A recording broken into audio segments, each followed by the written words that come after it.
It was a fairly sunny day in the Blue Dragon Star country, and the guy decided to go outside to get some fresh air and get some wind from work. Suddenly the sun was eclipsed by some incredible shadow, which absorbed the city more and more every second.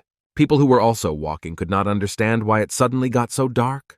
The guy didn't pay attention to this until he heard the girl next to him start screaming and pointing at something.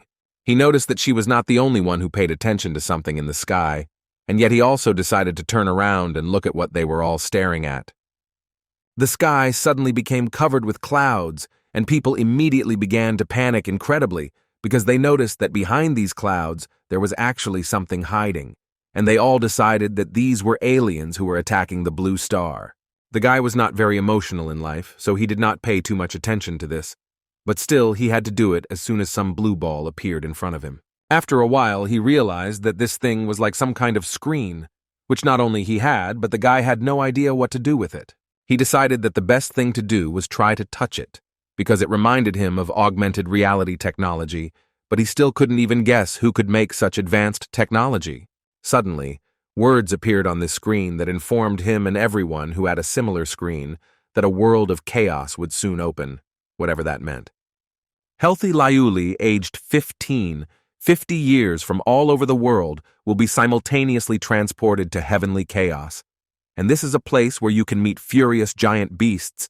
There will be demons everywhere, and where different races will coexist. It is full of murders and disasters, but also filled with treasures and opportunities. But the main problem was that here you can die at any second, but also gain eternal life. A lot of people got caught up in this process who couldn't even imagine what was happening at all, so they gradually began to panic. The guy was also human, but he tried to remain calm until the last moment, especially since he was too weak to believe that his city could be attacked by aliens. When suddenly his thoughts were interrupted by a voice and the fact that he was falling from a great height, and an unknown voice told him that he was in the village of newcomers number 911. The initial population of each village would be about 1,000 people. The guy landed in some small house, and it was not a very comfortable and pleasant landing, so he immediately began to understand that this world is not very friendly, since he appeared here out of nowhere. Then all these strange things said about the deadly world are true. He began to receive notifications in which he heard that he was in a newcomer's house, which no one could enter without his consent, and from that moment on, the Tiandao screen would be available to him.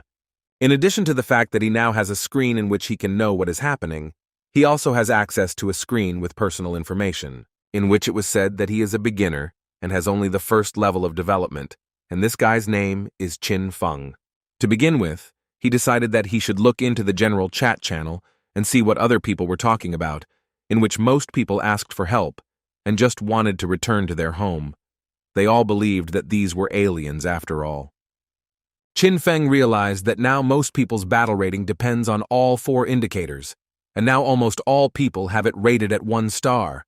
Only a few people have reached the limit of 1 star, and based on the information received from other people, everyone's average is about 10 points.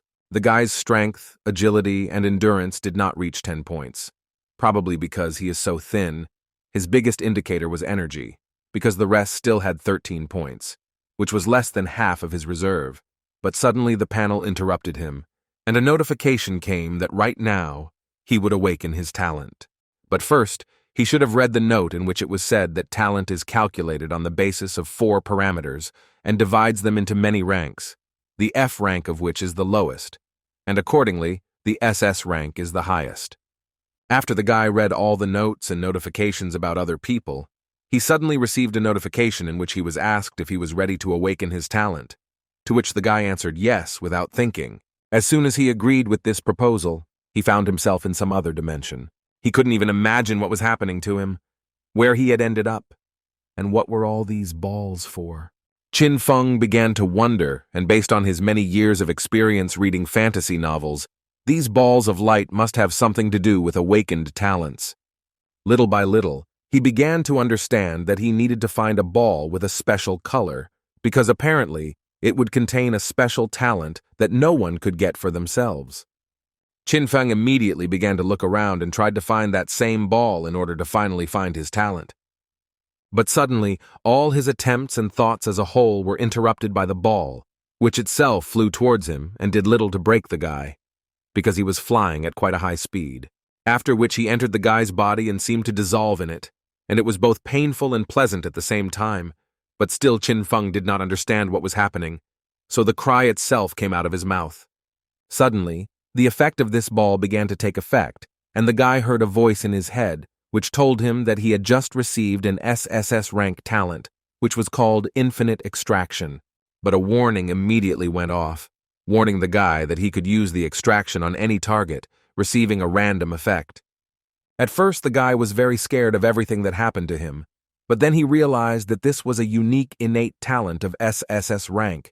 But in any case, he did not understand what a random effect means. This is too unclear an explanation. Apparently, he will have to find an opportunity to experiment to find out the result.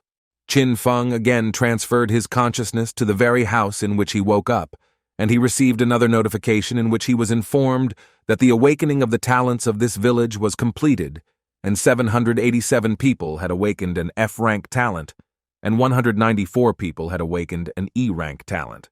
The guy began to understand that most of the talents of F and E, D ranks were received by less than 2% of the people of this newcomer village, but he had a talent of SSS rank, which is extremely rare, but he was not the only one who was able to awaken a talent of this level, and the guy was I'm interested to know who this second person is. But at one point, the guy began to realize that if he revealed this exaggerated talent of SSS rank, then he was worried that there would come a time when he would not be welcomed with open arms after all. There are too many crimes in this bloody world. Qin Feng was confident that such a high-ranking talent was his main support and trump card, and he decided that he did not need to show this trump card to just anyone. After some time, all the newcomers received a notification that from now on they can leave their houses and enter the village of newcomers. In addition, each of them needs to hurry, because in 10 seconds the test of newcomers will begin, and those who do not meet the requirements will be eliminated. Before going out to the other participants, Qin Feng noticed that this system screen does not have a physical form, but it can store physical objects. This was so wonderful for him, he really felt like he was in a game. After each of them received a notification that they had a weapon in their inventory, Qin Feng immediately decided to see what he got, and it turned out to be a sword that gave him +2 points to strength, which was already a pretty good start. Swinging this sword a couple of times, he realized that it was not bad at all, because after swinging it a couple of times, it seemed to him that he could easily destroy a bull with this short sword, and this is just the effect of an additional 2 units of attack. And what will happen then when he has? There will be a sword that will bring 30 units. With it, he will become incredibly strong. But then he realized that he could test his talent now, using this sword as an example. So without thinking for a long time, he activated Endless Extraction. His weapon immediately began to become covered in blue flame, which could only mean one thing. He succeeded, and most likely he was able to use his talent. After the skill ended, he received a notification saying that the infinite extraction was quite successful, and he had extracted the rust and residue from his novice short sword, so it was turned into a refined steel sword, the strength of which was increased by 5. For him, this was actually incredibly surprising, because just one use of his talent raised the level of the beginner's short sword from 0 to 1, and increased his attack bonus to 5 units. He realized that he shouldn't stop there and decided to use his talent again, so he raised his sword up and said the right words again. But as Qin Feng expected, this skill clearly had to have a limit, because if he really could constantly improve his weapons, then it would be a bug in their game, and he would simply be invincible. In any case, he was pleased with the news that for a newbie, he had a much better weapon than everyone else. His joy and delight were suddenly interrupted by the numerous voices that came from outside the doors of his small house. Qin Feng was slightly surprised that the others decided to leave their homes so quickly and began to explore the area around them. The guy understood that he was actually no worse, and in some moments even better, so he also decided to leave his house and look around, and as soon as he opened the door, the light filled his eyes. Qin Feng was in the rookie village number 911, in which those who fail to reach level 10 will be exterminated. This is the system that forced them to go out of their homes and exterminate as many monsters as possible. The beginner's test lasts only 7 days, and each of those who were in that village was incredibly scared. due to the fact that they really had no idea what to do. Suddenly, some huge object appeared in front of them, which looked more like a portal, which they were so afraid to approach at first. Qin Feng, looking at all this, understood that this must be a way out of the newcomer village, beyond which lies a world of murder and bloodshed. The guy watched all this so carefully, because he was incredibly interested in finding out who would be the first to risk leaving their village and start hunting. Suddenly, his thoughts and attention were interrupted by a loud sound, after which a huge smoke screen appeared. Qin Feng was a little scared, because it was quite close to him, and the guy thought that it was some kind of explosion, for which he was not quite prepared. But as soon as the smoke passed, they saw a man standing in the center of the crater, who apparently created this explosion. This was a guy whose name was Wang Qian, and as everyone knew, this guy had a 1-star combat power. Many in this village knew this guy, and moreover, they idolized him, because they believed that with the help of his strength, he could lead them out of this terrible place. And they immediately began to ask him about what talent he had received, to which Van confidently replied that his talent was D rank and was called Frantic Strength, because he could triple its strength when used.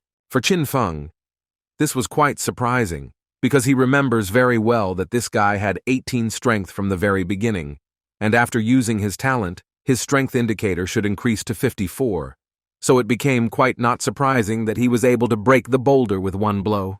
Qin Feng understood that with such strength, a guy must be one of the strongest in this village, because there were similar talents to his, but they could not compare with Wang.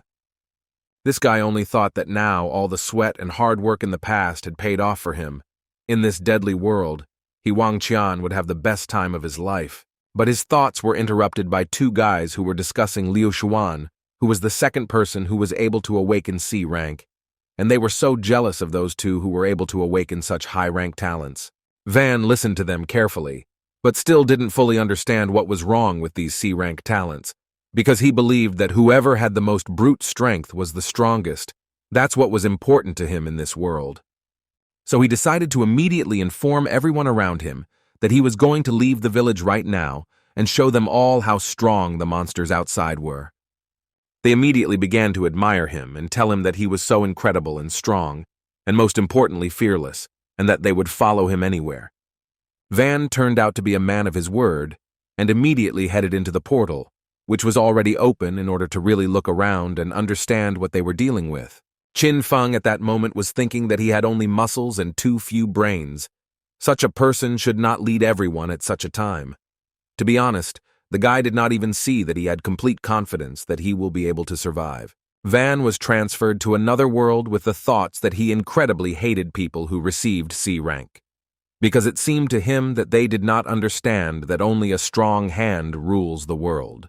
So he wanted to first destroy the beast, and thus prove to them who is in charge here. When suddenly his thoughts were interrupted exactly at the moment when someone ran past him. Van immediately began to look around and tried to at least see someone, because he definitely saw someone. Was it really a monster? While he was looking in a completely different direction, some huge monster appeared behind him, which looked like a rabbit with a very large body. The shadow that hung over the guy forced him to turn his head and look at who it was coming from. A few seconds later, each player received a notification that newcomer Wang Qian had been destroyed by a level 1 beast, the bloody rabbit. Most people were so shocked by this news, because they had definitely seen how Van was able to break a boulder with one blow. Surely he couldn't handle some kind of rabbit. Qin Feng thought about the fact that Wang Qian was destroyed by a weak first-level beast in less than 5 minutes after leaving the village, so he almost immediately realized that the difficulty of surviving in this world was much higher than he thought. Moreover, thanks to Van, now everyone in the area knew that no one would be able to hide in the village because the protective barrier would soon fall and each of them would have to enter this portal in any case. Qin realized that if the system gave so many hints, it was unlikely that it would set an impossible task for beginners, so he decided to look for other options to pass this test. When suddenly someone from the crowd shouted that they couldn't just wait here for their demise, he believed that they needed to go and destroy the monsters, so they suggested forming groups, and this way they would be much stronger, because they would work together. Another guy intervened in this dialogue and invited everyone to join his group so that they would have a better chance of survival. After a while, several groups were formed, and Qin Feng stood alone until another guy approached him and invited him to unite. But Qin Feng didn't think this was a good idea, so he immediately refused it. Qin didn't think that working together was a very bad idea or anything like that, but it wasn't for him, because he had to hide his talent and not let anyone know about it, at least until he was strong enough. 15 minutes after the first group entered the portal, the guy decided that it was his time to raise several levels. So, without thinking for a long time, he finally decided to enter this portal. He walked through this area, and it was a little surprising to him to see what the primitive area looked like. At some point, it even gave him some kind of primal feeling that he had not felt before. It seemed to him as if a huge dinosaur could jump out of the bushes at any moment, and he would have little chance of fighting against it. But what bothered him most was the fact that it stank too much there, and the smell was too unpleasant. Suddenly Qin saw the body of Wang, who entered this huge forest first, and accordingly, was the first to die in it. The guy had no other explanation other than to say that he was just stupid and died only because of his recklessness. But still, as soon as the guy saw the body of this big guy, the realization came to him that exactly the same situation could happen to him, so he still had to be much more careful. His thoughts are filled only with the fact that if he wants to survive in this world, then he needs to increase his strength, and this phrase suddenly interrupted all his thoughts. He immediately ran back to Van's body and decided to test the idea that unexpectedly worked in his head. Qin came closer to him and used his innate talent of endless extraction on this guy, although he himself did not understand what made him do it. But still, it was quite justified, because as soon as the process of using his talent was successful, the guy received a new D-rank power, namely the frantic power that Van owned.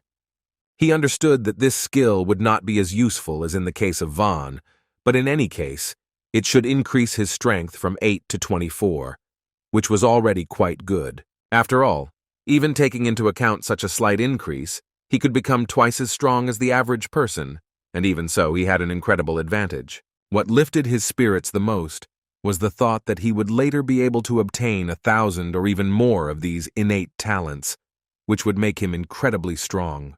Over time, with all these talents, he will be able to become the pinnacle of human possibilities, and this feeling becomes much stronger and so captivates the guy.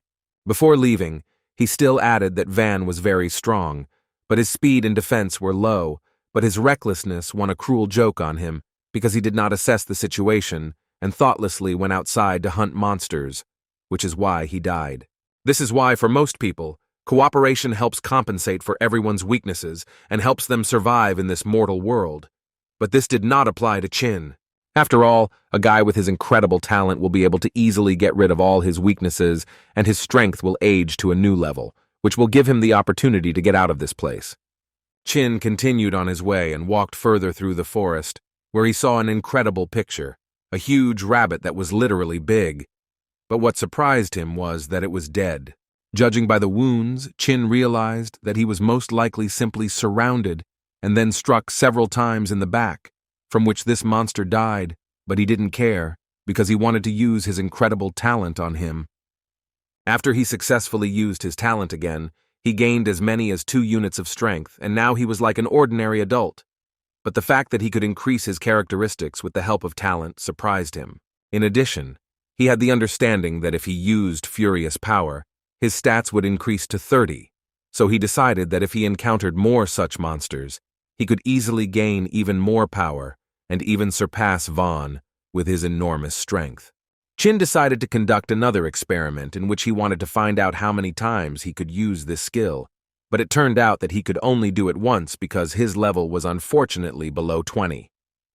The situation was exactly the same as with his sword, but he was not upset, because he believed that there would be a lot of such bodies along the way, and he would be able to use his talent many more times.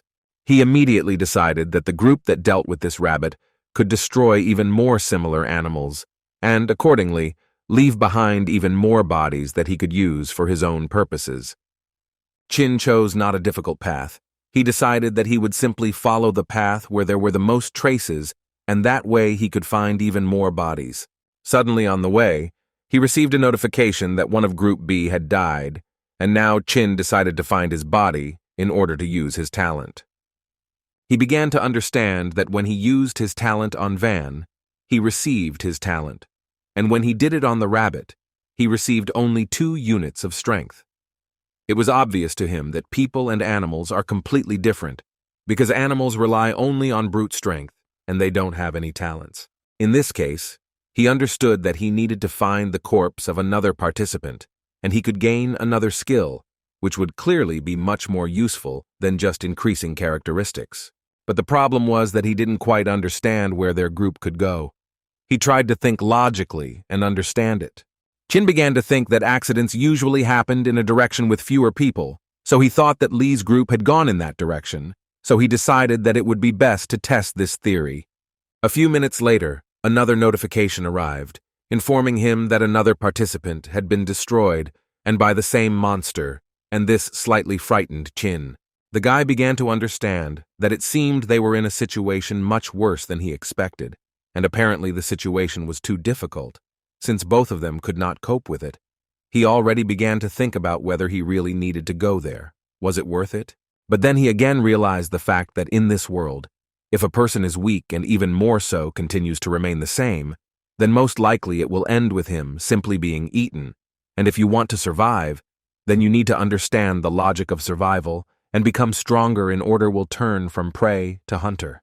He continued his long journey with the thought that now he must not make mistakes, otherwise he would be immediately eaten without a chance of salvation. Chin understood that the place where he was going was incredibly dangerous, so he had to be extremely careful and do everything in order to survive. With each new step towards his destination, the guy's sense of smell became sharper, and he heard the smell of blood better and better, and this gave him the understanding that he was already quite close. And so it turned out, he discovered the first victim, who turned out to be Joe Chung, who was destroyed by a huge rodent, and next to him he was able to find his friend Lee, who suffered in the same way at the hands of the same rodent, and that's where their story ended.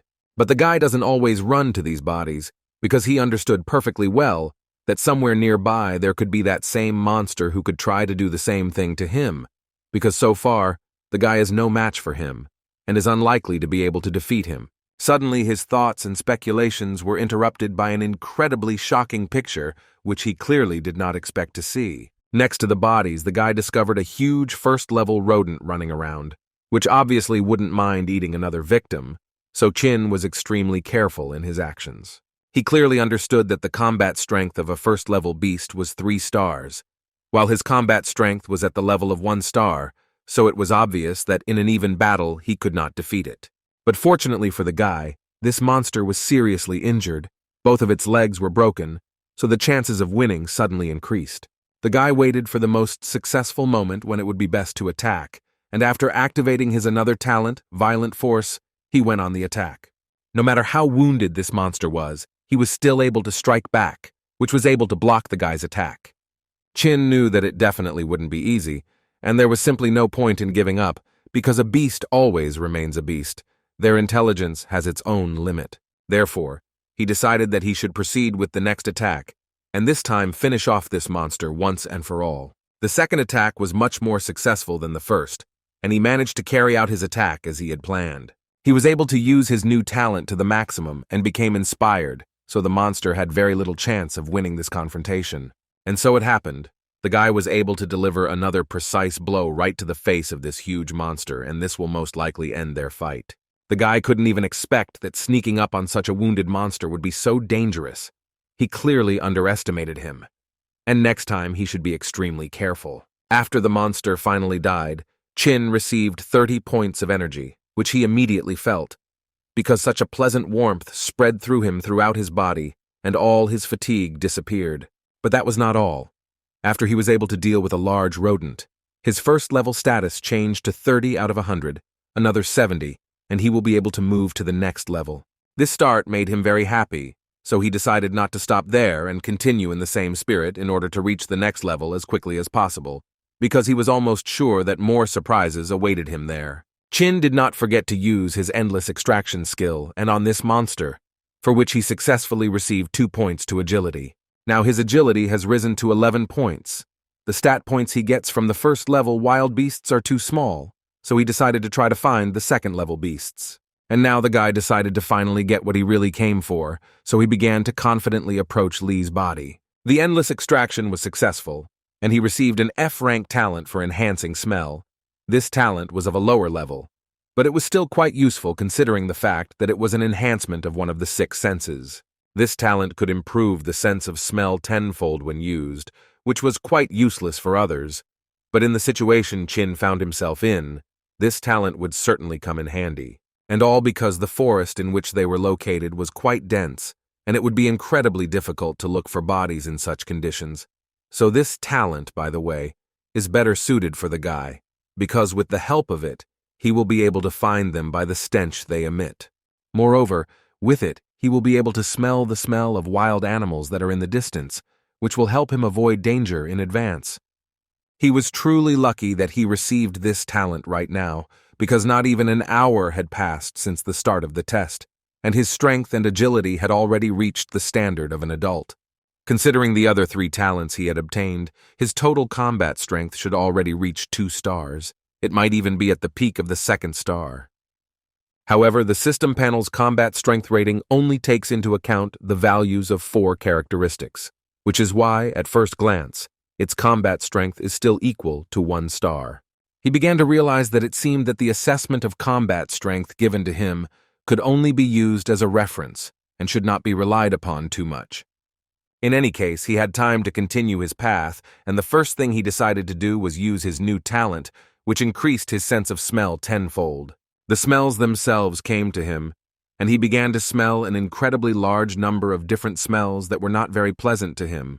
As a result, after strengthening his sense of smell tenfold, he just felt too bad and wanted to vomit from all this stench. He tried to calm down and not worry about it. He decided that he just needed to slowly get used to it and learn to distinguish each smell. Therefore, he decided that it was worth trying to do it again, and this time he was confident that he would succeed. At first, he began to smell light aromas, and at one point he realized that they were the aromas of dirt, which were not very pleasant. But in any case, he was able to distinguish the smell. Then there was a much nicer smell. It was the smell of flowers, which smelled much better than dirt, but it was still what he needed. But at one moment he had to interrupt this procedure, because he clearly heard the smell of someone approaching him very quickly. One of the participants in this game tried to run away as quickly as possible from a huge monster, who took him at gunpoint, and if he caught up with the guy, then most likely this would be the end of his story. At one point he was unable to dodge the blow, and the large rodent was still able to deliver a fairly successful blow from which the guy was thrown away. But he was lucky that he was not alone in this battle, and his teammates came to the rescue in time. They were able to guess the moment when they could attack this huge monster and flew out of nowhere towards this big guy. Several guys, with the help of their talents and skills, were able to deliver several perfect blows and thus destroy this monster, for which they successfully received 30 energy points, but still they were not so lucky, because they encountered 2 giant rodents at once, which is why they were taken by surprise, and not only were more than half of the squad injured, but we lost 2 people from our group. If it weren't for the quick thinking of the leader of this group, who told them to attack after retreating, luring him out and surrounding him here, then most likely they too could have died. But in any case, they decided that enough chatting had already happened. It was better to go and finish off the giant rat. All this was carefully observed by Chin, who understood that the 2 who died they were talking about were most likely the girl in the black top and the fat boss, on whom the guy had already used his talent. So he decided that since he had already destroyed that giant rodent, it would be better for him to quickly get out of here before he got into any trouble with these guys. Therefore, he immediately used the innate talent of increased speed, which he managed to take from one of the people. While he was running, he only thought that in this world you need to do everything in order to survive, and such characteristics as pity and humanity will not give the result that he so needs. For the next 3 hours, while the others worked hard to kill the beasts, the guy wandered around to understand the situation on this beginner's plane. After such a short amount of time, he realized that there were 5 types of first-level beasts most commonly found here, such as the giant rodent, the blood rabbit, the gray wolf, the mad boar, and the extremely poisonous 9-ringed snake. On the way, the guy found the body of the 4th mad boar, on which he successfully used his talent. But still, at one point he reached the extraction limit, after which he essentially could no longer use his talent and needed time to restore this skill. But the fact was that after 3 successful extractions of identical first-level beasts, the healing limit was reached, and Qin had already used his skill 3 times on all the beasts, except the 9-ringed poisonous snake. And the understanding came to him that he needed to focus again on finding this particular type of animal. Otherwise, he would not be able to continue to develop. In the last hour, Tiandiao announced 7 deaths, but the guy only managed to find this 1 corpse. And compared to the stat points obtained from wild beasts, human talents are much more difficult to obtain. After a short amount of time, the guy was still able to achieve combat strength at the level of 2 stars, and now he was absolutely confident that he could defeat a level 1 wild beast single-handedly. Suddenly, his thoughts were interrupted by a very strong smell that came from a direction that was understandable to him. And it was not just a smell, but the smell of that very snake on which he had not yet used his talent. He did not wait, and immediately began to run towards a greater concentration of this smell, using his acceleration talent. But at one moment he smelled something else. It seemed to him like flowers or fruits, but in any case it could be anything and he could be wrong. When he arrived at the place where he felt the greatest concentration of the smell, he saw a huge snake that wound its body around a tree. Qin was finally able to find the creature he was looking for. Now he can again develop his characteristics, not just his skills. But there was also a scent that he had already smelled before. It seemed like it was a poisonous snake of 9 rings that was protecting him, and with such a scent and a fierce beast protecting him, this fruit seemed to be here for a reason. Qin knew that this snake was the strongest level 1 beast in the novice plane, which gave as much as 40 energy points. Therefore, he decided that he urgently needed to make his own prey from this snake, which would give him a new improvement. But it's not for nothing that the snake is called the most powerful beast of the first level, because it is quite a strong opponent, even for one who was able to reach the 2nd level. Qin suddenly realized that he had been discovered, and he urgently needed to do something. Otherwise, he might die. As soon as the snake was convinced that its next victim was looking at it, it immediately went on the attack. Qin was able to evade its attack with incredible ease, and at one moment noticed that this snake was too slow, and he did not understand what happened to it. He began to wonder if she was really so lethargic because she had just eaten her prey and was now digesting it. In any case, he shouldn't care what happened to her. He just wanted to finish her off as quickly as possible, so he immediately took out his sword and now it was his turn to strike. But as soon as he was able to strike, he realized that her skin was too strong and he could not cut it, so he had to come up with something else. This monster did not wait long and launched a counterattack which the guy did not expect, and with the help of such an attack, she managed to throw the guy back several meters.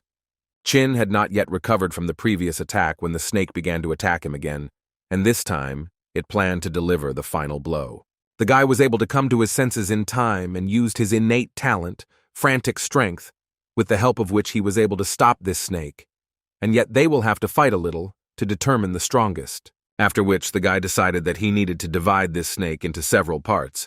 At least with the help of several blows he managed to do this. Then he dealt an equally weak blow, after which the snake fell to the ground, and it seems that the fight can be considered over.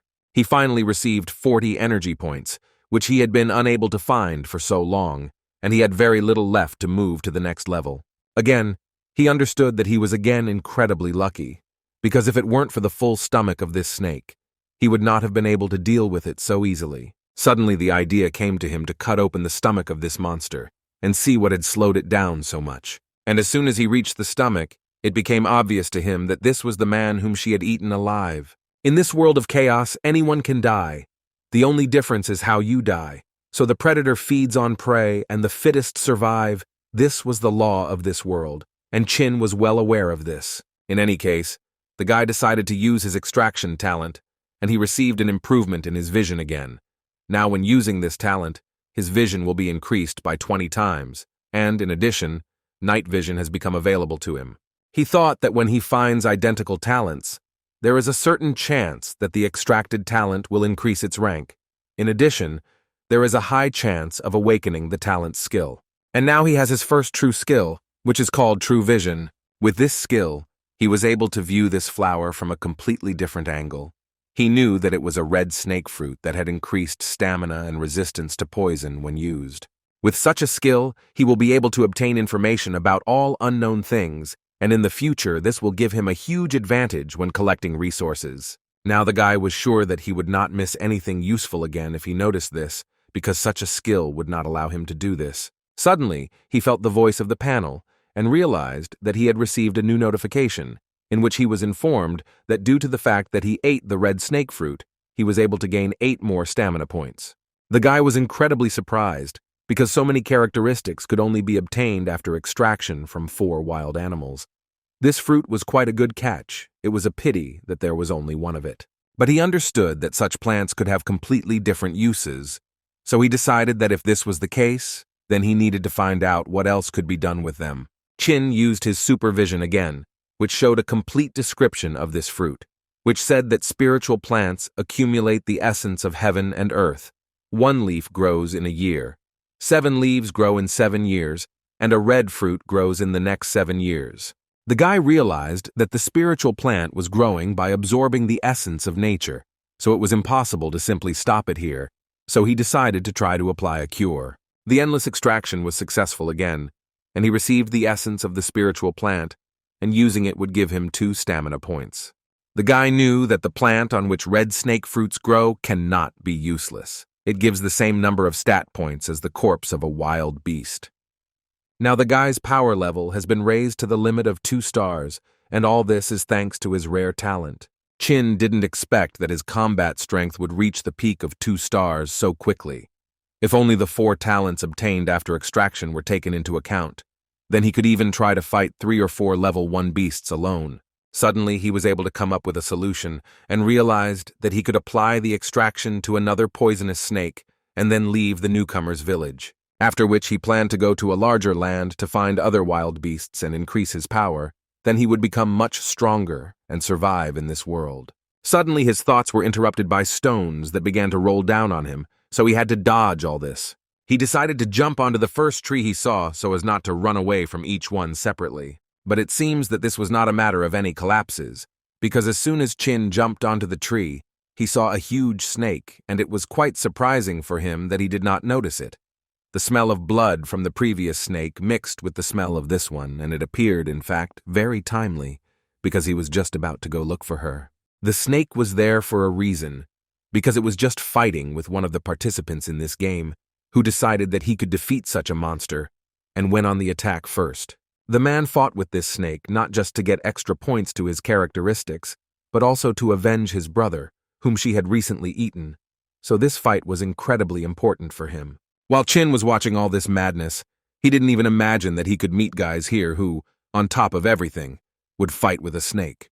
The guy remembered one of them, whose name was Lei Yu, and he said that he had an innate talent of D rank, with which he could control light, and he invited everyone who wanted to join his group. Chin knew that there were only 17 D-rank talents awakened in the rookie village. After Wang's death, Lei Liu became one of the remaining 16, and as far as he remembers, this guy left the rookie village, gathering a group of 8 people, but now there are only 6 of them left. Lei Liu could not finish off this monster alone, so he immediately decided to ask his guys from the squad to help him. What they did, they immediately went into battle, because each of them incredibly respected Lei Yu as a leader. Chin understood that Lei Yu was attacking head-on. The rest were supporting from different sides, and during the battle the snake would be exhausted, and it was only a matter of time before it died. And he had not yet tried to use the eye of true vision on living wild animals, so he decided to try that it will give him. As soon as he used this ability, in the characteristics he found a concept that he had not seen before. It was a chance of prey.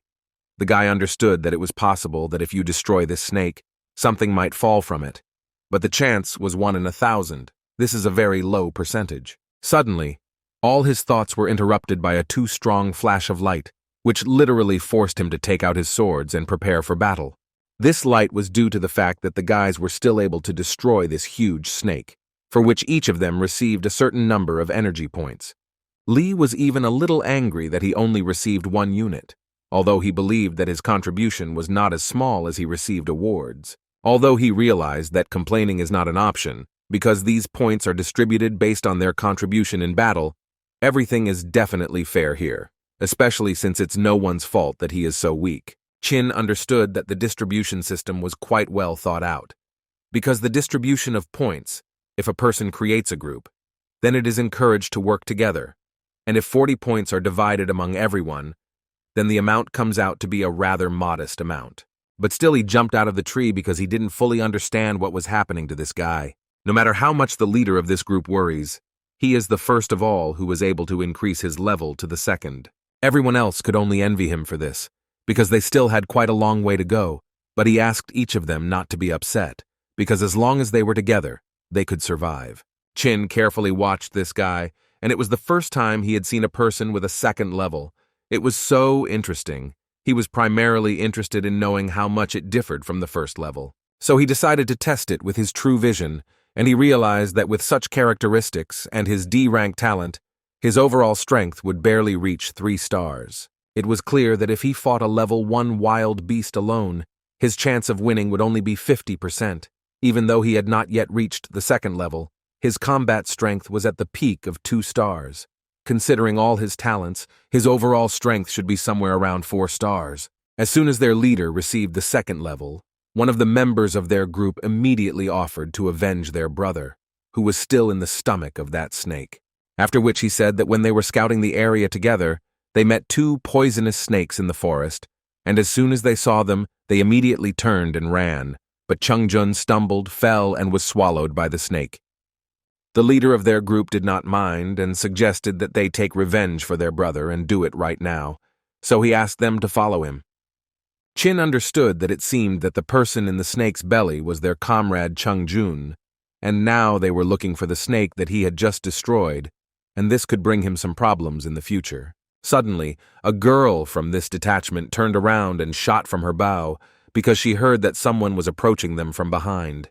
Chin was very lucky that this arrow did not hit him, although it flew straight to his head and a little more, and then it was the end.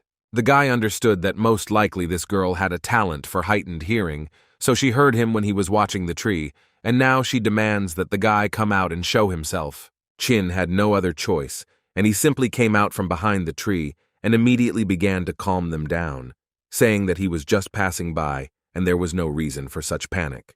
The girl recognized this guy because they knew each other from the village for beginners. At least that's what the girl thought, because Chin was very surprised that she knew him, because it was the first time he saw her.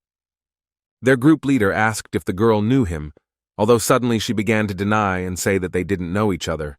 As it turned out, she just saw him in the chat. The guy knew that there were more than 1,000 people in the chat. If she was telling the truth, then she had an incredible memory for faces, but it seemed incredibly strange to him. She wanted to find out what he was doing here alone, and the guy at that moment was thinking about how he would use his talent on the snake that they had just destroyed. But for this, he needed to wait until they left. Suddenly, the girl proposed an idea to the leader in which she wanted Chin Fang to join them, because in this place, you can only survive together. Besides, they have already lost 1 member, and they need to fill this place, so the chances of survival will increase significantly. The leader looked at this guy and thought that the difference in the fighting strength of people and wild animals is too great. Being at the same level, man is no match for the beast, so it is necessary to work together. In the future, there will be different groups on this earth, and to occupy a stable position, there needs to be more people in his group. Therefore, he decided to ask Chin Feng to show his characteristics and talent, and if they were not that bad, then he would consider accepting him. The girl immediately asked him to show his characteristics as soon as possible and let the leader Lei look at them, because the leader himself has a talent of D rank and the second level, so if he gets into their group, he will be very lucky. Chin told them that he didn't need to join any groups because he liked to work alone, so he didn't need anyone's help. The girl was shocked by this decision, but her leader forbade her to catch up and persuade him, because they do not force anyone to join their group. The girl was incredibly upset about this, because she so wanted the guy to join their group, although she was sure that he did not remember her, but mentally asked him to do everything to survive. They continued on their way, and while they were walking, they were discussing how stupid Chin was for not joining them. But suddenly they were stopped by the leader, Leiyu, who seemed to have seen another snake. But it was not just a snake, but the same one that Chin brutally dealt with because he divided it into several parts. One of the guys could tell by the dryness of the blood when a monster or a person was destroyed, and in this case, he concluded that the snake was killed about 15 minutes ago. Moreover, he believed that they did it with one blow, and most likely only one person was fighting here. But this raised even more questions, because even the big man's sword could not pierce the scales of this snake. The leader understood that the person who did this must be a professional, and most likely he is a loner, after which the girl immediately thought of Chin, whom they had recently met. Lei agreed with her, because physically only he could be in this place. And besides, he refused to join their team, so he decided to test the level of this guy. The panel indicated that out of 100 people, Chin Feng was in 47th place and had only the first level, after which they realized that they were mistaken, and most likely it was not he who dealt with the snake, because his level is too low for that. Chin was also surprised when he saw this ranking, because with his strength he is only in 47th place, although on the other hand, no one would think that he has strength. 4 hours had already passed, and 8 people had already reached the second level. Lu Xuan reached the third level the fastest, so Chin believed that he also needed to speed up, so he realized that it was time to go hunting. Suddenly, he was interrupted by another notification from the system, which said that the first one to reach the 10th level will receive a golden chest. The second one to reach the 10th level will receive a silver chest, and finally, the third will take a bronze chest. He understood that the first 100 people who reach the 10th level will receive a chest as a reward, and to open it, they do not need to wait until the end of the test, and this is quite convenient. And it seems that the higher the rank of the chest, the better its contents, and now there is good motivation to increase the level as soon as possible. Chin was confident that he could take the first place, which was so important for his development. After a short amount of time, Chin was able to find another enemy who would give him additional points to increase his level. But this opponent was quite difficult. It was a silver wolf, who had special cruelty and cunning, even if he had the first level. But still, Chin correctly used his abilities, which in combination gave good results, thanks to which he was able to deliver several good and accurate blows. As expected, this would not be enough to defeat such an opponent, because the skin of this creature was too strong, and at one moment, it seemed to the guy that he was cutting metal rather than some kind of wolf. After all, even after using his talents, he could not hurt him, although the blows were not bad. So now it was quite difficult for the guy to understand how he could destroy this wolf. The main feature of this wolf is that he can think, and at that moment he was thinking about how much he wants to tear this little man into pieces. But it was worth noting that today his opponent is much stronger than most people with the third level, although he only has the first. While the wolf launched another attack, Chin realized that most likely this wolf's weak point was its stomach, which has the thinnest layer of skin. Therefore, at this moment he decided that he had an excellent opportunity to strike a blow that would put an end to their battle. In the end, this happened. He was able to catch the wolf making a mistake and dealt him an incredibly accurate blow right in the belly, which the wolf could not block. After such a difficult battle, the guy still noted that the wolf had been his strongest opponent so far, but still he was so sorry that he was much stronger than him. Next, he struck the wolf and finished it off, for which he received 100 experience and immediately moved to the second level, for which he received a reward in the form of an increase in all characteristics by 10 points. In fact, it was such a pleasant feeling for the guy, because when he increased the level, there was a surge of strength throughout his body, his wounds healed, and his state of mind was restored. But his luck did not end there, because for destroying the wolf, he received a chest made of dark steel, although it was of low rank, but still at least something. He immediately began to ask that in this chest he find a weapon or equipment of the second rank, because he really needs it now. The guy's prayers were heard, and today he is very lucky, because in the chest he was able to find a battle sword of a bloody wolf, which not only gives a certain strength, but also has a chance of wounding the enemy. The guy really liked this sword. Now he didn't have to be afraid of meeting other unique wild animals. Still, he needed to be a little more careful with his words, because as soon as he said this, then the friends of that same silver wolf who managed to call them before he died came. But still, the guy did not fear these mongrels, and he was even interested in finding out what his new bloody wolf sword was capable of. And he was quite pleasantly surprised, because the sword was quite light, but very powerful, and this was immediately felt as soon as he dealt with 2 wolves at the same time. But there were too many wolves there, and he realized that one of the wolves had gotten too close to him, and it seemed that he had caused irreparable damage to the guy. It seemed so only at first glance, because the guy managed to turn around in time and thrust his new sword directly into the body of this huge wolf, after which he asked each of them to better run away, because it was obvious that they were no match for him, and he would deal with them too easily. And so it happened. Chin was able to deal with a bunch of wolves at the same time, and the process was quite simple. He thought about the fact that after increasing his level, his speed, strength, and endurance increased significantly, and this time it took him less than a minute to kill 5 silver wolves. At the first level, he was unlikely to be able to do something like that. But he was slightly furious, because he still had not had the opportunity to learn the secrets of this place. But time after time, the cruel reality of this world showed him that this was not a dream, but the real world. Chin decided that he would continue to gain strength and eventually become invincible, and then he would be able to find a way out of this nightmare. Another person who reached the second level was Leader Lei, who, as expected, had enormous strength, and his participants believed that only thanks to him they were not injured or died at the hands of the bloody rabbit.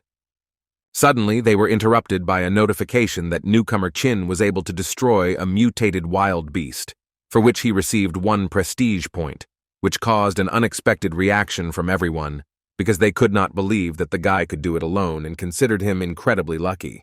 Then several unpleasant notifications came in, which it was said that several participants had died at the hands of the beast. But as it turned out, it was not just a beast, it was mutated, and the leader was slightly surprised that he did this to 4 people at once, especially when one of them was of the second level.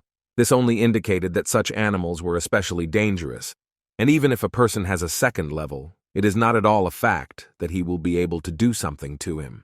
Suddenly, they saw that the ranking had changed rapidly, and now Qin Feng was in 5th place in the entire ranking, and for them it was absolutely absurd that his strength was growing so much. But the leader asked them not to dwell on it and continue the hunt. In the end, Qin was able to kill absolutely every wolf that decided to attack him. And to be honest, this even tired him a little, no matter how strong he was. But in any case, the energy eventually ends. Suddenly, a notification came from some guy who asked for help, because his entire group was completely destroyed by one monster. Only he managed to survive, and only because he used his speed skill, and the strength of this monster is simply terrifying. He is much more dangerous wild beasts of the second level. After which he also added that he was in the area of 40 kilometers from the newcomer's village and asked to help him, and Qin understood that he was now in the southeast of the newcomer's village, and if he hurried there, he would get there in about 5 minutes. Qin was so motivated not because he wanted to help this guy, because he actually understood that the fanged boar is a mutated wild beast of the first level, for destroying which he can get twice as much experience as he would get for destroying ordinary monsters. In addition, a chest may fall out for him, in which there may be good equipment that will be useful to him in the future, but when he came to that very place, he found only the bodies of other people. But he understood perfectly well that if the bodies were here, then the fanged one, the boar, must be nearby. But suddenly he smelled a bloody rabbit, and suddenly thought that he might have made a mistake, so he decided to use his talent for now and look around a little, after which he would continue searching for animals. As soon as he started using the extraction on the first body, he realized that the person did not have any innate talent, and the guy was slightly shocked. Qin didn't understand how this was possible, so he used his talent again in the hope that now it might work. But unfortunately, the attempt was unsuccessful again, and he did not understand what was the matter, because last time this happened when he reached the limit of extracting wild animals of the first level. But what was the matter now?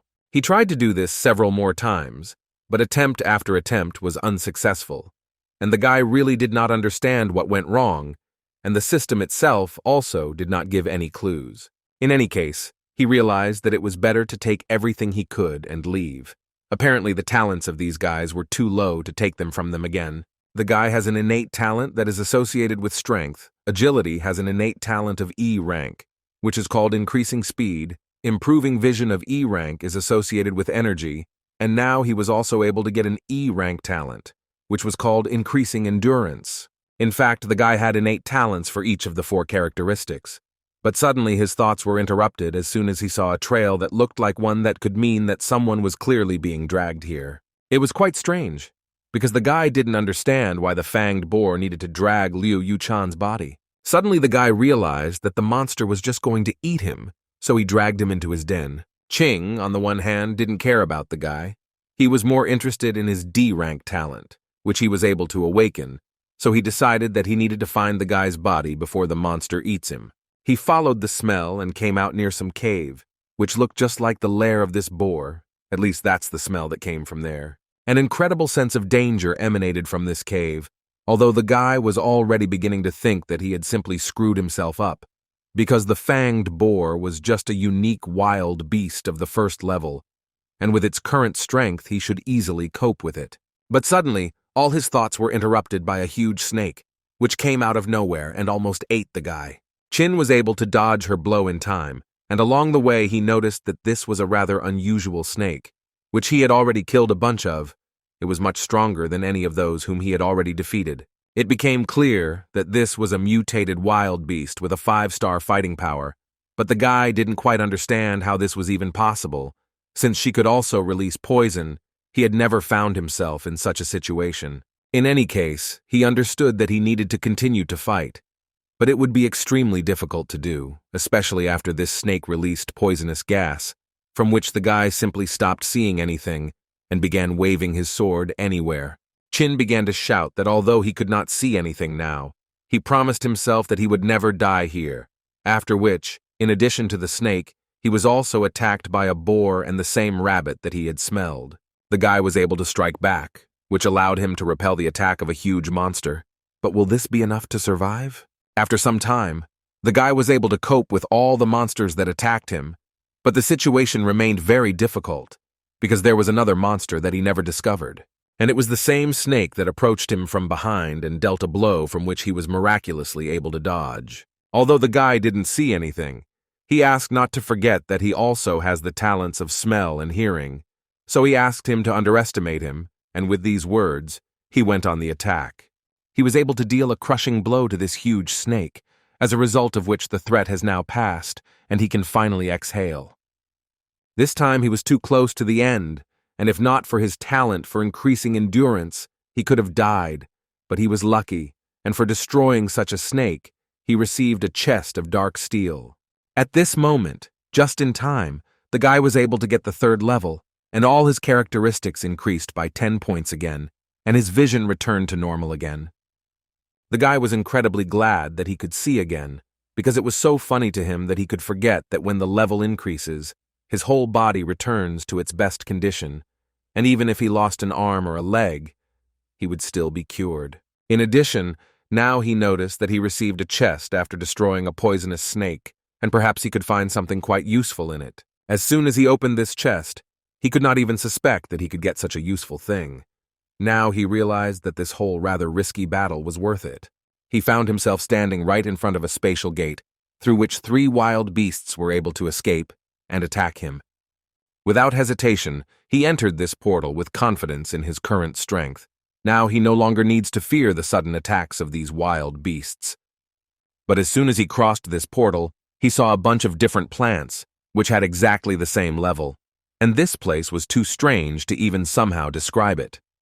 Qin didn't know where he got this knowledge from, but only 2 words sounded in his head. These were spiritual plants, which apparently have the 1st level.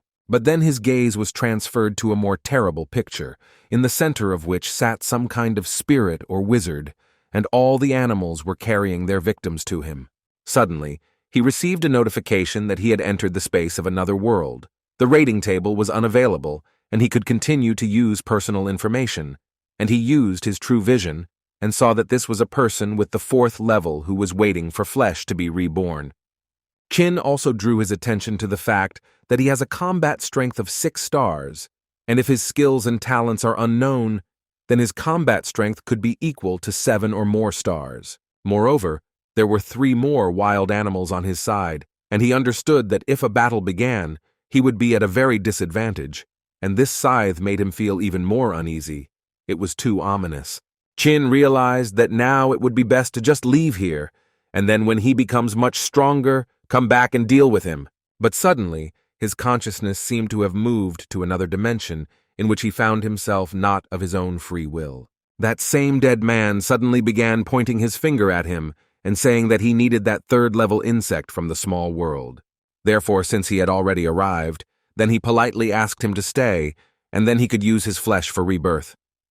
After these words, the guy was immediately attacked by a bunch of monsters from which he was just trying to hide. The only thing that confused Chin about all this was the 2 chains, which he thought were the skill of this dead man, and he would really not like to fall into them. The situation was clearly getting out of control, because now he not only needs to escape from chains, but also from attacks from wild animals. But exactly what he was so afraid of happened to the guy. He was grabbed by the very chains that held his body too tightly. At one point, he realized that he could no longer move, and most likely would not be able to do anything. As soon as the dead man grabbed the guy, he immediately added that stupid wild animals could only drag a couple of corpses, but not a living person. All this long time, he could only rely on the blood of corpses to barely support his body. But today, a miracle happened. A living body broke into his territory. It was like God's blessing, so he was about to use his body to be reborn. Chin perfectly understood the seriousness of the situation, and he needed to free himself from these chains as soon as possible. Otherwise, he would definitely remain here until the end of his days. Therefore, at some point, he was still able to break these chains with the help of his inner strength, and now he had a chance to escape. After which he struck several blows at the wild monsters who were trying to prevent him from getting out of this place. The dead man couldn't believe his eyes. The mind of third-level people from the small world should be around 30. How could he resist and break out of his mind control? But still, this madman could pull the guy to himself with the help of his strength and tell him that the guy's only problem is that he simply underestimates him. He also added that no person is able to resist his penetration into the mind, but noted that the guy has a beautiful body, and it would be an honor for him to take it from him. It seemed that Chin was in a stalemate, and nothing could save him, but all that was on the guy's face was a smile that just kept coming out of him. After which he raised his head and asked the dead man to close his mouth and add all the characteristics in his head and think about his words again. The dead man undoubtedly felt his resistance and struggle. He liked the guy incredibly much, so he decided that he would tear his soul into pieces, after which he threw it into the flames of hell and turned it to ashes.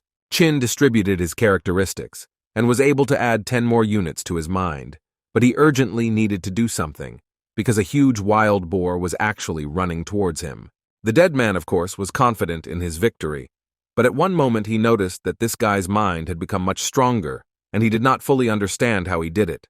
Chin was again incredibly lucky that after killing the poisonous snake, he dropped a first-rank item called a low-level storage ring. Even if he dropped the Blood Wolf battle sword, he would still be able to get any weapon. Therefore, he decided that he would first destroy these 2 mutated wild beasts, and then deal with the dead man. But he continued to consider the guy weak, even considering that he was able to temporarily escape from his control. The guy began to realize that his situation was not as controllable as he thought, because he actually needed at least 2 seconds to escape the control of this dead man's mind. The dead man at this moment already began to understand that he had finally managed to control this guy, and now he could destroy him. But suddenly he changed his mind, because the guy was able to destroy absolutely all the monsters. Chin was so glad that he finally had some effect. After destroying the poisonous snake, he picked up its poisonous gland, which was now very useful to him. After which the guy added that he had already found out that the dead man could not move, and now that all 3 wild mutated beasts had been destroyed, the guy wanted to see how the dead man would defend himself. The dead man immediately began to scream in a way that was not his own, because he was incredibly angry, because he believed that this was simply impossible, and began to accuse the guy of specifically using some secret tricks. Chin was incredibly disgusted to listen to this old man, so he immediately struck him several times, and thus destroyed him, for which he received 200 units of experience, and he also received the title of Judge, who can destroy evil beings, and those who violated the rules of the gods. This is a rather rare title. But the guy could not even imagine that after this battle he could become so strong. Now he began to understand why the eye of true sight showed him extremely evil. He understood that he needed to continue to destroy evil creatures in order to receive justice points. But they never explained to him how to use these points. However, it would definitely be something useful. Besides, he almost died. but the reward was worth it. Even this was not the end, because the guy, in addition to everything else, received a skill of the 3rd rank, the essence of which was the ability to tame a ring. And when he learns this skill, he will be able to order a group of wild animals to hunt. This will be such an easy way to gain experience. But as soon as he decided to use this skill, the system generated an error, because it turned out that the activation conditions were not met. The guy understood that the conditions for learning this skill were too difficult to fulfill. Even for the lowest level, you would need a D-rank talent for strengthening the mind. He became interested in knowing if the dead man had some kind of recipe for taming. He began to rummage through his things, and all he found there were dirty socks that had not been washed for 200 years, a gold necklace that was obtained by deception, an eye that fell out after the girl was hit by a snake, everything except what he needed. Chin could not stand it and still got angry with this old dead man, who had only one piece of garbage in his bag, but not what he really needed. He realized that just looking for a way out of this situation was a waste of time, so he decided to start the extraction process. After he used his talent once again, he received a rank D talent, strengthening the mind and also 3 units of strength and dexterity. As the guy expected, the corpse's talent was related to the mind. Next time you will need to beware of such attacks, because dealing with them is much more difficult than with mindless creatures. He was also able to use the talent of strengthening the mind and, as a result, created the skill of the divine seal. The creation was quite successful, but he still needed to obtain the talent associated with the 6 senses or find a way to create a beast-taming pill to activate it, both of which were very difficult to achieve. The guy was glad that the experiment was quite successful, and with the strengthening of his mind, he can directly control the storage ring in order to collect everything into it at once, and this will be much more convenient for him. Perhaps in future battles, he could summon a sword and win with a surprise attack. But what a pity! If he received the beast-taming pill, he would be able to directly control wild beasts, rather than items like spiritual grass and fruits. He continued to use his talent and finally received a really strong talent, namely fire control. When he becomes stronger, he may not even have to engage in close combat, because he will be able to control fire and attack from afar. He decided to take a little rest after such a long and protracted battle, and read the general chat, which was so lively, and everyone was discussing leveling up. And it seems that under the pressure of God, a competition to increase the level began in the village of beginners. One of the guys, who occupied the first line for a long time, returned to the top again, but now he is still in 9th place. Chin understood that he had not died. He was just in the space of another world, and today he had overcome many obstacles, so he decided that first he would restore some strength in this safe place, and then continue his hunt. The first thing he did was eat dinner, and the meat was incredibly juicy but quite difficult to chew. But the good news was that even for such a process as cooking meat, he was able to gain several points of stamina, after which his strength began to recover so quickly, and due to the fact that he was the first to find a small trick in eating meat, which restores strength, he was awarded 1 reputation point. All the other guys were quite surprised that ordinary meat could restore strength, but they were more surprised that Chin was still alive, because he had long since disappeared from the rankings. As soon as they all suddenly decided to restore their strength in this way, they all received a reminder that only by eating cooked food and warm water can they restore their strength. There will be no effect from cold food and water. After this reminder, some immediately had problems with the fact that they did not have a fire and could not cook food. Some were glad that at this moment trade had also opened up, through which they could exchange different things. Chin immediately decided to try to use this trading platform and decided to sell the finished meat first. Everyone received a notification that Chin Feng had put a new product into the trade channel. For every 3 kilograms of cooked meat, he exchanged 1 wild animal for the corpse, and one of the newcomers considered that he was very lucky, because he just had the corpse of an animal that he would gladly exchanged it for ready-made meat. As a result of the first transaction in this area, Lu Xuan and Qin Feng each received 1 prestige point, and the guy was pleasantly surprised that they were still able to exchange. And this guy was not the only one who decided to make an exchange with the guy and take the finished meat from him, because many had the body of the destroyed monster. Qin immediately used his talent on these bodies and received a total of 6 points of endurance, and this made him incredibly happy, because he essentially would not need to use wild animals, because everyone would work only for him. The next person who decided to turn to Qin Feng was Li Yuan, who informed him that they were both third level, but in the ranking he was still higher than Qin, so he asked him for 6 kilograms of meat, for which he would owe him. Qin didn't like this attitude, and the guy understood who this Li Yuan even thought he was. In addition, the guy understood that the amount of meat was quite limited, and the rule would apply. Whoever had time ate it. After this message, even more activity began in the chat, because everyone was shocked by Mr. Qin Feng's modesty, and now it seemed to the guy that he was now more like a merchant with a black heart. Suddenly, another meat seller entered this trade and decided to sell 50 kilograms of meat for first-rank equipment. Qin is quite surprised, because he could not even think that there would be someone who would be even greedier than him. In any case, he decided not to wait long and sell his other things, which fortunately he has quite a lot. People were not against exchanging for his first-rank weapons and offered the guy quite a lot of interesting lots in return. And as a result, he gained plus 7 units of strength, which was pretty good for him, because his strength was lower than all his characteristics, and all these exchanges could make up for its deficiency. Now that he already has a rank 1 strength bracelet, a rank 1 storage ring, and a rank 2 Bloodwolf battle sword, no one in the entire rookie village can compare with him. Suddenly, all these trades were interrupted by an emergency message, which said that newcomer village number 137 had made a bet aimed at newcomer village number 911, and now the resources of the losing side would decrease. The first one to reach level 5 would win and would receive an additional 50 points and a chest.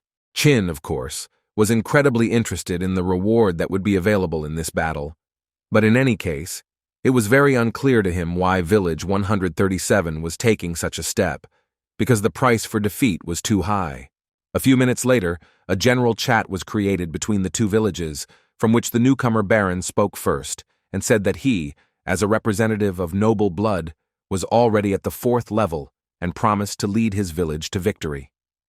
All his citizens were shocked by such a statement and were very happy about it, and the man was so confident only because he is much stronger at night, and right now he will start hunting for monsters of the 4th level, for which leveling up will go much faster. Qin couldn't believe his eyes. Could there really be other races besides them, such as the vampire race? And this is actually a big problem for him and for the entire village in general. If you think so, then everyone in his village is newcomers from the country of the Blue Star Dragon, which means the creator deliberately gathered residents of one country in one village. But he did not understand why they were doing this. What was the true purpose of the system?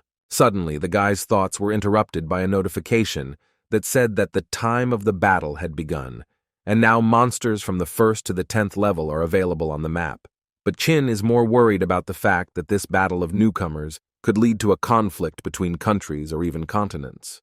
But for now, this did not matter much. He believed that now the bet on resources between their villages was much more important. He understood that Edward could destroy a monster alone, and of the 4th level, and it was clear that he needed to destroy monsters of a much higher level in order to have a chance to get closer to the 5th level. So he immediately got down to business. He is actually incredibly lucky that he has improved his vision so much, because he can see well even at night, which makes hunting much easier for him. Strengthening his sense of smell also allows him to eliminate the beasts that hide in the dark. He also had access to a map that showed them the beasts with the highest level of beasts. This allowed him to move much faster and more accurately in the area with active monsters. Qin decided not to waste his time and immediately went to destroy the monsters in the active zone for level 4 monsters and made several successful strikes. As soon as the guy thought that he was not yet able to cope with all the enemies, then suddenly another monster jumped out in front of him, which was many times stronger than all the others. In any case, Qin was able to dodge his blow and deliver a counterattack, which the monster did not expect, as a result of which he lost this fight. But the guy was more shocked by how this monster suddenly appeared. Even his heightened sense of smell did not work, which gave the monster the opportunity to attack him. The guy was lucky that it was only a level 5 monster. For the first time, he meets a monster that looks so much like a human, he began to think that all monsters above level 5 will become more than just beasts. In any case, it was time for him to continue his journey, and after a few steps he heard a rather familiar smell, which reminded him of fruits or flowers. He understood that if he went further, he would reach the zone of animals of the 6th level. Although their level would be higher, this also applies to fruits and flowers.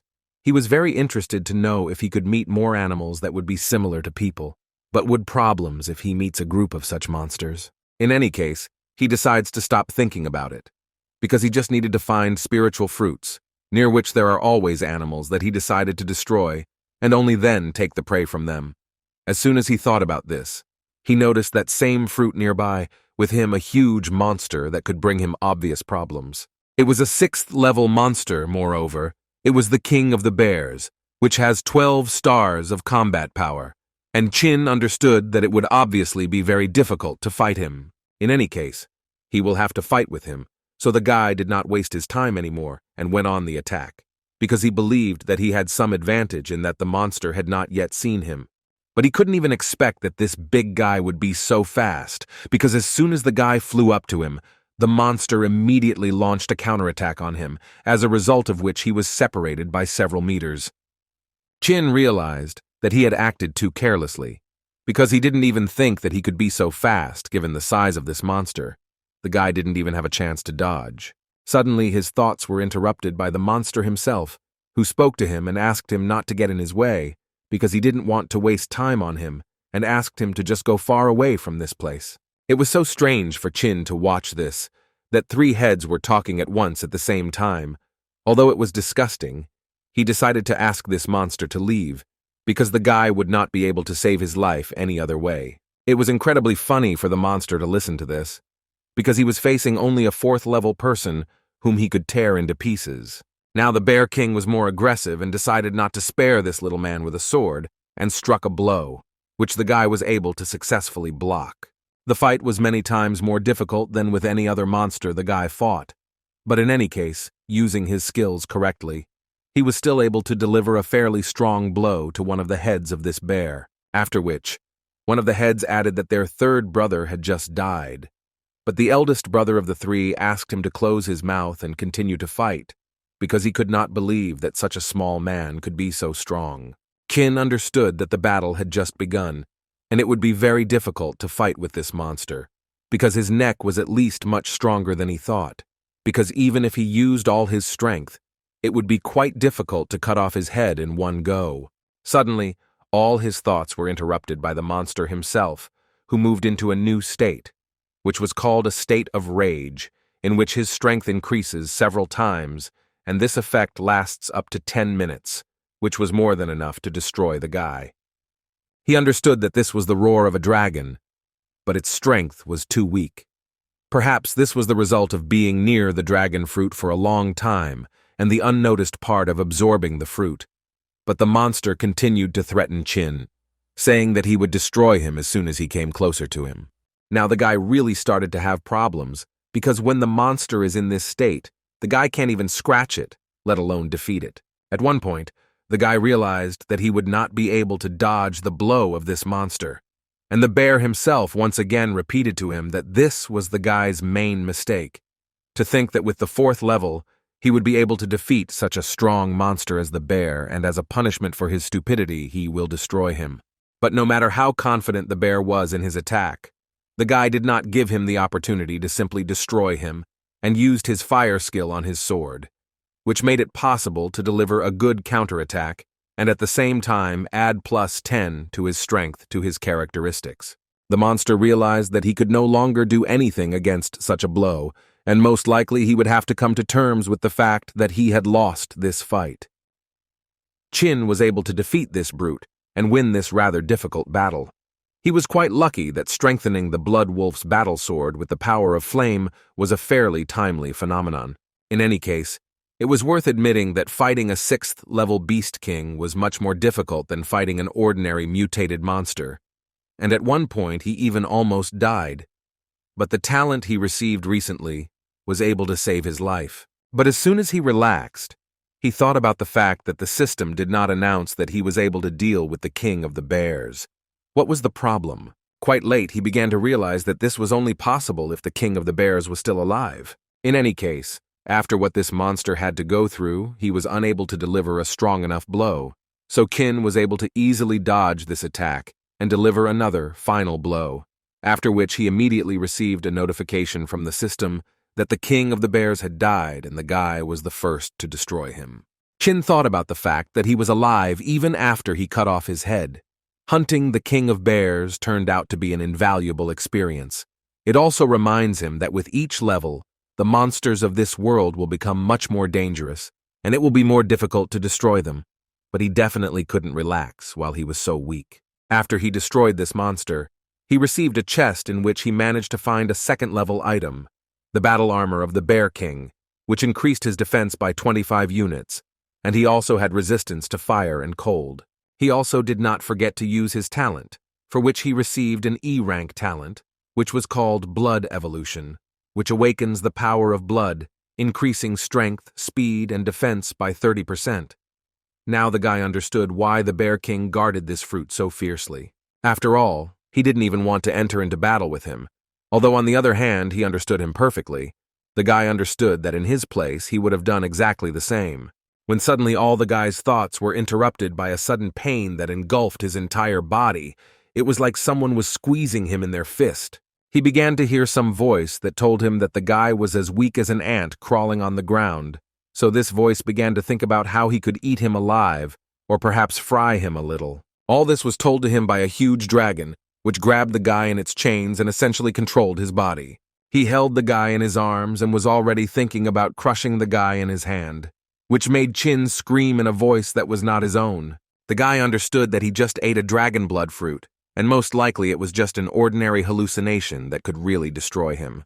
He realized that he couldn't just give in to this whole circus, and besides, it was just a hallucination that couldn't be allowed to take over his mind, so he decided to take a little bite from this dragon.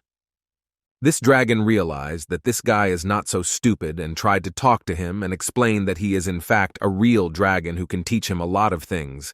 But Chin absolutely did not care about his every word, and so he continued to eat this monster. Still, after a few seconds, the guy was able to open his eyes, and it really turned out to be a hallucination, and the first thing he saw before his eyes was a notification that he had successfully used the dragon blood fruit, and he received 5 units for each attribute. After eating the fruit, the guy felt warm throughout his body, and he would really like to take a nap. But he understood that he couldn't sleep yet, because he had almost reached the 5th level, and if he destroyed just one beast, he would be able to win the challenge for resources.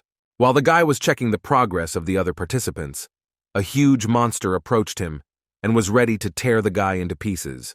The Vampire Lord was already level 4, and he was going to rise to level 5 before dawn, so he asked them all to just wait for glory to come to them. All his colleagues and those who were in the village for beginners with this warrior were proud that they were caught with him. But suddenly, all their joy and storm of emotions were interrupted by a notification that informed them that newcomer Chin Feng from village 911 became the first who managed to reach the 5th level, and village 911 wins this challenge for resources. Everyone from this village should have been proud of Chin Feng, because it was thanks to him that they were able to receive 20 stat points for free. At the same time, all members of newcomer village number 137 are deprived of 20 stat points, from which Lord Edward began to get incredibly angry, because they began to blame him for what happened, which made him even more angry. And Chin himself was incredibly grateful to this monster, who came to him on his own, which saved the guy a lot of time, and thanks to him, he still increased his level to the 5th, for which he also received a silver chest. Also, the guy, of course, did not forget to use his special talent on all bodies, which was incredibly useful for him. Suddenly, his process was interrupted by some guy who said that he had received a resource bid token, and he would like to use it to exchange it for a refined level 1 steel sword. Chin Feng was quite open to such an exchange and happily accepted it, because with this token, the initiative would be in his hands, and he would no longer need to rush to the area with the top-level beasts to hunt them. Therefore, without hesitation, he nevertheless accepted this exchange, after which an explanation appeared on the screen in which they said that the token appears once in each newcomer village, and only the strongest in the entire village has the right to use it. After use, in case of victory, the reward increases factor of. It was not surprising to Chin that Gu Ming wanted to sell it to him, not only because of the restriction on the use of the token, but also because of the punishment of growing several times. It seems the guy has become quite a famous person, and he suddenly gained a lot of prestige by leading everyone to victory. Therefore, he decided that when morning came and everyone was fully recovered, he would begin the next bet on resources, and his decision was supported by quite a lot of people who considered him so caring. But the guy himself didn't think that way about himself because he didn't do it because he was tired and wanted to stall for time. After all, with his endurance, he can stay awake for 3 days and 3 nights and still not get tired.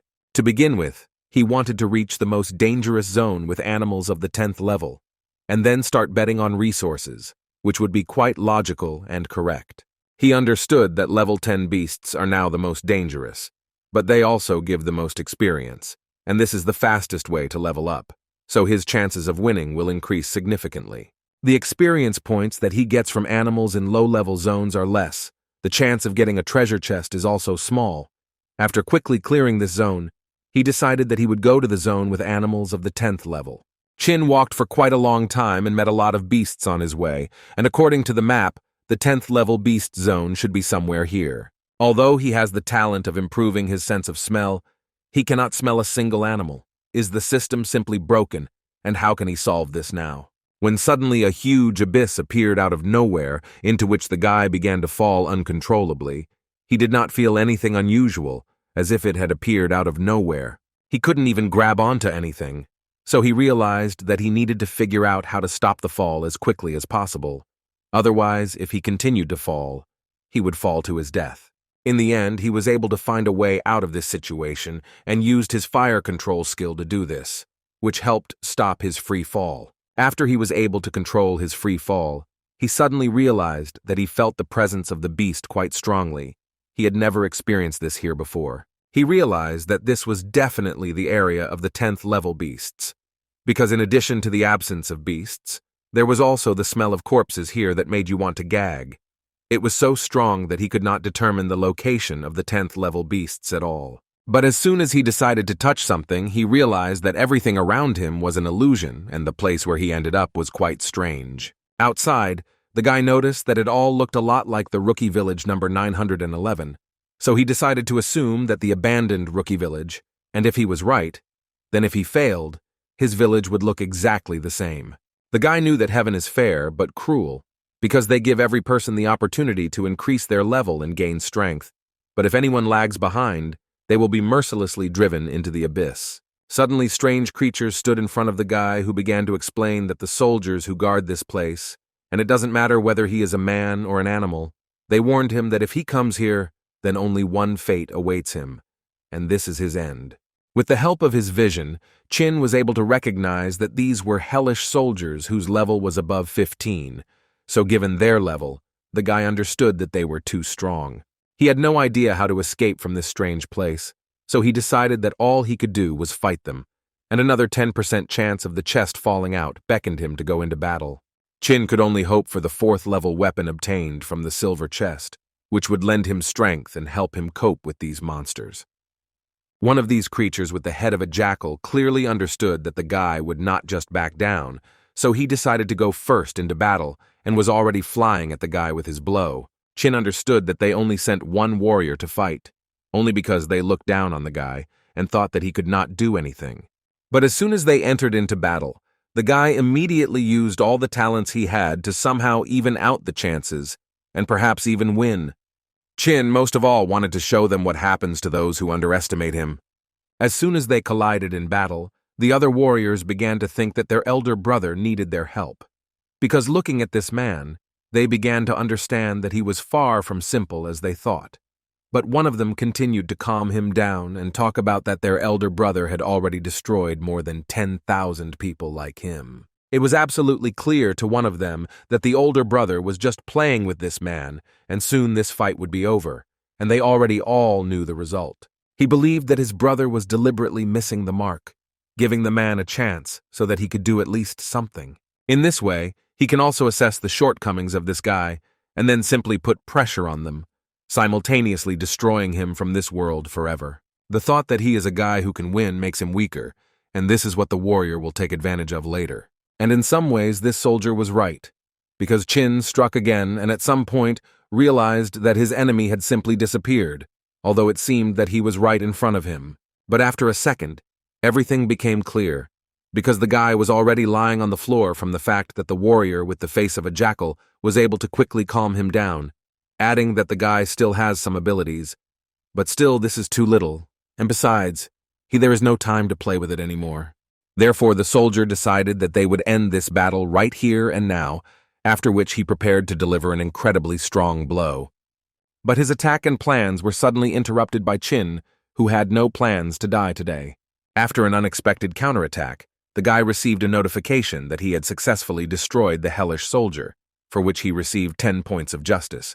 But most of all, the other soldiers were surprised. Chin understood that in order to survive in this world, he could not waste a minute, not even a second of his time, especially after receiving the mind enhancement talent, with which you can control the dead. Chin trained around the clock in order to learn to control the weapon, and he finally managed to achieve this. After hundreds of thousands of times, he was still able to achieve his goal and learn the technique of hidden murder. The other warriors did not tolerate this and immediately decided that they would tear him to pieces for such impudence and for what he did to their brother.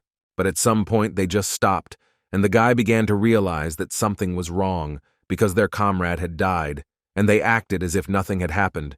He already began to think that he still failed to destroy the jackal. At the same moment, he realized that this was impossible, because the system informed him that this monster had already died, and he even received some experience for it. So this option had to disappear. But all his thoughts and guesses were suddenly interrupted by the terrifying voice of that very monster who stood behind him and was accumulating energy to strike. Chin understood that the situation was too bad for him, and he urgently needed to come up with something. Otherwise, his story would end there. At the last moment, he managed to dodge this fiery blow with the help of one of his talents, which he used at the right time. But in any case, this was too little to defeat this monster, because it was not even clear how he survived. In addition, other warriors began to approach him, who were slightly upset that his older brother could not deal with such a boy faster. After which, this monster added a question to the guy in which he really wanted to know whether the guy really saw the notice of his death, because he was still alive, because the eye of true sight should have shown him his name. Chin couldn't believe his ears that this monster knew about the eye of true sight. The monster saw that the guy was slightly shocked by what he was seeing, after which he told him that they were warriors who came from hell, which only means that no matter how hard he tried, it was impossible to destroy them. But Chin was not afraid, moreover. He believed that they were just a bunch of watchdogs who had found an incredible amount of self-confidence somewhere, after which the guy went into battle again with the thought that if he was already able to destroy one of them once, he could do it again. The same soldier who fought him the first time immediately responded with a blow, and their fight continued from the moment where it ended. But fortunately for the guy, or for the warriors themselves, the time had come for these warriors to go back. So the elder brother said goodbye to him, and finally told him that he was quite interesting, and if fate decreed it, they would meet again. Chin still had to admit at that moment that he had underestimated these disgusting jackal heads, and at that moment, he received a reminder that the lost village connects hundreds of thousands of newcomer villages. It appears in the darkness of the night and disappears at dawn. It became clear to him that this also meant that as long as he had the dark seal, then everyone had a chance to enter here. So he decided that as soon as he became stronger, he would definitely return and fight this monster again. Suddenly, his senses of smell informed him that someone was rapidly approaching him, but the guy did not see in front or to the sides. And he didn't have to wait long because a huge monster crawled out behind him, which all this time had been getting as close to him as possible underground. It was a huge sand centipede which had level 12 and 15 stars of combat strength, but Chin was very happy to see such an animal in front of him. While Chin was fighting with this monster, a notification came saying that there were now 2 people in the village who had reached the 5th level. The guy did not expect that after increasing the amount of resources, Lu Xuan would increase his level so quickly. While Chin was fighting, a notification came that Village 477 had forcibly joined Rookie Village 911 to the resource bet, and the first one to reach level 8 in the Rookie Village wins the bet. A few hours later, everyone received a notification that Chin Feng from Rookie Village number 911 was the first to reach the 8th level, and his village was winning the resource bet. And the guy himself was so funny about this, because he only needed to destroy one monster, and they dared to challenge him. Many newcomers simply did not understand what had happened, because they suddenly began to glow with a bright light. Was it really because Lord Qin Feng had won? Lord Demir was incredibly angry at this, because he didn't understand how they could lose to people from the land of the dragon, and who was this Qin Feng anyway. But he was convinced that it was all their fault, and they should not let these people look down on them, so he decided that they would create a revenge plan. So he decided to turn to the area channel and seek help from their allies. The other village was incredibly surprised by the level-up speed of this guy from the land of the dragon. They asked not to tell them that he had a special talent of S rank. One of the poor people said that S rank talent was their divine gift, and he did not understand how people from a small dragon country could receive the protection of God. Another village where a guy received a bet token suggested that his friend use it for the newcomer village, number 911. But James was not sure about this proposal, because Rami is from village number 5, an A-rank spatial talent, and he is a ninja who was the first to reach level 8 in the first area, and even he is afraid that these people from the land of the dragon might surpass him. The newcomers from Qin Feng's village were quite surprised that he ignored all the messages that came his way from other villages, but the fact was that their lord was a little busy fighting a huge monster.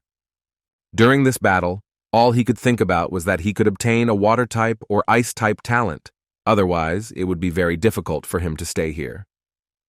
He received a C-rank token, which allowed him to receive a C-rank mission without a time limit, upon completion of which an incredible reward would be given along with a dark gold chest. Qin was thinking that the first place in the rookie trial gives a golden chest, but for completing this C-rank mission, you can get a higher rank dark gold chest, and it looks like the mission will be quite difficult. But since it has no time limit, he decided that he could activate it and slowly do everything possible to complete it. Therefore, he decided not to wait long, and decided to activate this token for which he received 1 prestige point, and the details of the mission were to gather the 5 foundations of the kings of gold, earth, water, fire, and sand, and then go to the dragon slope, find the altar of the 5 elements, and reveal the seal of the newcomer village number 911. Also, do not forget that after the seal is released, rookie village number 911 will be able to enter a more open world. After completing the mission, every rookie village in the area will be able to enter the larger world. Now it became clear to the guy that this is a mission to open a map. It turns out that no matter which village enters the big world, it will in any case receive a serious advantage and more resources. Qin took into account the leveling up speed of the others in the rookie village. To assemble a strong team of 20 level 10 people, it would take at least 5 days, and they would waste too much time that way. He also knew that the burial desert was located next to an abandoned meadow, so he decided that it would be a good idea to pay a visit to this place and find out the situation there. The girl tried with all her might to calm herself down and not think about what was happening. She believed that she should not move, and she also needed to hold her breath and calm down. The fact was that she was in great danger, because she was being hunted by a huge monster with a large axe, which was much stronger than her. And if she had given herself away, then most likely he would have found her and simply destroyed her. This monster was very developed and even knew how to talk and was only thinking about how he would now find new human meat and then be able to enjoy the wonderful taste of meat. After which he was able to detect the girl with the help of his special senses and began to scream incredibly loudly. The girl herself understood that this was most likely her end, so she did not even try to run away from this monster. The monster, which looked like an elephant and a rhinoceros at the same time, had already raised its hand in order to cut the girl into small pieces and subsequently eat her. This monster was called a berserker mammoth and had a development level of 12 and 15 stars of combat power, so the girl obviously had no chance in battle against him. Therefore, she decided that she did not want to look at it and closed her eyes and just waited for him to destroy her. But suddenly she realized that she had not died and someone had saved her. She was very lucky that Qin Feng came to her aid just in time, and he became incredibly curious about why she came to the realm of the 10th level ferocious beasts, and also alone. But the girl was too scared to really explain anything to him, and in a state of shock she tried to ask the guy what he was doing here. The girl walked away a little, and when he asked her again where her group was, she again felt not very well, because she remembered what happened to her friends.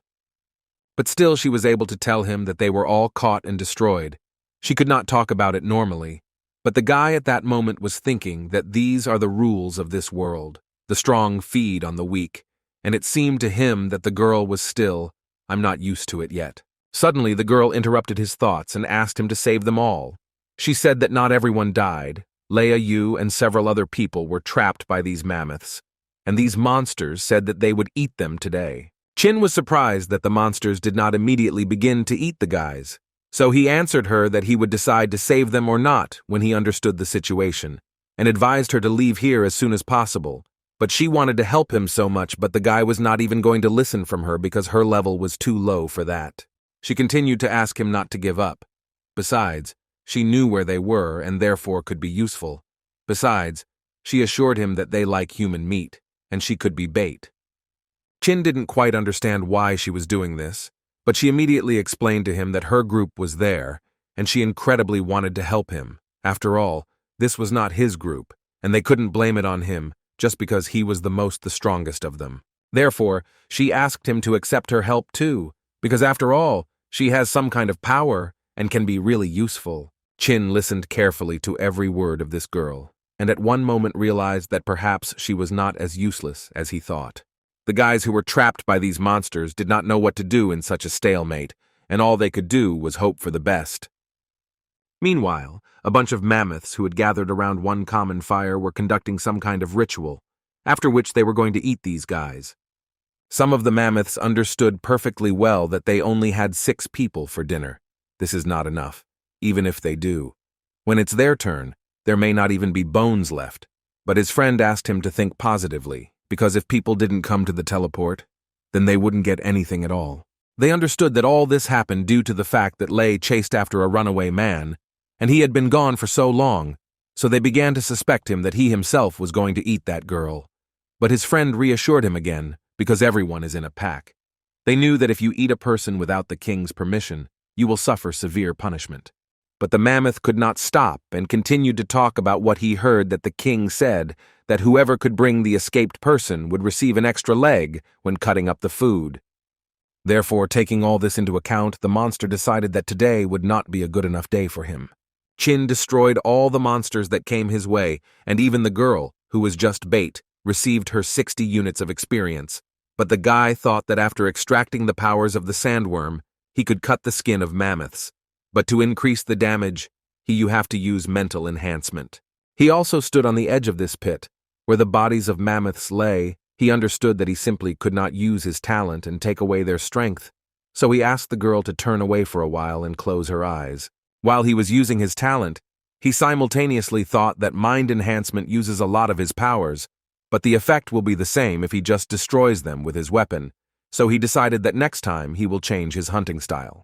After the guy finished his procedure, he allowed the girl to open her eyes, after which he gave her a protection ring that had just fallen from this mammoth, so he asked him to use it if she was attacked because it can create a protective barrier. She was slightly surprised by this action, because as a girl she could evaluate this ring a little differently. Therefore, the guy had to add a few words so that she would not misunderstand him, because she would still be bait, and if something goes wrong, she could die, and this would cause a lot of unnecessary problems for him.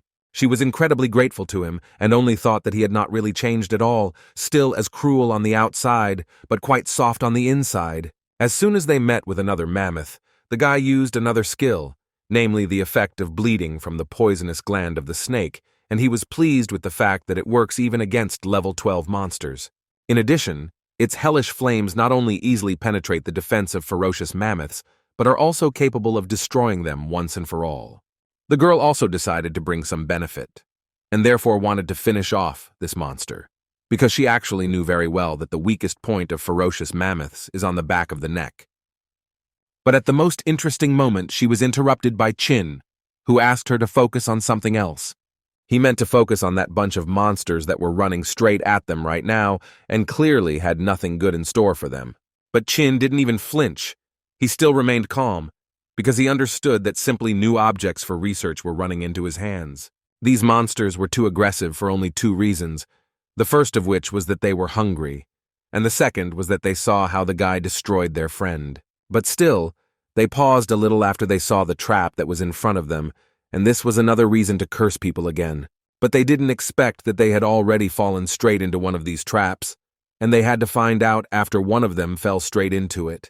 Chin was so proud of himself because he knew very well that some mammoths would notice the disappearance of their comrades and come here, so he set traps in advance. Therefore, he believed that since they had already arrived, they could simply become tools for his ascension, and he was quite right, because he began to actively receive 600 units of experience for each of the mammoths.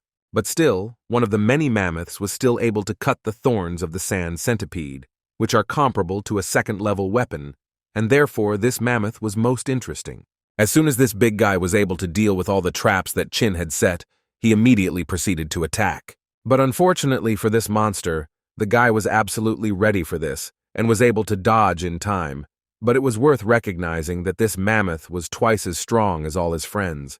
And this was immediately clear after they crossed their blades just once. But as it turned out, these were not all the mammoth's aces, because as soon as they crossed their blades again, the mammoth decided to use his special power. After which he said that his body had received a blessing from the king, and all his wounds would instantly heal. So he told the guy to give up, because under such conditions, he would never defeat him. But it seems the monster said this in vain, because after this confession, the guy's eyes lit up even more, because he incredibly wanted to get this ability. Therefore, he decided that he would try his best to master it, and added that it was quite impressive and practical, but he also wanted to ask the guy one question. And he decided to clarify the essence of this question while he was beating this monster.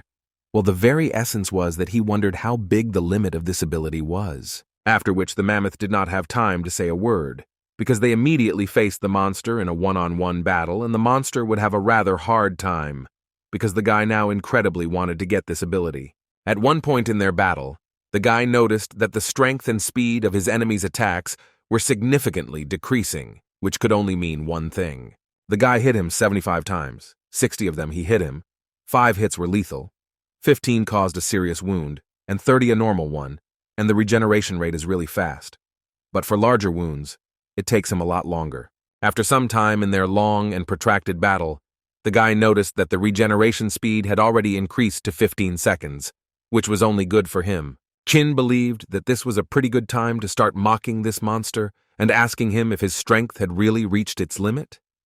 He couldn't stop there, and also added that it seemed to him that his king's blessing had disappeared.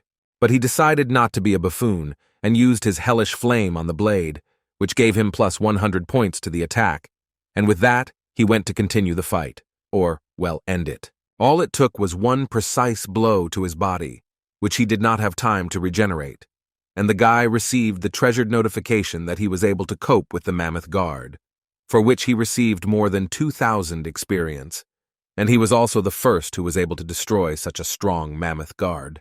The girl was so shocked because she knew that Qin Feng was such a strong warrior, but she could not even imagine that his strength was so great. But now she was worried that he was destroying everything in his path and wasting his power just like that, destroying trees. She couldn't even imagine what could have happened to make Qin Feng's mood deteriorate so sharply. But everything was really simple. The guy simply couldn't use his talent on this monster, and it was so disappointing that he couldn't extract the ability to regenerate. No matter how hard he tried, he couldn't do it, and the girl simply didn't understand what had happened, so she also couldn't help him. But suddenly, his expression changed, and he began to smile again, because he realized that if he couldn't get her out of this henchman, then he just needed to find their king. The girl very carefully looked out from behind the stone and tried to understand there were so many monsters there. She counted about 30 elephant heads, so she began to worry incredibly much about him, because even with his strength, she could get hurt. Therefore, she invited him to quickly save her friends, and after which they could return to the village through the portal, especially since the monsters could not follow them. Qin Feng thought completely differently, so he asked her to look first in one direction, where the monsters had lit a fire. Then he asked her to turn her head in the other direction where her friends were sitting, who were guarded by 2 monsters. It seemed to him that the situation was very beneficial for them, because they could essentially just suddenly attack 2 elephant heads from the forest, and then silently save her friends. But still, he asked her if she didn't think it was just an ordinary trap. He began to tell her that the herd noticed that 8 of their comrades were missing, so they sent that group of mammoths after them, and if this group did not return, then their king would definitely suspect something. They left Lei with the others where there was little security, pretending to be busy with their own business, but in reality it was intended to lure them into a trap. But the girl couldn't believe the fact that animals are capable of this. Can they really think so deeply? The guy told her that the higher the level of the animals, the smarter they are, so it's common to come up with a trap for them, and if you underestimate them, sooner or later, you can lose your life. After such long conversations, the guy finally decided to go and finally do at least something. But the girl did not understand why he was doing this when he himself said that there was a trap there. But he told her that it was rather rude not to come to the performance that they had prepared especially for him. The girl didn't really want him to go there because it was actually incredibly dangerous. But the guy didn't care at all. He decided to go to the very center, where there were the most monsters. The mammoths noticed him almost immediately, because in fact they had been waiting for him for an incredibly long time. And then dinner came on its own. How wonderful! Unexpectedly for the guy, they lined up in a small corridor that led straight to their king, who seemed to be waiting, and now he was calling Qin Feng to him. The monsters stood quietly, because they were forbidden to touch this kid. But everyone had in their heads the thought of how this guy could destroy the guard Loi, because he really looks like such a weakling. Looking into his eyes, they began to understand that he was able to destroy their comrade, only in some vile way. It was so funny for the guy to watch several huge mammoths discussing him behind his back. Finally, the guy approached the very boss of these monsters, who was waiting for Qin Feng in the company of two mermaids. Qin Feng was surprised to see such a famous mammoth king, so he told him that he was indeed very cruel and stunning, but mentally thinking that his combat strength was only 6 stars higher than him, Qin expected much more. The king found it incredibly funny to hear this from the guy, so he also responded with a compliment because people always knew how to choose their words. But then he suddenly changed his face and added that this does not change the fact that the guy was able to destroy 14 of his subordinates, including a loyal guard, and thus their clan was humiliated. So the king did not even know what to do with him. Qin Feng told him that he understood perfectly well that all this was done to lure him out, so he believed that he would not want to simply destroy him. The king noted that the guy was absolutely right, because the big guy believed that he could be of much more use if he lived than if they simply killed him. After which he added that he really respects the guy and would like him to join them in the pack. Qin Feng was not even slightly shocked. He simply could not expect such a scenario, probably like everyone else who was there. But the king did not stop there and added that if he joins them, he will forget about his crime and give him the title of guard, and with it, he will give him everything he wants, and he will become the happiest of people. The guy understood that inviting him to the clan was a pretty smart decision, and not everyone would come to him, but still, before making his decision, he decided to ask the guy one question, after which the guy said that he had heard that in another world everyone is strong, like the wind, capable of flying on clouds, moving mountains and even destroying half the world with one wave of his hand, and he was interested to know if this was true. The king did not quite understand what the guy was talking about and what other world he meant, so he decided to ask his priest about this issue. The priest also did not understand what he was talking about, but he could assume that this master of people was talking about simple rumors. The mermaid began to laugh at this, because it was quite funny for her to hear such expressions, because she knew that only heaven was capable of such things. And after her words, the king added that the world ends in this meadow. The other world that the guy is talking about simply does not exist. This answer was enough for the guy, because he wanted to check whether the king could recognize the eye of truth, and he also realized that the monster knew nothing about the other world. What a disappointment it was for the guy, the king who knows less than him, just because he was stuck in his own little world, so the guy immediately took out his sword and prepared to fight. The king realized that apparently the guy had made a decision, but still tried to ask him again. Qin Feng answered him that if he agreed to serve, he would give up humanity, and he would not want to become a traitor. But the guy will happily change his mind if the king can defeat him in a fair fight. The king looked at him with a rather thoughtful look, because it seemed that he understood how strong the opponent was standing in front of him.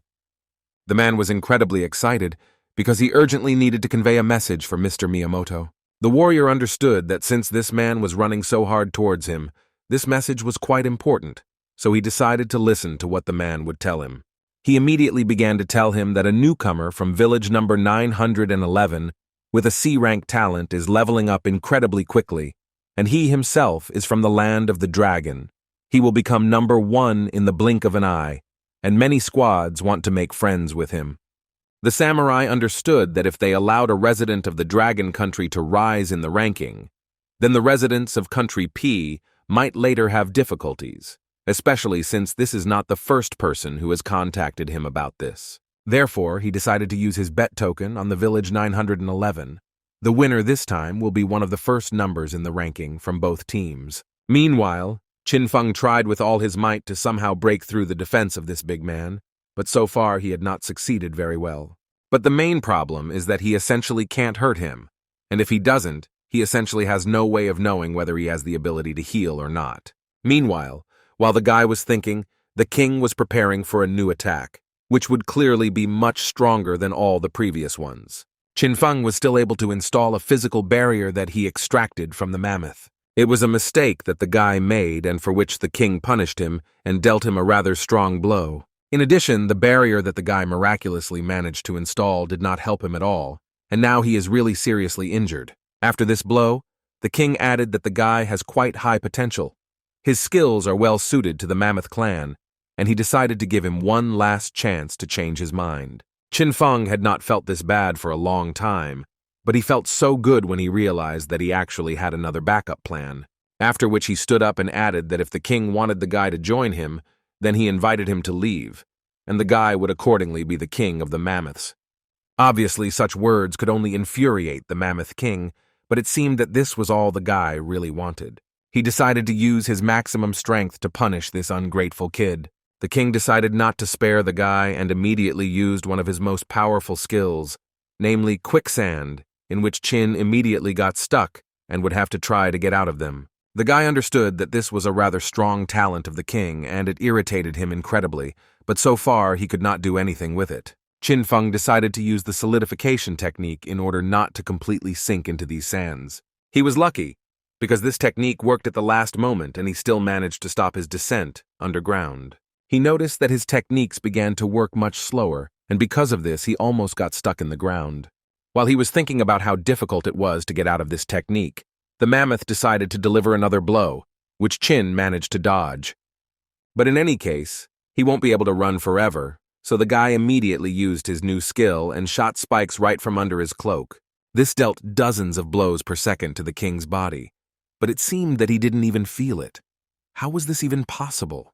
The mammoth was hit by spikes engulfed in hellish flames, but even this did not help inflict any injury on him. Again, he thought too much about why he couldn't hurt this monster, and for this he received an unexpected blow, which, unfortunately, he could not block.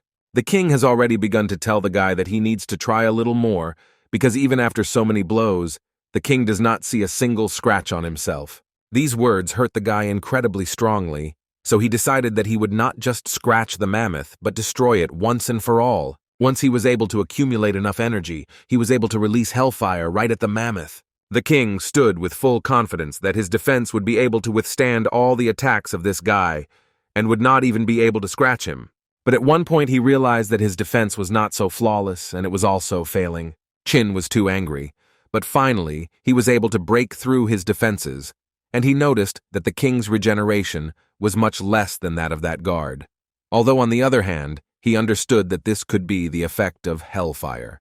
But in any case, you shouldn't relax because the Mammoth King has become even angrier and is about to launch another attack right now. And so it happened. He created a huge fist in earth which flew straight at the guy. Qin Feng couldn't think of anything better than to simply catch this huge stone with his own hands and then apply the hardening of the sand again. But to his regret, he has too few stamina points left, and using the talent is simply impossible at the moment, which left the guy in shock. The king, looking at this guy, admired him, but then still added that it seemed that because of the kindness of the mammoth, he understood something wrong. Qin Feng was at his limit, because the hellfire that he used against the king had spent almost all his stamina points, and now it would be incredibly difficult for him to continue this fight. Also, the king was not going to stop there and dealt the guy several dozen blows at once, which could have destroyed the guy, given how poor his condition was. The girl could no longer just look at it, because she understood that her friend could simply be beaten, but she couldn't really do anything about it.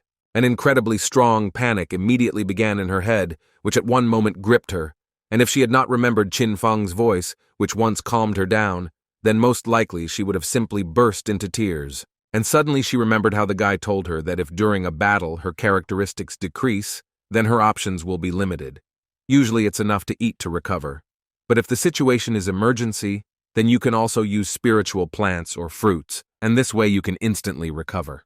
But the problem was that they had to be used immediately after being picked. Otherwise, the effect would be greatly reduced. But she understood that this was the only chance to help Qin Feng. So she decided that she would do everything in her power. Therefore, she decided to try to ask for help from others, and wrote in the general chat that she was now with Qin Feng, while he was fighting in a challenge with a stake on resources, and the situation was extremely difficult, because he urgently needed spiritual plants and fruits. So she asked for help everyone who can. Qin Feng thought that this was most likely the end of his story, when suddenly he began to hear a notification coming to him that he had been given a large number of fruits and plants. He clearly understood what they could be used for, so he immediately grabbed the first flower he came across, and he began to eat it, which caused incredible anger in the Mammoth King, because he did not fully understand what this man could be up to. The guy did not answer him, and simply continued to eat as much fruit as possible, which significantly helped him restore his stamina level. He was able to restore his energy to such an extent that the flames simply came out of his body on their own, and that only meant one thing, that he was ready to continue the fight with this Mammoth King, and this time he was sure that everything would be completely different. After which he immediately launched a new attack, which the Mammoth King did not expect. After all, he thought that he was done with the guy, and all that remained was to finish him off. But now his face was right in front of him, and the guy answered him that he was going to destroy the king of the mammoths right now. This monster simply could not understand how such a pathetic person could do this to him. But in any case, he will never know the answer to this question, because Qin Feng, unlike him, was still able to deliver the final blow, which pierced the king through. The guy finally admitted to him that initially he really wanted to cut off his head with one blow, but apparently he'll have to play with him a little more. Everyone who watched this battle could not believe what was happening, because they had never seen anyone stronger than their king. After the guy finally finished off the king of the mammoths, he received the core of the king of the earth element. All the mammoths who remained alive in this camp immediately decided to avenge their king and gathered to take revenge on this guy for their king. The guy immediately warned them not to even count on winning just because there were so many of them. Qin Feng realized that he immediately needed to distribute his stats equally in order to continue the fight, and as soon as he did this, he felt that he had become much stronger. He successfully destroyed all the mammoths that were there, and it didn't matter to him how many there were, because he could destroy each of them with just one blow. The king's advisor gave them advice on how best to fight with this type of opponent. He suggested that they hide behind their brothers, and as soon as the guy destroys one of them, the second one immediately flies out and unexpectedly delivers another blow. He was also sure that the guy would never, ever be able to cope with such a huge number of warriors alone, because this is simply impossible in reality. Qin Feng thought a little differently, and instead of 1,000 words, he responded by again using his hellfire, which burned the mammoths one by one. After which he realized that this entire herd was now commanded by this particular shaman, which greatly disturbed him.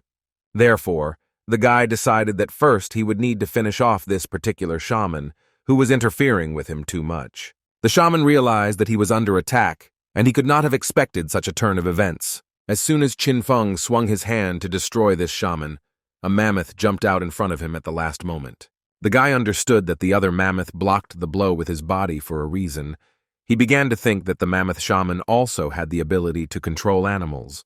The shaman simply did not understand how the guy was able to demolish and destroy such a large mammoth that jumped out in front of him with one blow. In any case, he ordered everyone who was left to attack this guy and not let him get close to him. After which he decided that it was too dangerous for him to stay here, and before running away, he added that he would definitely return with an entire army of mammoths to destroy the guy. Qin Feng simply couldn't believe that this guy just ran away. In any case, he decided that he wouldn't just let him escape, so he took his sword and pointed it straight at this shaman's head. The guy was surprised by this decision, because the shaman was able to distract him in order to escape himself, and it seems that this mammoth is smart enough to use such tricks. But now this is not so important because he continues to be attacked by those mammoths who are not very smart. Therefore, the guy decided that it would be best to destroy them with one single blow and not waste time just like that. For such a successful massive blow, the guy received a colossal amount of experience and was also lucky and dropped a bronze chest. All the guys who watched how strong Qin Feng could be simply could not believe their eyes and even began to assume that he was a demon.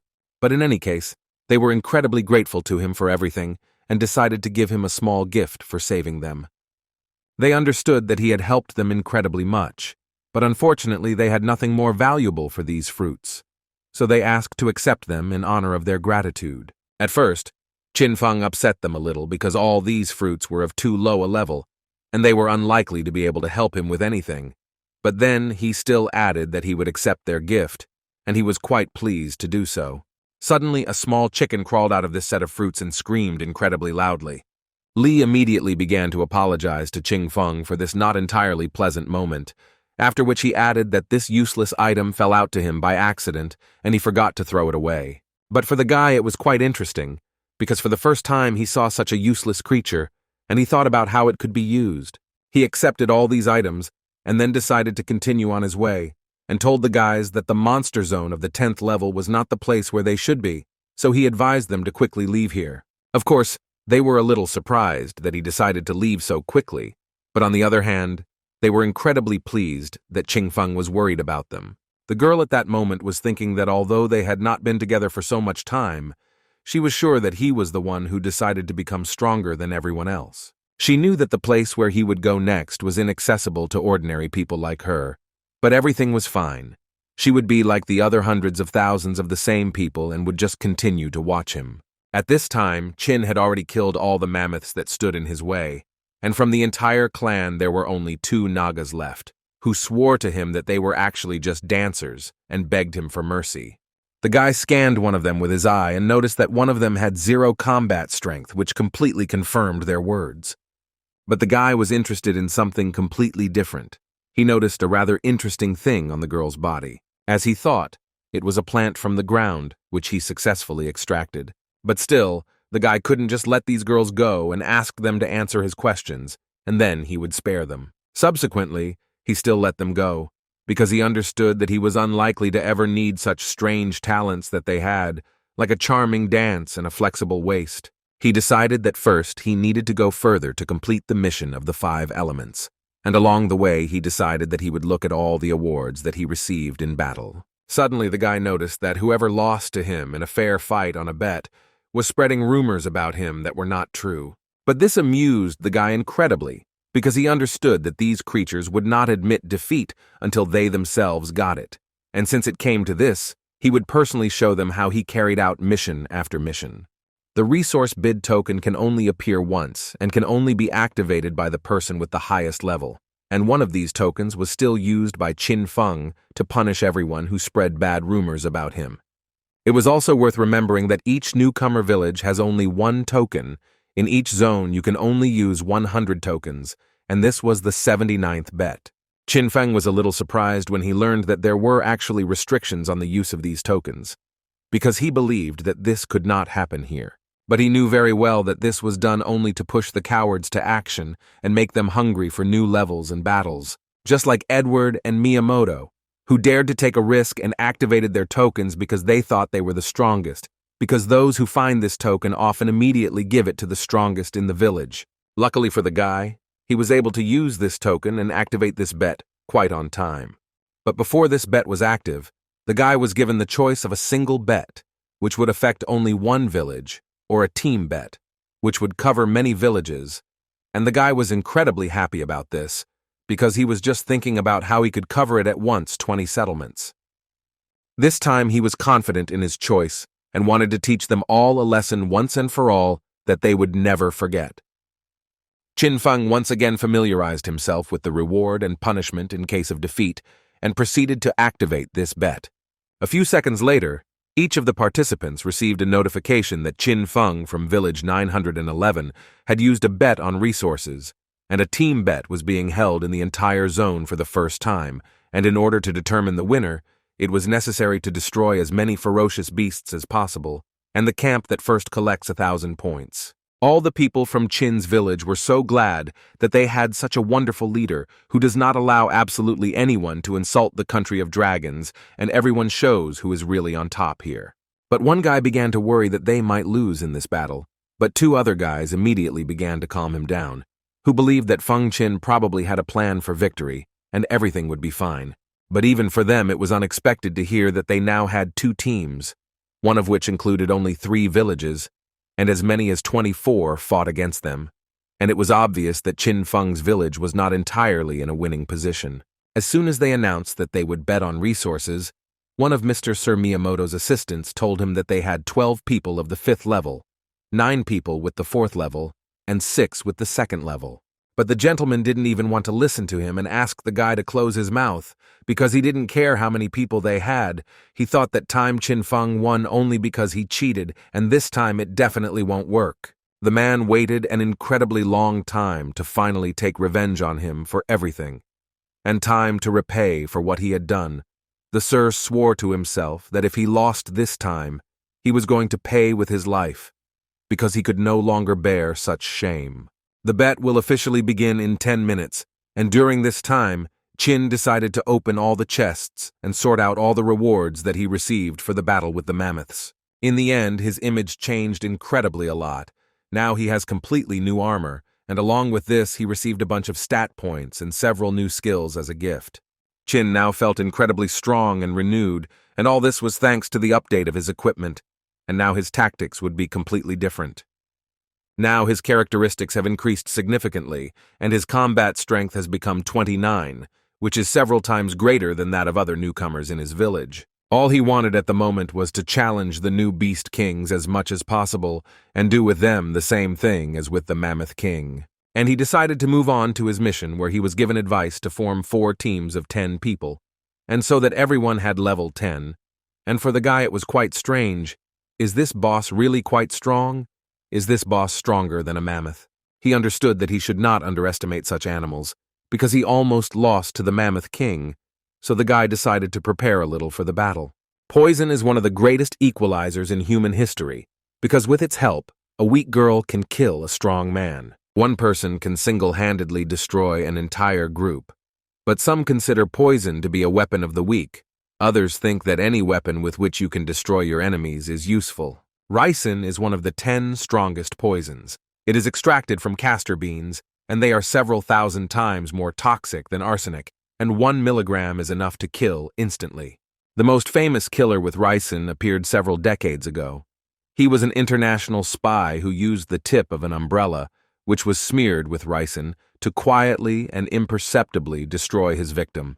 And when the guy saw the seeds on the naga, he came up with a plan. He decided to use his talent again and extract the element of poison. Qin Feng looked at the result and realized that this poison would be enough to kill 2 or 3 fierce beasts, so he decided to first mix snake venom and ricin to get something much more interesting. As a result, he came up with an unknown poisonous object that had an incredibly strong poisonous power. As soon as he received this item, he immediately had an incredible desire to test this item in action and how he wanted some ferocious monster to appear here. And as if by his order, a huge, ferocious beast of the 10th level appeared in front of him, which the guy immediately called to him. 1 drop of this guy's miracle remedy was able to destroy the wild beast instantly, and it even became a little scary what it could do to his other enemies. The guy considered himself simply a genius who was able to invent a new weapon that would change the course of his battles. But first, he decided that he needed to prepare as much of this poison as possible, after which he would not mind going to the ants and killing them all with the help of this poison. On the way, the guy discovered huge deposits of iron ore, which he could easily use to build anything. Therefore, he decided that for now, he would take a few units of this item for himself, because it could be quite useful to him. Suddenly, he noticed a large number of ferocious animals, which, as it turned out, were devouring this metal, and these creatures were called worker ants. Qin decided not to wait long and went on the attack, and was able to deal with these creatures with incredible ease, for which he received their skills. But it was worth admitting that this process began to take a lot more energy from him, which was quite unpleasant. It was also worth noting that although these creatures are not particularly intelligent, they were quite difficult to deal with, because they have a rather strong will to live. And the main problem was that if he couldn't pierce their brains enough in time, they would continue to attack him, even though they had lost half their body. This was so stressful for the guy, so at one moment he thought about using his poison. But on the other hand, these overgrown ants were everywhere here, and they moved in large groups. So he understood that it would be quite difficult for him to cope with them with his current strength. He decided that he needed to immediately figure out how he could gather them all in one place, after which he would deliver one rather strong blow and thus destroy them with one blow. Without thinking for a long time, Qin Feng decided to do something quite simple. He began to call the ants to him and literally begged them to come closer to him. After which he decided to add fire and threw the head of their comrade straight towards them, from which they began to make incredibly unpleasant sounds. But Qin Feng not only didn't understand what they were saying, but he even liked the squeal they made. In any case, he realized that it was time to stop playing with these creatures, so he began to concentrate the freshly made poison in his hands and was ready to strike. He understood that this was almost the only chance to destroy all these ants with one blow, so without hesitation for a long time he threw this poison directly at them. It was not a fire or earth blow that would cause a powerful explosion. It was more like rain in broad daylight, but the guy was sure that it would be no less powerful in destruction. Some continued to climb up to the guy, and some began to fall down, and the guy realized that the poison was affecting them because he began to receive notifications about gaining experience. Qin Feng incredibly liked the fact that each ant gave so much experience, so he decided to finish them off a little and finally win this fight. Just as he was about to strike again, the panel suddenly distracted him, because it was so urgent to warn the guy that he had already received his 300 points. But Qin Feng did not let him finish and said that he already knew this very well, so he asked him not to send him this reminder anymore, because as long as there is a reward, he will do everything for the sake of victory. This, as it turned out, was not all, and another reminder came that if his side won, he could receive an additional reward, and this news became incredibly interesting to the guy. While the guy was listening to advice and reminders, the commander of these ants, who was especially strong and his will to live was many times greater than that of his subjects, began to get closer and closer to him. Qin began to realize that if the poison did not get into the eyes, then it was essentially completely useless, so he decided that it would be better to use it right now. He used one of his new earth techniques, with which he released many bayonets that impaled the body of the ant, and thus they simply had no chance of survival. But in any case, even this was actually very little, because their number was too large, and besides, they realized that they could run away to avoid being hit by an attack. The guy was surprised that they were so smart, but still believed that they were too naive, because at such a close distance he could not miss. But suddenly, right in front of him, something began to crawl out of the ground, and it interrupted the guy and all his thoughts. It was a huge stone that the ants began to throw at, and for the guy this was actually not surprising, because they are monsters of the highest levels, and they must be smart.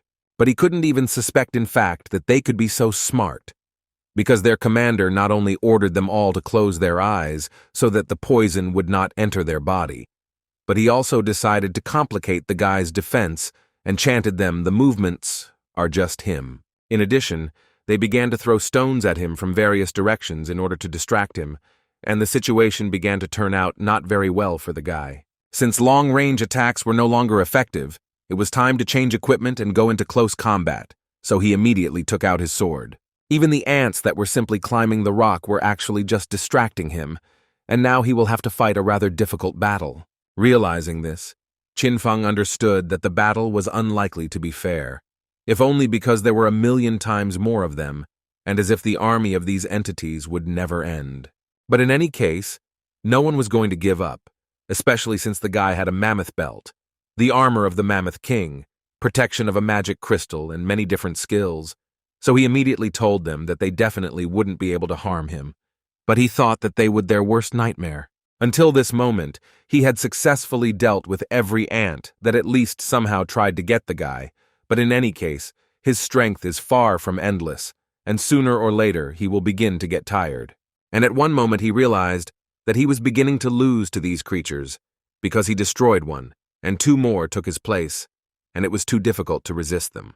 Qin Feng understood that their number was so huge that even if he managed to defeat them, he would most likely drown in their corpses, and the guy clearly did not like such an end.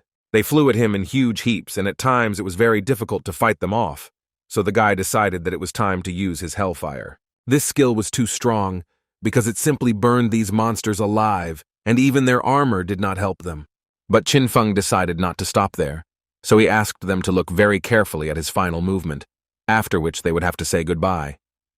After which he flew up to a low altitude and released an incredibly huge amount of fire that could burn literally everything in its path. Qin Feng released such a strong blow that he didn't even notice how he simultaneously managed to destroy the commander of these ants, for which he gained quite a lot of experience. But in any case, this was only the commander of this detachment, and the main boss of these monsters was the queen, who, for reasons unknown to the guy, still remained in her den. Yellow eyes suddenly glowed in the darkness, inside of which one could see extreme destruction and chaos. But it turned out to be just another ant that hid in its house and decided to attack. But Qin Feng dealt with it too easily. After such a rather difficult battle, the guy calculated that he now has 800 personal points, and the village has a total of 867. And if you add all this together with the points of the allied villages, then they should soon reach the first 1,000. Therefore, this only motivated him more, and he decided to check if there was anyone else left here who could bring him even more points. But it seemed like there was absolutely no one else who could give him points, because even the ants were gone. Therefore, he decided to go inside the cave from where these ants climbed out, and the first thing he felt was very humid air, and the earth was so soft. But the most unusual thing was that it smelled like chocolate. He once read in a book that ants secrete an alarm pheromone from their glands when they are in danger, and he began to assume that it was this that gave the smell, which was incredibly similar to chocolate. As soon as he walked deeper through this tunnel, he saw how these goosebumps were quite well prepared for his arrival, and it was even a little pleasant to realize this. He caught this queen at the moment when she was screaming incredibly loudly, and at first it was not entirely clear what was happening. But then he saw another ant take away the egg from her, which in all likelihood she had just given birth to. It was a bit of a creepy scene and quite difficult to watch, so Qin Feng didn't really want to linger in this place. But it seems that this will not happen, because one of the ants had already attacked him, while at that moment he was thinking that it is not for nothing that this queen ranks fourth among the 5 great kings of beasts, because with her incredible ability to reproduce, even 10 king's mammoths would not dare to face her. As expected, he was easily able to repel the attack of the ant that was hunting him, but in any case, he did not know what to do with the queen. After all, even these small ants attack quite well and almost inflict good blows on him. If not for his reaction, he would hardly have reached this stage at all. Suddenly, his thoughts were interrupted by some kind of wave that made him incredibly dizzy, and he didn't quite understand what was happening. But looking at the queen, everything became clear, because it was she who made these unpleasant sounds that put the guy into such a not entirely controllable state. And she did this not only to put the guy into such a state, but also so that her subjects would pay attention to her new enemy. Qin Feng finally realized that she had used the mineral deposits and covered all the ants with black metal armor. It was not as stupid as he thought at first glance. This was definitely an incredibly cunning move on her part, but even at this, she decided not to stop and ordered each ant to go on the attack and destroy the stranger who had entered their cave. Qin Feng was not afraid of such an attack, because he understood that outside the cave, he was able to destroy more than 100 people like them, and he was not worried at all. He went into battle as confidently as he had before, only this time, everything was different, just because he could end them once and for all, and this could not help but make him happy. The guy knew that these ants could bite 1,000 elephants, but in any case, even they with their armor would not be able to oppose anything to the absolute power that Qin Feng possessed. It didn't matter to him how many of them attacked, because he looked at them only as an experience that could give him a new level, so he destroyed one by one. He knew several weak points of these creatures, so destroying them became much easier with each blow. Looking at all this, the queen was already starting to get nervous that she might lose, because the guy unexpectedly dealt with her entire army. And he, looking into her eyes, continued to do this with a smile, because he knew that she would be the next victim. As soon as he demolished another batch of ants, she immediately began screaming that this was simply impossible and how could he even do it. Qinfeng told her that he had only removed the garbage that was preventing him from delivering the fulfillment of destiny for the Ant Queen herself. She understood that this was most likely the end of her, so without thinking for a long time, she used another trump card that was in her arsenal, and it was some kind of sticky substance that she released straight from her mouth. Qinfeng understood that there was no way he could dodge in the air, so he would have to take this blow. At first, he didn't even understand what had happened, because this blow actually had absolutely no effect, and at first he thought it was a hoax. But as soon as his hands began to smoke, he realized that there was something wrong with this spit. After a few seconds, he realized that it was caustic formic acid, which could burn his entire arm and not even feel his armor. Even his strongest protection of the magic crystal was corroded, and this could only mean that it was the Queen's trump card.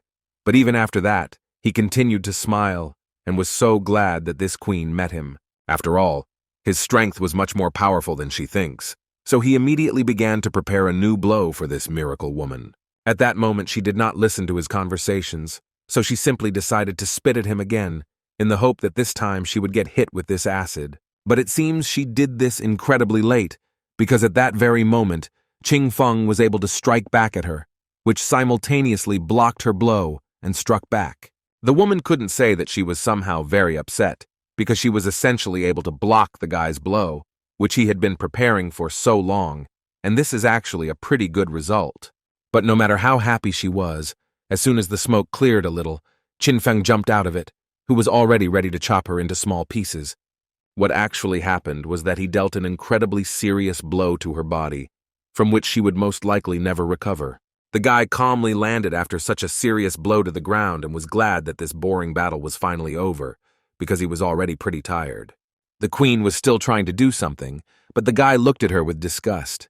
He just decided to add to her that today she was finishing her story along with her aunts. A few seconds later, the guy received a notification that he was able to cope with the queen of the ants, for which he received as many as 6,000 experience, as well as the king's core, and of course, the treasured silver chest. Qinfeng couldn't help but rejoice at this wonderful news, as he was essentially able to obtain 2 cores from the kings in such a short period of time.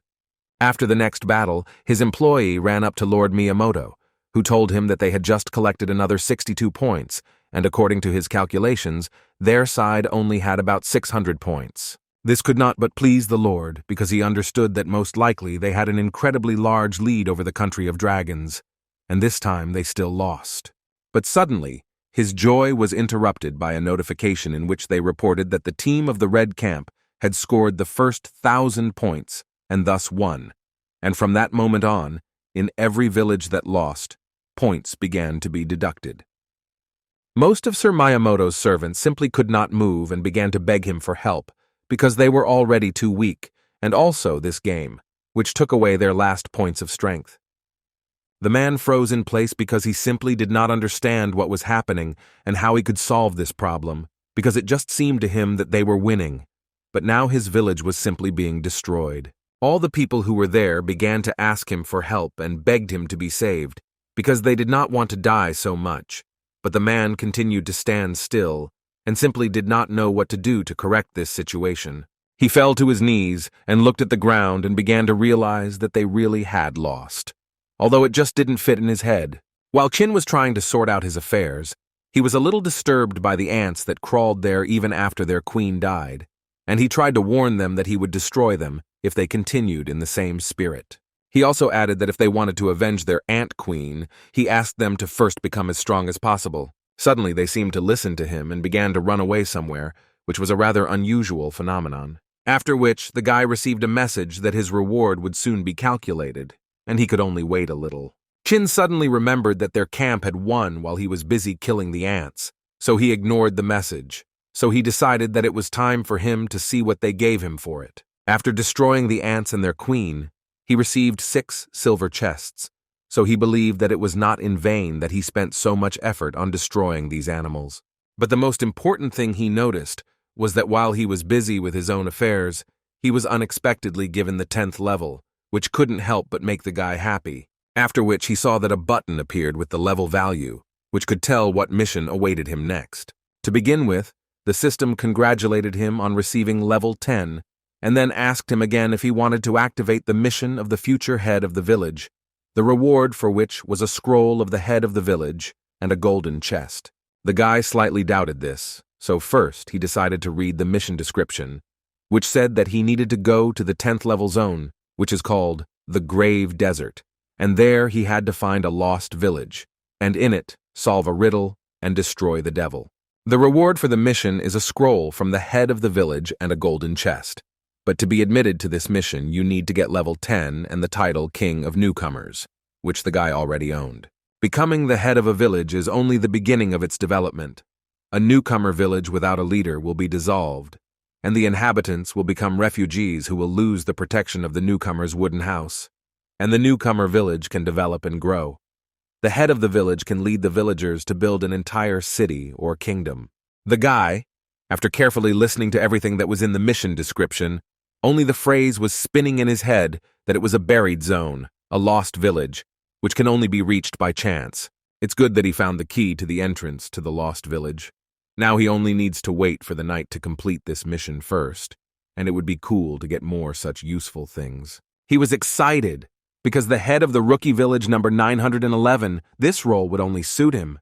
Chin decided that he needed to prepare a little before going into the Grave Desert, so he decided to use all the stat points he had received first.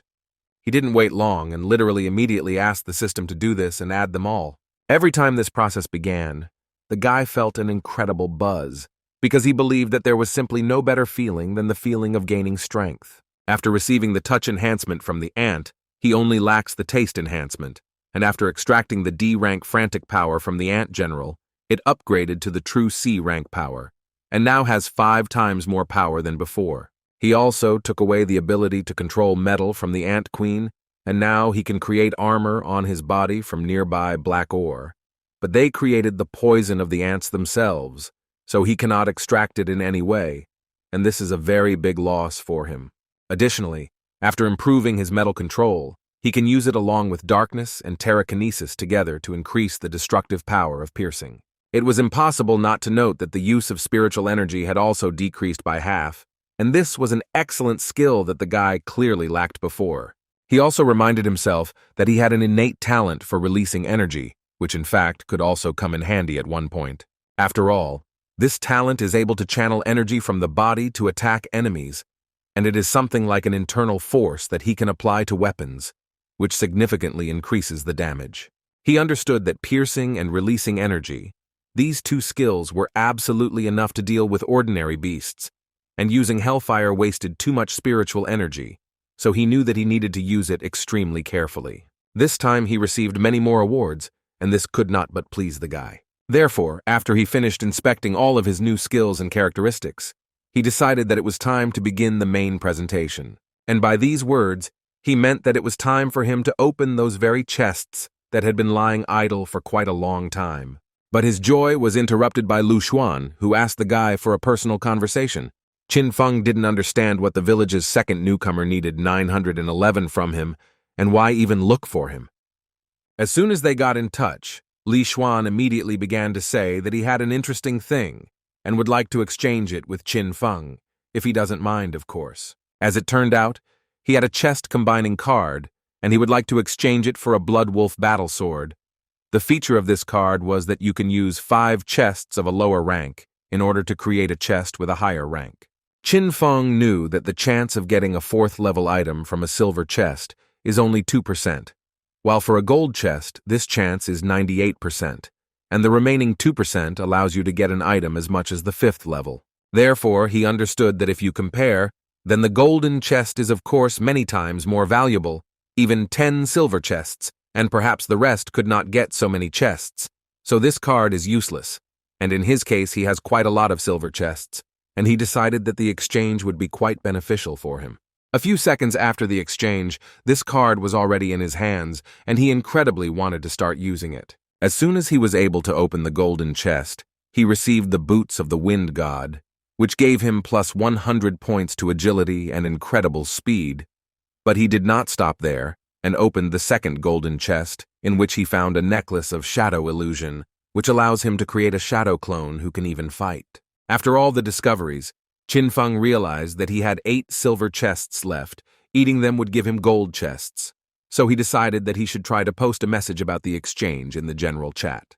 He put up for exchange the battle armor of the Bear King and the boots of the Dark Shadow, and he wanted to exchange all this for 2 cards for combining chests, and while he was waiting for offers, he thought that very soon he would meet the second knight of this world. But without a doubt, he understood that there was no point in relaxing, and it was time to continue his hunt again, so as soon as he rested a little, he decided to immediately continue the search for those same jackals. After receiving the boots of the Wind God, his speed increased significantly. Before the journey took about 3 hours, but now it only took him 1 hour, and when he reached the lost village of the Grave Desert, the entrance should already be open. But first, he decided to destroy the monsters to gain experience.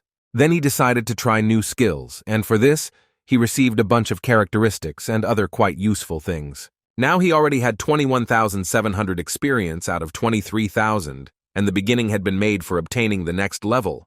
His combat strength had reached the limit of 49 stars. At the same time, he was able to reach the limit of extracting ferocious beasts of the 10th level, and he only had to extract beasts of the 8th and 9th levels, which should not have been difficult. After which he realized that he would have to buy a large number of their corpses so as not to waste his time. He approached the very place to which he had been walking for so long, and it seems that the same process had already begun and the guy was absolutely ready for this.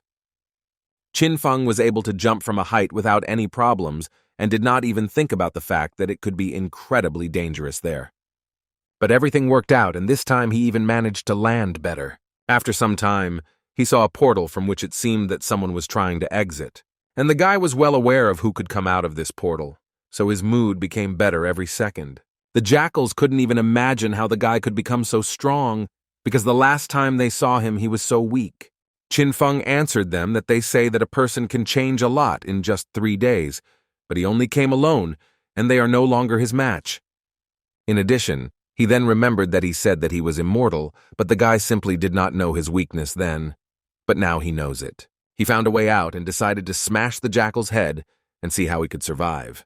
But it seems the jackal still failed to do this, because the guy again received a notification that he had successfully destroyed the hellish soldier, and for this, in addition to experience, he received a fragment of the Seal of Darkness. Qin Feng knew that if he collected all 7 dark crystals, he could remove the seal of the demonic altar, and after that, he could free the demon and destroy it to cleanse the village. This was the task, and the first 10 people from the Blue Star world who completed this mission would receive 1 golden chest and 200 stat points, as well as doubling the current stat points. Surprisingly, the guy was the 7th to activate this mission, and he thought that when they talk about the world of the Blue Star, they mean their world. But still, the fact that 7 more people received this mission made the guy think that there are many hiding rankers in this world, and if he doesn't hurry up, he may not have time to get into the top 10. While the guy was thinking and reflecting on everything, a huge man with an axe jumped out from behind him, clearly not wanting to say hello. But the guy at that moment only heard a notification from the system, which told him that since Village 911 had won the resource bid many times, the mission had become twice as difficult. The fighting power of the evil creatures had been increased, as had the reward for their destruction. He was lucky that his reaction was at a high level, and he was still able to dodge the blow of this big guy, because a little more, and most likely it would have been the end of the story. This man knew very well who he was standing in front of now, because he was already a fairly famous person who was the king of newcomers. But before he could start threatening again, Qin Feng used his speed and simply blew off this big guy's head. The guy was once again convinced that in fact, the level does not mean anything if there is no power, so there is no need to throw around words in advance, and the guy himself received level 11 and another dark crystal for this destruction.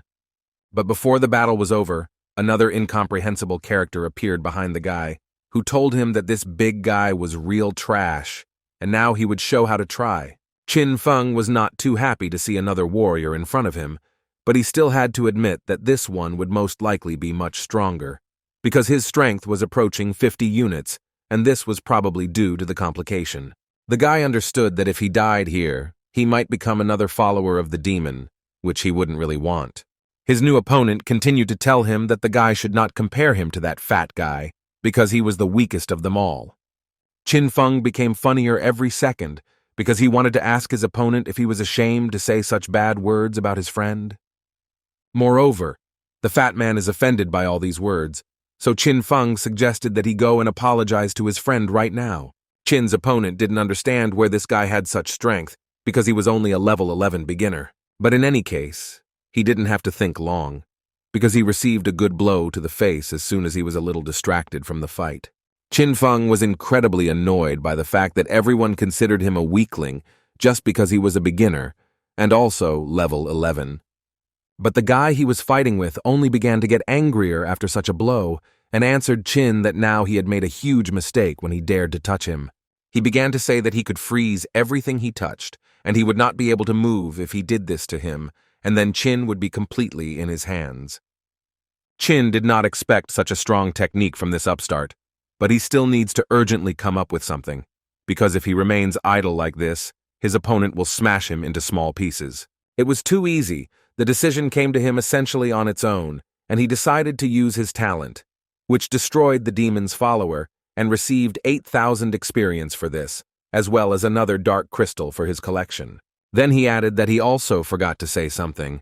It's better not to approach him, because anyone who does this will immediately become experienced to increase his level. Sometime later, after the guy wandered around this area, he noticed that after the demon's roar, the fog became much thicker, after which, several creatures came out to the guy, who were one of the guardians, and Qin Feng was glad to see such a meeting, because since he needs to collect 7 dark crystals, then there will be 7 followers. But the only thing is that he did not see the last guardian.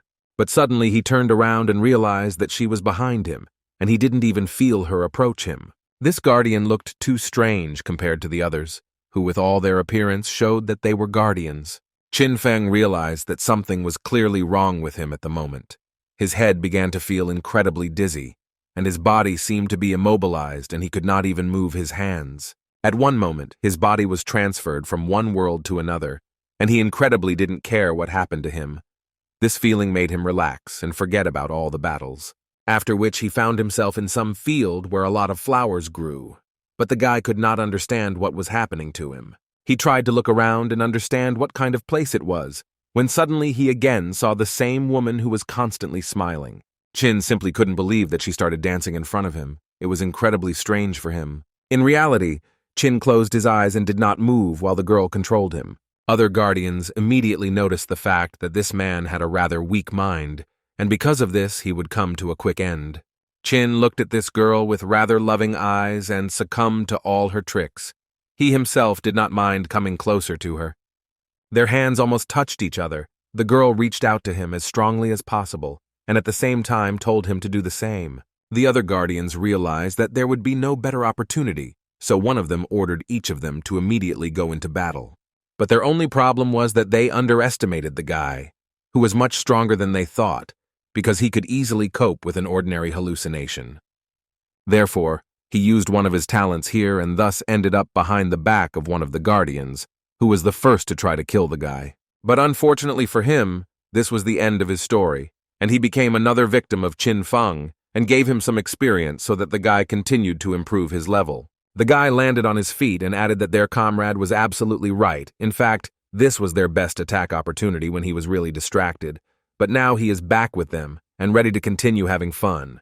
The guardians simply could not believe what was happening, because before no one had managed to get out of the girl's hypnosis, and everything ended at this stage. The girl understood that he was much smarter than others, and he simply fooled them, so the illusion did not affect him. In any case, none of them was going to give up, so they immediately went on the attack, only now all together. Blow after blow they tried to get the guy, but no matter how hard they tried, it just didn't work out for them. The guy managed to dodge everything. At one point, he even managed to deliver a counterattack, which could incredibly damage one of the guardians. This was another kind of distraction, so that the girl could get closer to him and she wanted to use her ability again. Qin Feng didn't understand what she was trying to achieve, because did she really think that if he didn't fall for it the first time, then this could happen the second time? But as soon as he swung his sword and struck, flower petals appeared instead of the girl, and the guy could not believe that he had fallen for her tricks again. Qin Feng didn't understand why he still saw this illusion, because he was sure that he felt like he was cutting it in half. In any case, he understood that these were not such simple rivals, and he needed to get together immediately, otherwise everything would be sad for him. And at one moment he still realized that this woman was most likely hiding in these petals. As soon as he tried to strike, he immediately received a counterattack, and it became clear that these petals were definitely blocking his view, and he should get out of this trap as soon as possible. He decided that the best way to get out was to jump as high as possible and use his talent for underground spikes. But it's not that it didn't work. The guy was still able to jump out of her trap, but the problem was that she also has earth magic and she certainly took advantage of it. She lifted him higher to talk to him a little, because he seemed to her an incredibly interesting young man. If only because he was able to destroy 2 level 15 spirits, although he himself is at level 11, this is worthy of praise and respect. Although on the other hand, she believed that he was unlikely to tell her anything, so she decided that she would simply end things with him so that the Spirit King could read his memories. But first, she decided to mock him a little for daring to deceive her, but she promised that it would be a fairly quick process. She wanted to teach him a lesson that he would remember for the rest of his life and would no longer make such stupid mistakes. Qinfeng understood that this girl was not as weak as everyone else and would have to tinker with her a lot longer because she was actually damn strong. He could not move his arms and legs, which meant that the only chance to attack would appear only when the crystal armor was destroyed, and then a gap would appear between his body and what was compressing him. So he ordered the crystal armor to be immediately removed. He still managed to free his hand so that he could deliver a counterattack, from which the girl herself would loosen this grip. The guy decided not to stand on ceremony and not look for easy ways. He concentrated the maximum of his energy and released a lot of hellish flames. After this, even this girl could not resist, and her appearance actually spoke for itself. She looked quite shabby, and it was clear that most likely this would be the end of her fight today. But finally, she decided to find out where he got so many talents from, because as everyone knew, a person can only have 3 talents, and that's the maximum. Qinfeng continued to listen to her and what she was saying about how God should have gotten rid of him long ago, but it seems the guy didn't care at all about all her words. The guy simply brought his hellish flame closer to her head because he incredibly wanted to take another crystal. And so it happened he would destroy a king-level spirit, for which he received 10,000 experience in the last fragment. He understood that the spirits began to behave actively, and he decided to try to place all 7 dark crystals in special recesses on the altar and see what effect would then be. Qin hoped that with such actions he could remove the seal and release the spirit, and it seems that some kind of process has begun. He carefully watched this process and clearly saw that the power of the seal was weakening, and he understood that now everything should work out. Suddenly there was a big explosion, and a notification came from the system saying that Qinfeng was able to release the spirit. But there was still no reason to rejoice, because after he did this, he saw a huge monster, and he had never met such a frightening rank. This monster was called the Demon of Hatred. Its level was 17, and its combat power was approaching hundreds of points. The monster did not wait, and immediately went on the attack on the guy, saying that it was all his fault, because it was the guy who destroyed everyone with his followers, ruined everything he had worked so hard on for 100 years. Qinfeng didn't listen to what this monster was telling him, because all that was in his head was that he struck him with one blow, and he literally can't feel his hand anymore. It's just incredible power. In the guy's eyes, one could observe horror and destruction, because in his eyes there was a reflection of this monster from which it was clear that he did not spare anyone or anything in his path. So he kept throwing punch after punch and trying to finish the guy off for what he did, after which he added that he considered the guy a pretty strong opponent, since he managed to destroy 7 of his followers. But it turns out that this was not so. What a pity. Qinfeng could not respond to this big guy's jokes, because now he was really fighting for his life, and he was lucky that his rods were quite strong and could withstand such force, although it was obvious that they would not be able to do so for long. As soon as the monster put more pressure on his hand and wanted to crush the guy, he managed to get out of this pressure at the last moment and save his life. Mentally, the monster still understood that not only did he not die from his attack, but he was also able to move quite quickly. After all, this boy was quite stronger than he expected, and it seemed that he would have to tinker with him a little longer. As soon as Qinfeng moved away from such a blow, he decided that he also needed to start attacks, because he would not be able to defend himself forever. But no matter how hard he tried, he could not break through the defense of this monster. Even his most powerful weapons simply did not cause any damage. Even when he used the power of rank 3 Hellfire, which is 10 times more powerful, it was still all useless, and he still couldn't break through the monster's defense. Therefore, he decided to resort to another option that he had not used for a long time, namely to try releasing energy. Qin Feng was able to fly above this monster's head and prepare to deliver one of his strongest blows. The demon put his 2 hands and thus was able to parry the guy's blow. It was too easy for him, which cannot be said about Qin Feng. The guy understood that now his affairs were really bad because he practically had no more ideas on how to break through the defense of this monster.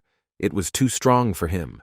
The monster was glad that the guy had something in his arsenal, and they didn't just fight with him in battle. He has quite a lot of strange techniques, but what a pity that they are completely useless against him. Qin Feng watched the monster go on the attack, and only thought that he had actually already tried all the options, so he was already starting to think that he could simply fail this mission, and this could really be the end of his story. He realized that he needed to collect his thoughts as quickly as possible, because this is just a huge boss and it's impossible that he doesn't have vulnerabilities. He could definitely miss something, and the sooner he understands what exactly, the more chances he has. And suddenly a smile appeared on his face again, which could only signal that he had found something that he had not tried yet, which meant there was still a chance. He immediately dodged the blow of this big man and delivered his blow to the very place that came to his mind. After such a powerful blow, even the monster could not withstand it and fell to the floor. Now the guy began to understand that the movable joints of the bones are quite difficult to protect. They became his weak point, where the guy had just successfully launched an attack. Thus, he caused incredible anger in this monster, who was going to tear the small man into even smaller pieces. But as soon as Qin Feng felt the taste of victory, the monster would have to try to stop the guy, because he was no longer going to lose. At least the guy himself thought so, until he missed a rather unexpected and strong blow from the thug. It was a difficult blow that accidentally hit him. This blow could have broken all the guy's organs. Qin Feng lay practically unconscious, and with the understanding that his strength had increased significantly, and one blow was enough to break all the bones in his body. But fortunately, he managed to take away the talent of that woman in a white dress. Her healing skill automatically launched the regeneration process, and the wounds were able to heal in a matter of seconds. With this skill, even if his combat skills are inferior to those of his opponent, he can simply wear him down. But it was rather his backup option. The demon obviously did not expect the guy to be so tenacious, but Qin confidently told him that only he would die today. After which he again went into battle against the monster and tried to strike exactly in the place where he hit the first time. At one point in the fight, the monster thought that he could grab the guy and then crush him like a small insect. Qin Feng acted quite collectedly and used all his talents to the maximum, so he did not forget that he could summon a ghost clone. He knew that a ghost clone could only use half of the owner's power, but to use it, all 6 senses must be awakened. Fortunately, before he removed the seal from the demonic altar, he managed to obtain 1 Wei fruit, thanks to which his taste abilities improved to F rank. Now all 6 senses are involved, which means you can use the taming skill and the ghost clone at the same time. While the guy was trying to cope with this demon, 2 other newcomers were already able to destroy their demons and take the first 2 places on the blue star, so the guy understood that he needed to hurry. The demon was already simply beside himself because he simply could not understand why the guy was so strong and where he even got such strength. The monster did not hide the fact that he had been observing the guy since he entered the village. Strength, speed, physical characteristics, and mental strength, all of which seemed to play an important role in awakening his talent. However, he could not call them outstanding.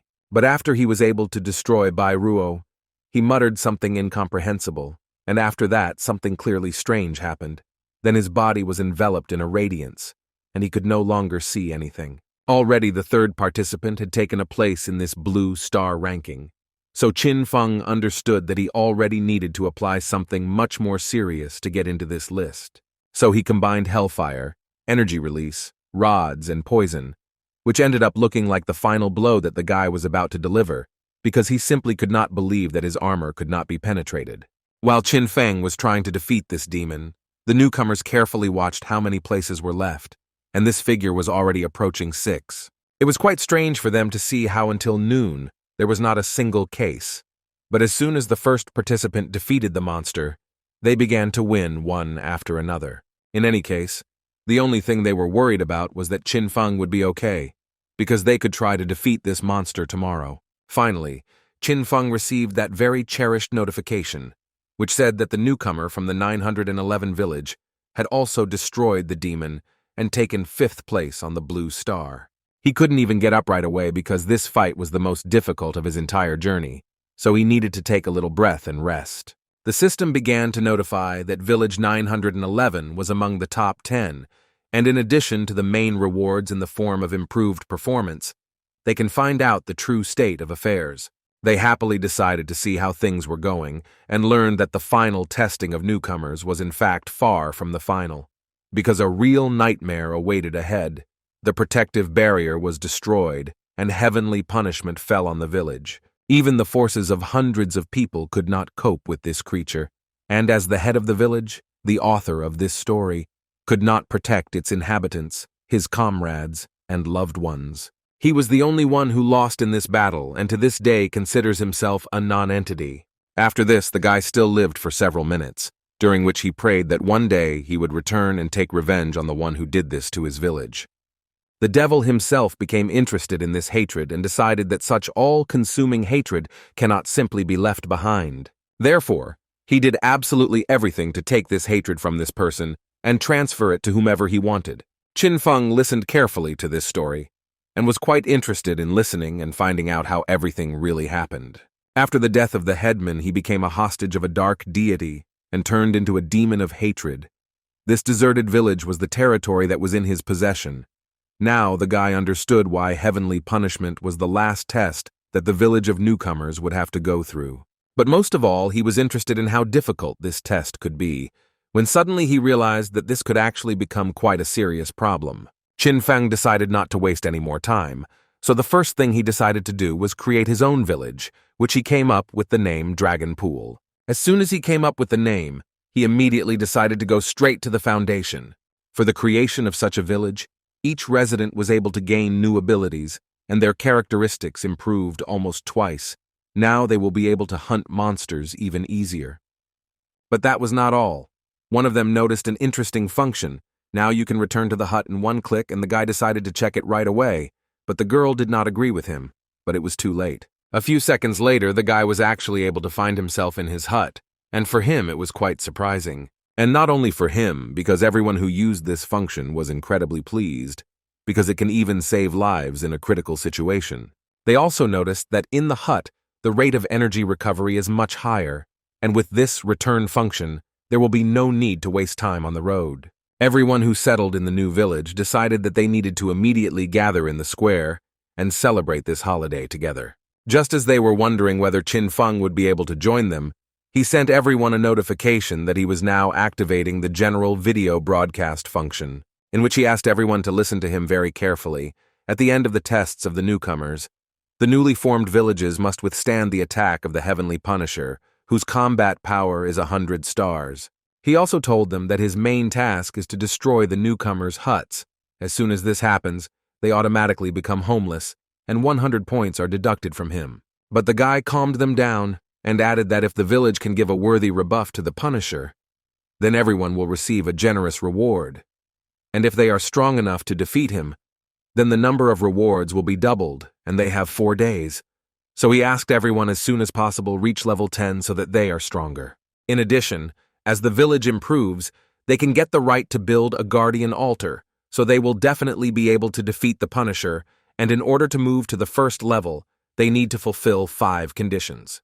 The first is that the population should be more than 500 people, and they have already dealt with this. The second step is the headman should receive the title of budding emperor. The third, the headman's hut should be improved to the 2nd level, and Qin Feng will take care of these 2 points. The fourth condition was that there should be at least 100 huts of the 1st rank, and the 5th, the number of people who reached level 10 should be more than 10, so he instructed them to fulfill the last 2 conditions, so they would have to work hard. Some guys immediately decided to start building as many huts as possible, and for this they needed materials such as wood, stone, and fur. One of them immediately suggested that they divide into groups and exchange what they could collect for the materials they needed, because it would be much faster this way, and quite a lot of people agreed with this plan. As soon as Qin Feng finished the video broadcast, he decided to look at the village, which had already been destroyed, and thought that coming to everything ready was quite a rarity. All the work in the village suddenly stopped after they all saw how Mr. Qin Feng's hut had improved to the next level, and they were all quite surprised by how quickly he was doing it. Blue Star, it's a polar night in the village. The vampire Marquis Brass decided to play a little and bit one of the people. At that moment, the Prince of Vampires, Dracula, decided to approach him, who was incredibly interested in finding out how things were going with them. The vampire answered him that all 900 residents of this village had already become members of their clan, and this was incredibly great news, because at this rate they could very soon become the most powerful village on this planet. Their next goal is to enter the top 3 villages at the next stage, and this time the system is generous with big bonuses, and the villagers who occupy the first 3 sisters will receive 50 points, and the headman will receive as many as 1,000. With these rewards, they would definitely be able to take the leading position on the Blue Star. But in any case, they understood that they needed to reach the 3rd level before the end of the test, before the end of the rookie competition, and they only had 5 days to do this.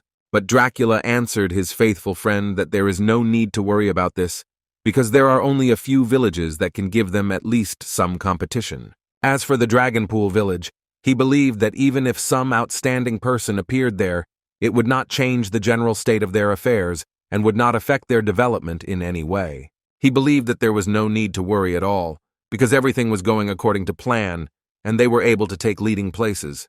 Qin Feng tried to manage his strength as best as possible in order to distribute the materials, because 1,000 points is quite an impressive amount.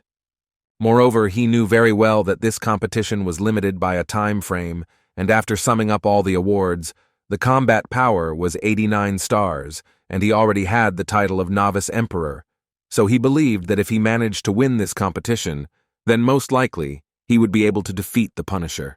The 3rd condition necessary for the village to move to the 1st level is to improve the village chief's hut to the 2nd level, and for this, he lacks an ice stone.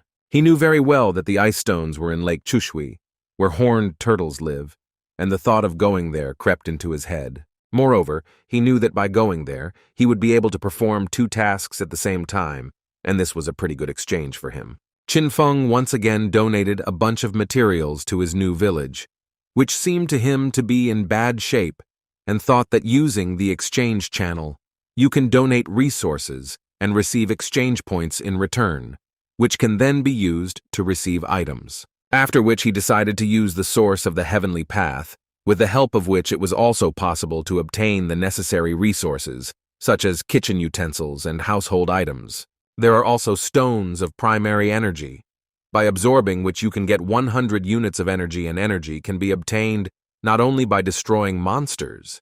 In this case, residents who do not have combat talents can lead a lifestyle suitable for them. And in the future, in such a village there will appear such professions as a miner and a butcher, which, even without combat talents, will be incredibly useful for the entire society. The village's resources are enough to feed and provide employment for these people. In addition, this will allow them to continuously improve their level. And while the village is developing in this direction, Qin Feng decided to go to that same lake and get materials to improve the village chief's hut. But as soon as he saw what was at the bottom of this huge lake, he realized that he simply did not have enough air for such a battle. He realized in time that he was playing a little too hard, and first he needed to come up with a plan that would help him in this task. But in any case, this was not the main problem that caught up with him, because as soon as he caught his breath a little, a huge underwater monster jumped out after him. This monster, like the others, underestimated the strength of the guy who, with the help of his talents, was able to quickly deal with this monster, for which he received a new talent of C rank, which was called the Spirit of Water. Qin Feng had already spent quite a lot of time underwater, and he became a little suspicious why he had not yet suffocated, until he realized that he had gills with the help of which he breathes. Many different creatures and monsters were planning to attack him again, but his mood almost spoiled. Because he loved breathing underwater so much, it seemed to him the best feeling he had experienced lately. After some time, the guy realized that instead of defeating these animals, he could tame them and move around with their help. In addition, he had already been in this lake for more than an hour, and still could not find a single crystal that he needed so much. It was quite strange, because this lake is quite large. He decided that the monster he had tamed was deliberately leading him in circles, but the crocodile swore to him that he really didn't know where to find the crystals he needed. The monster only thought that this guy broke into his home, separated him from his wife, and forced him to look for some crystals, but he promised his beloved that he would definitely return home. Suddenly, Chin saw an incredibly large number of turtles, which interested the guy because they could be the key to finding the crystals. Therefore, he asked the crocodile to move as far away from him as possible because the guy did not want to be responsible for his life. But then he added that if he dared to run away, he would definitely find him and make minced meat from him. The crocodile realized that it was better not to joke with this. Chin Feng decided that first they should get the royal core, and then they would go together to get the ice stone. The king of the horned turtles was quite surprised by this turn of events, because it was quite unexpected for him that a person of level 11 dared to disturb him and generally demand something from him. After which he decided that this man should be punished and began to release an incredibly large amount of energy from himself, which almost carried the guy away from this lake, and Chin understood that the battle would again not be very easy. Suddenly, he realized that all the turtles were lining up in one line to launch their attack.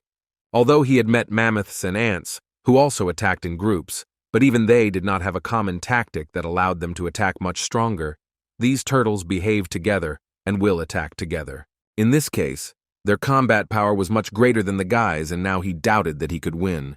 They started attacking the guy, and he managed to dodge the first blow, which was quite serious, but no one could guarantee that he would be able to dodge subsequent attacks. Chin began to understand that he could not use hellfire underwater, and other abilities had lost their effectiveness. Water was still not his element. This is essentially the advantage of monsters living in water. No matter how strong he is, it is still very difficult to deal with them. Chin Feng didn't really understand what to do in such a situation, but he was sure that if there was no way to lure them ashore, then first he needed to deal with the leader who controlled them. Although most of his skills are simply useless underwater, he still has the ability to use a combat clone, which will be quite useful in this situation. First of all, he needs to somehow distract their attention, and only then deliver some blows. Chin did not think through his plan for long and simply sent his clone straight into battle and hoped that he would attract as much attention as possible. They immediately began to attack the guy's clone, and Chin understood that he couldn't just stay in the shadows and needed to act in the same way. Only then would this clone be of any use. While absolutely all the attacks and projectiles that the turtles could send were flying at his clone, Chin was trying to figure out how he could get to them because he couldn't use his talents. The Turtle King was incredibly glad that they were able to destroy the guy, but then he realized that something was wrong here because he could not give up so easily. And as soon as he turned his head back, he saw Chin Feng flying at him with the words that now the cockerel had definitely come to an end. After which Chin Feng struck with all the strength he could muster, but would it be enough to destroy the king? Apparently not, because as soon as he dealt this blow, the snake attacked him again, which clearly picked the perfect moment to attack. At the last moment, Chin Feng managed to use his Shadow Path's skill, which pinned the water cobra in place, and it was unable to continue its attack. After the guy was able to strangle the snake, the Turtle King went to the bottom with it, who was destroyed, and for this, the guy received a special item, the Royal Water Core. For destroying such a strong enemy, the guy was able to gain so much experience that this allowed him to move to the next level without problems. Now, he is at 12. In any case, he still had a lot of things to do, and it was time to get started. After the guy was able to cope with all the turtles, he was able to discover many new skills, and one of them was the skill of controlling ice or water. And he also succumbed to another new and rather deadly skill called Ice Storm, which gives him the ability to shoot arrows and form a tornado of ice and snow, and now he was glad that he took this risk. His thoughts were interrupted by the crocodile, who reminded the guy that they should continue to look for ice stones, because he actually understood that he needed to adapt to this man, because he destroyed the Turtle King. And the crocodile understood that he was unlikely to be able to compete with him. But if he serves him faithfully, then perhaps Qin will have mercy on him and let him go back to his wife. The girl looked at Qin Feng's photo and thought that this is only the third day, and this man has already managed to obtain the third royal core. This guy is really very strong. She was also surprised by how masculine he was, and she wouldn't really mind if they started an affair, but another girl interrupted her, and asked her not to even think about it. Because the people of the small Heliocosm are born weak, and they also do not have any innate abilities. And even if this guy reaches the rank of prefect, he still will not survive the war, much less to meet.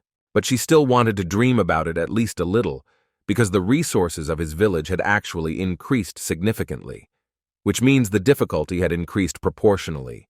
And in this situation, it would be quite difficult to complete the task, and the most difficult thing was not finishing off the core at all. In any case, the girl was most looking forward to the battle on the dragon's slope, and only thought that it would be a rather exciting battle.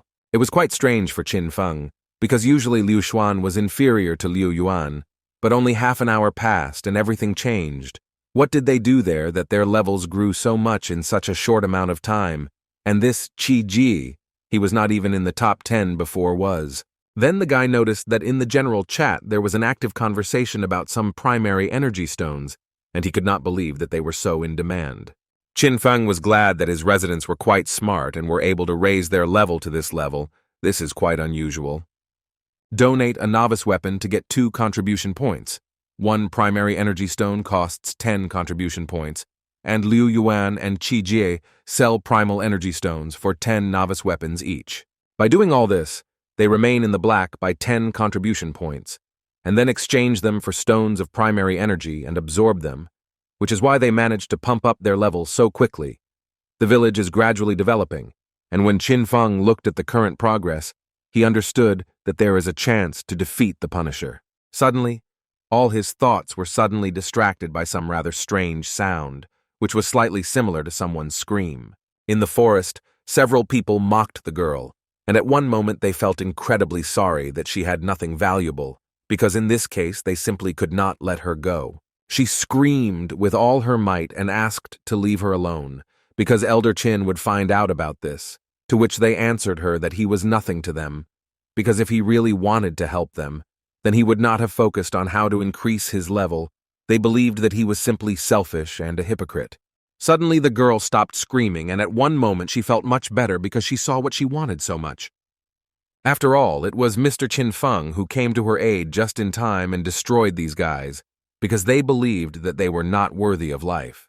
This kind of thing cannot be avoided, and Qin understood this very well, because in this world everyone is in constant motion, participating in a race that simply has no end. Some people follow the rules and continue to move on despite problems, but there are those who are just waiting for the opportunity to cheat or harm other people. And Qin Feng knew that the only way out in this case would be to become much stronger in order to prevent something like this from happening again in the dragon pool. After the guy helped this girl, he asked her to go to the village and upon arrival warn everyone to beware of such scum. She was incredibly grateful to Qin for his help and in general for everything he does for them. The guy knew that after they raised the level of the village, they would need to become more familiar with the powers of the village headman. Because in fact it would be great if the function of issuing an arrest warrant was provided. Then no one would dare to commit atrocities on his territory. And all people with similar thoughts will live and beware. He believed that this was a good option, but he would deal with it in any case a little later. Using the animal control function can significantly save travel time, but unfortunately, the level of all the wild animals that are encountered along the way is too low, and none of them are suitable for the role of a spiritual pet. He also thought that it would be nice if he found a spirit beast in the next treasure chest. Finally, the guy was able to find what he had been looking for so long, and it was the demonic plant, Rafflesia. He began to mindlessly attack these creatures, because it was impossible to tell by their appearance, but they were actually incredibly dangerous and deadly flowers. At some point, they even began to scream in pain, and the guy was quite shocked that even flowers could speak in this world.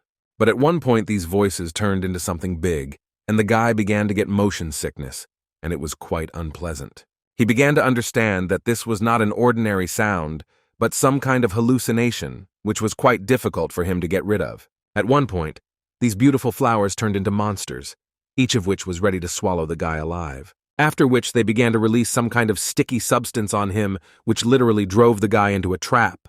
Not only could he not move, but in addition, this substance burned through his clothes and even in some places his skin. He tried with all his might to get rid of it, and at one point he realized that it was a kind of poison that could easily end him. The guy collected his thoughts and realized that in this way they are just restoring their strength.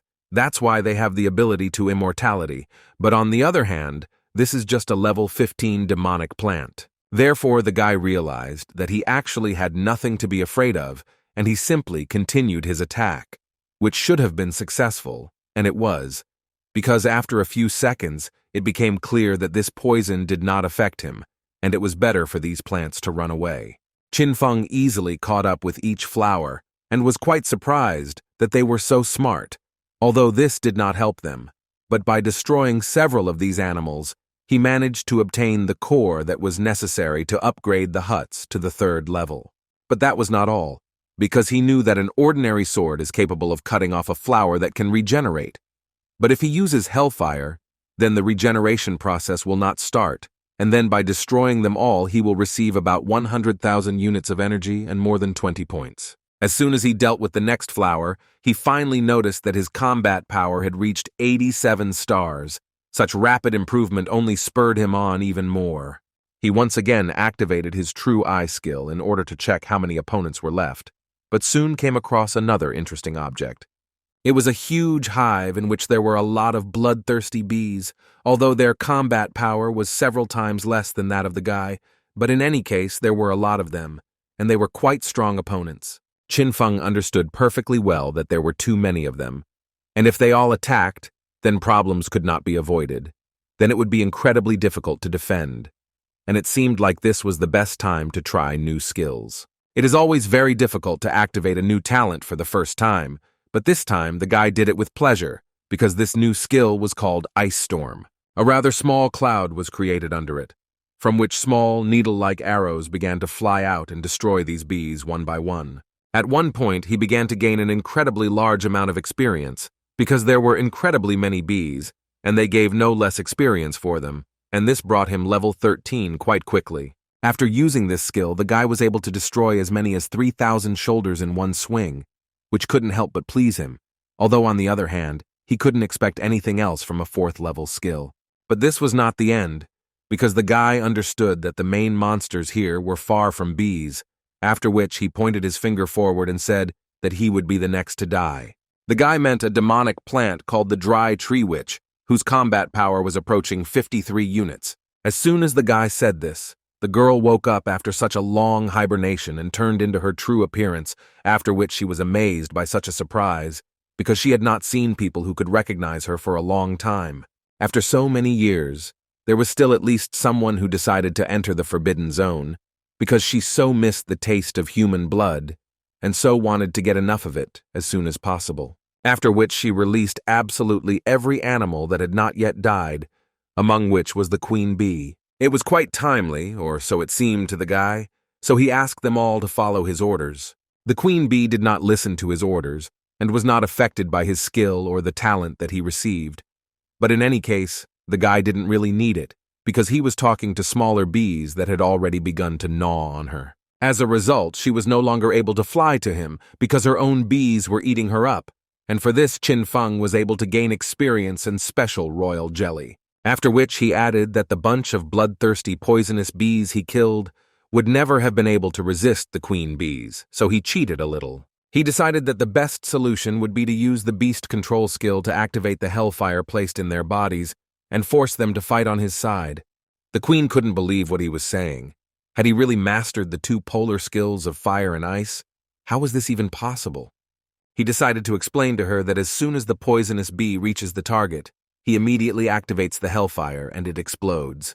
This is a pretty smart move, as it seemed to him. Although this method is quite controversial, it risks injuring oneself more than the enemy.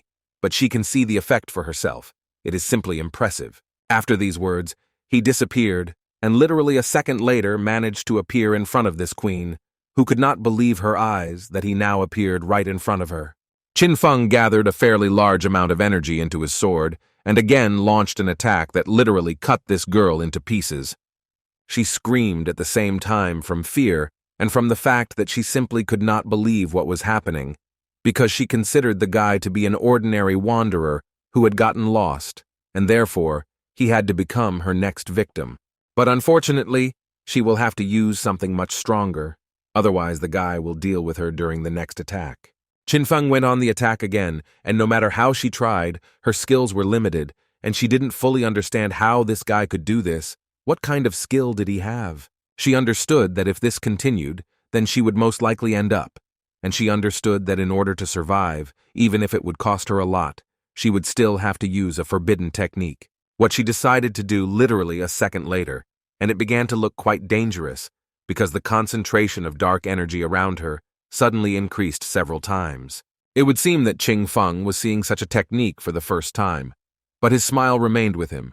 He was curious to know how it would end. Suddenly, all his thoughts were interrupted by a change of scenery. The place where he had just been changed, and everything became completely different. Was this really another illusion again? A few seconds later, his body again moved to another place, and there was complete chaos in his head. He could not fully understand what was happening. After a few more seconds, he realized that his body had aged several decades, and this aging effect continued to gain speed. Finally, he realized that she simply decided to suck out all his life energy and make him die of old age. This is a rather cunning decision. He was definitely surprised by this decision, and he liked her fighting style so much. But in any case, it seemed to him that this was still too little to defeat him. Qinfeng decided to use his regeneration skill to the fullest, but due to the fact that these purple fumes were still circulating in his body, his regeneration skill simply could not remove them completely. He began to realize that wood element monsters were susceptible to flames, so he decided that trying to burn it all down with hellfire was a good enough idea. But his body was at the same time very weak, and on the other hand very strong, and his abilities were torn apart right inside him. In his smallest vessels there was a war between his flames, which he sent throughout his body in order to destroy this virus. The guy's body was torn from pain, and he could only hope for the best, or that his idea would work and he could still survive. Every second he felt worse and worse, so at one point he began to spit blood, which was an incredibly bad sign. But it seemed so only at first glance, because the fight between his hellfire and the woman's virus was over, and it was the guy who could emerge victorious, so he was easily able to get out and dispel this technique. She looked at this guy from whom fire literally came out, and she only thought that he was incredibly strong. Qingfeng stood for a while and started attacking again, but he admitted that this was a pretty good skill, and he almost fell for her trick, but still, everything has its time. But at some point, he was able to stop his attack and stopped himself, because what he saw surprised him quite a bit. The queen suddenly fell to her knees and began to say that she was incredibly ignorant and dared to offend him, so she began to ask him for forgiveness because she is just an unfortunate tree. She spent all her 180 years alone and did not offend anyone, so begged to forgive her. She also added that everyone who came to her before wanted to get the kingdom core, but she didn't give it to anyone, but she was ready to give it to him without any problems. The guy at that moment didn't quite understand what was happening. Are all the demons of trees and flowers really like that? She understood that he used 3 techniques, and he should not have so much energy left. This is her best moment to launch a sneak attack. So she added that he could easily come up and take the core. The queen hoped that she could lull his vigilance in order to gain time and resurrect her children in order to continue the attack. After which she decided to extend her hand to him and tell him that she also had a rank 5 fire phoenix egg and would like to give it to him as an apology gift. She told him that this is a descendant of the legendary sacred beast, the patron spirit of the south. He has incredible strength, and as soon as he grows up, he will immediately become an indispensable assistant. Qinfeng was silent for a while and then suddenly decided to ask the queen, does she really take him for some kind of fool who doesn't understand anything? After all, he understood everything as soon as he heard the sounds that were behind him. Qin added that he didn't even have a chance to pretend that he didn't hear them. He thought that at level 16 she would have more special skills than other king-rank monsters, but it seems that he had significantly overestimated her. The queen tried to explain everything to him again, but before she could finish speaking, Qinfeng cut off her head. He was actually just tired of listening to her. after which he immediately received a message that he had successfully destroyed the level 16 Witch of the Withered Tree, for which he received 1,000 points of energy units, some increase in characteristics, and most importantly, a silver treasure chest. In connection with the development of the talent, the synergy of the 6 senses, the shadow clone skill was also improved, and the guy can now create 2 clones. He was also able to improve the talent of managing pets, and all this really took the guy to the next level of development. The egg he picked up after dealing with the Flower Queen was a fiery battle pet egg that would hatch into a low-level pet, and that pet would be a phoenix. Legend says that this is a descendant of the sacred beast, the patron spirit of the South, and its potential is incredible, and its powers go beyond understanding. Ching Feng decided not to delay this for too long, so he asked his new 5th-row pet to wake up right now. After which an incredibly cute and fluffy phoenix came into the world, which clearly did not look like a ferocious monster. Chin Feng was incredibly happy that he now had such a baby who would cheer him up and then be able to help him. But the guy knew that in such a state, the kid would hardly be able to destroy anyone, except maybe shut him up. So he decided to evolve him a little and pressed his finger on his forehead. And as soon as he did this, a huge phoenix was born from a small crumb, which was clearly stronger than most of the animals that the guy had the chance to meet. Chin Feng was happy to watch his new pet, who so far only had the 1st level and only 50 stars of combat power. But this is only the beginning, because with such loyalty, the guy will be able to teach this little one a lot. He knew that if he used the spiritualism skill, his combat power would increase by 60%, which is all 80 stars, and then he would be an excellent help in the battle with the Punisher. But still, this baby had one more feature. He was incredibly cute, and taking all this into account, he decided to name him Luan, and from now on, Luan is his battle pet, generated by his spirit and blood. First of all, the guy decided that they should establish family ties with him, and then everything would be fine. Most of all, the guy was certainly pleased with the devotion of Luan, who did not leave his side, and she essentially had no equal in this world. The skill of synergy of 6 senses allows him to understand what this baby is saying, so there will be no communication barrier between them, and this was actually incredibly convenient. And the first thing his new friend told him was that he was actually incredibly hungry and wouldn't mind eating something. This did not make the guy too happy because a hungry child is the first problem a new father faces, and Chin was not excluded. The guy hasn't decided anything about food yet, but while Luan is still too small, Chin Feng has to use another flying beast as a means of transportation. Luckily for the guy, the little phoenix doesn't eat people like some other animals, but he doesn't know what to feed it then. Little Luan asked him not to provoke, and added that he is not just a wild animal. He is still small, but already a sacred animal. He is very strong, so other animals are no match for him, which Chin Feng could not but agree with. Even from his face it was impossible to tell. During their conversations, they were quickly able to arrive at the Mountain of Hellfire, where they had been flying for quite some time. The situation on this mountain was not very pleasant, because it was very difficult to watch small spirits floating in the lava.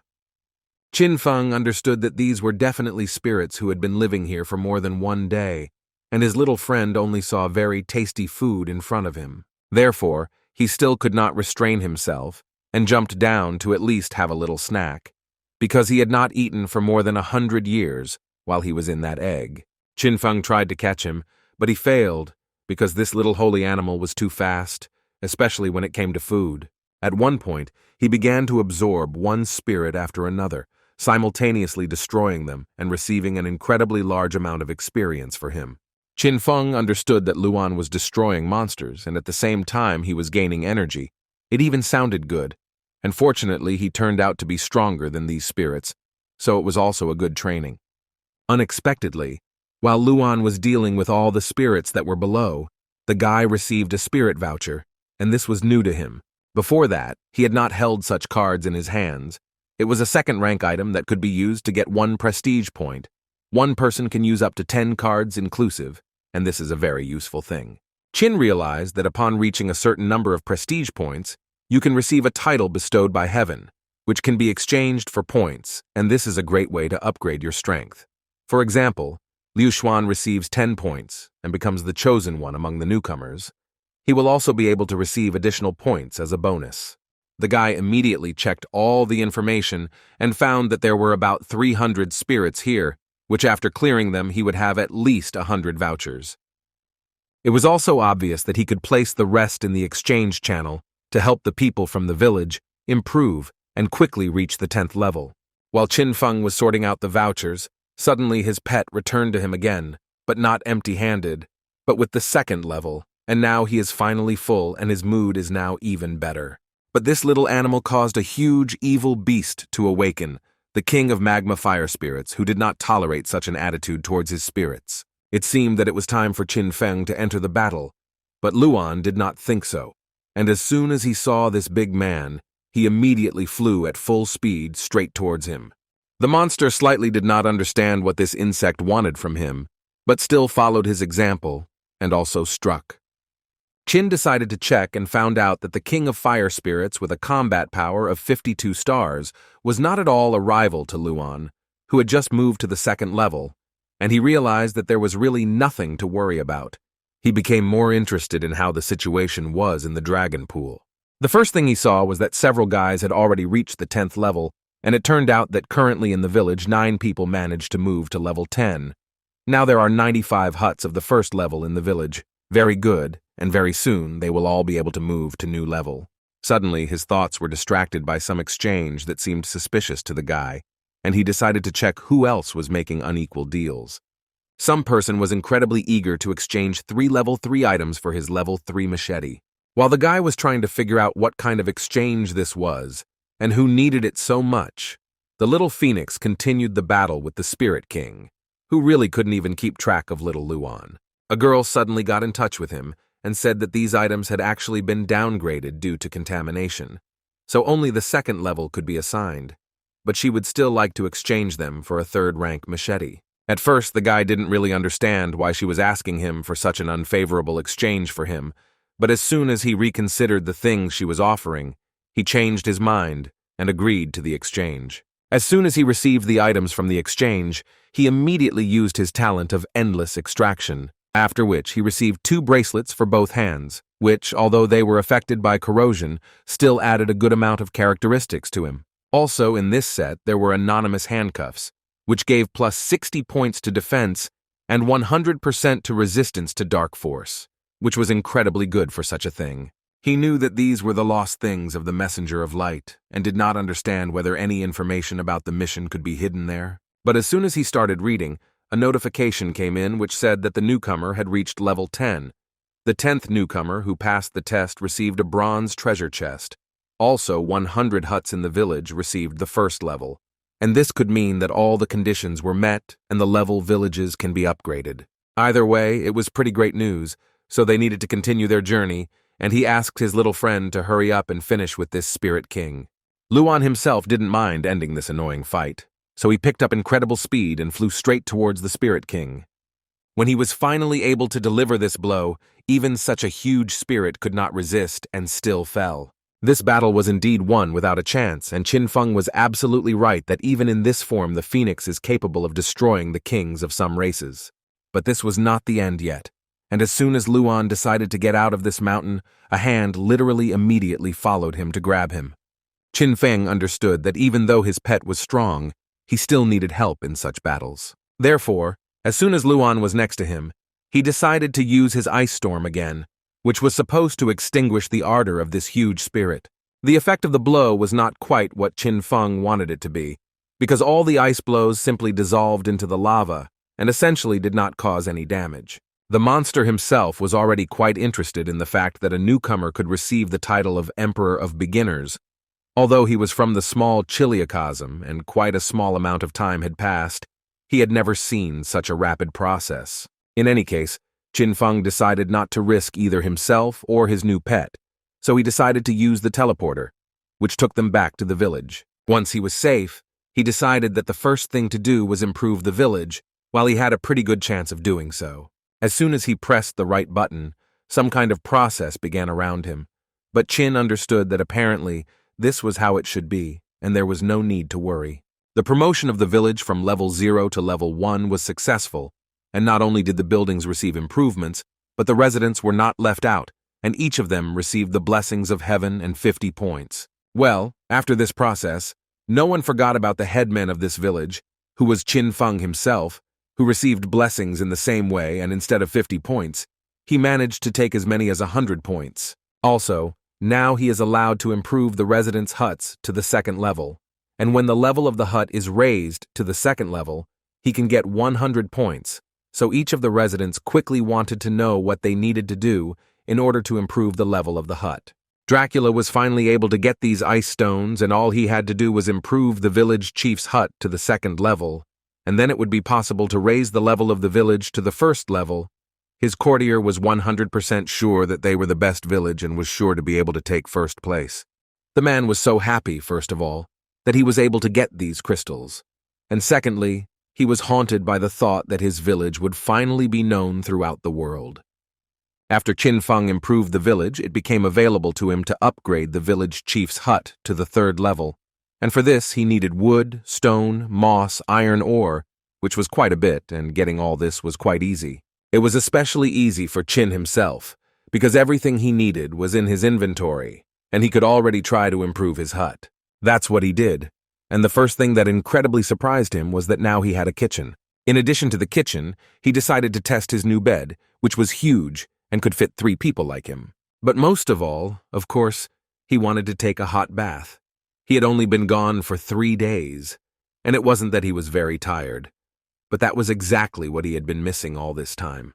Qin decided to restore his strength a little and understood that he could not stay here for long, because there were only 4 days left, and if he failed to reach the third level, then he could not even think about defeating the Punisher. As soon as the guy mentioned that it would actually be nice to have even more ways to get points, suddenly a small animal appeared in front of him, introduced himself as a support service, and told him that you can actually double your rewards. Qin Feng did not expect this, so he was incredibly curious to know how he could do this. The support service began to tell me that everything is quite simple, because you just need to double the difficulty of the test, and then you can get a double reward for victory. Because in this case, the headman will receive as many as 2,000 points, and the villagers will receive 1,000. After which this little creature turned on the timer and said that he had 10 minutes to make a decision. The guy was in no hurry and tried to think everything through carefully, because at this stage it was very important for him to make the right decision. He understood that he had no information about what materials he needed to build the Guardian's altar, and if it took a day or two, then there wouldn't be much time left to improve the village to the third level. But at the same moment, there was a realization that such an opportunity was not lying on the road, and if they managed it, then there was no need to worry about any punishment. He decided to clarify this with his residents, who all relied on their headman, that what he said they would do, because they believed that if it were not for him, they would have died long ago.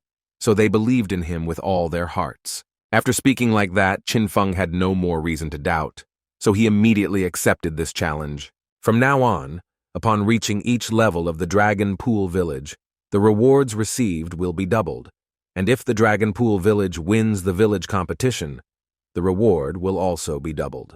But that was all good news, because now the population should be more than 1,000 people. The village chief's hut should be upgraded to the third level.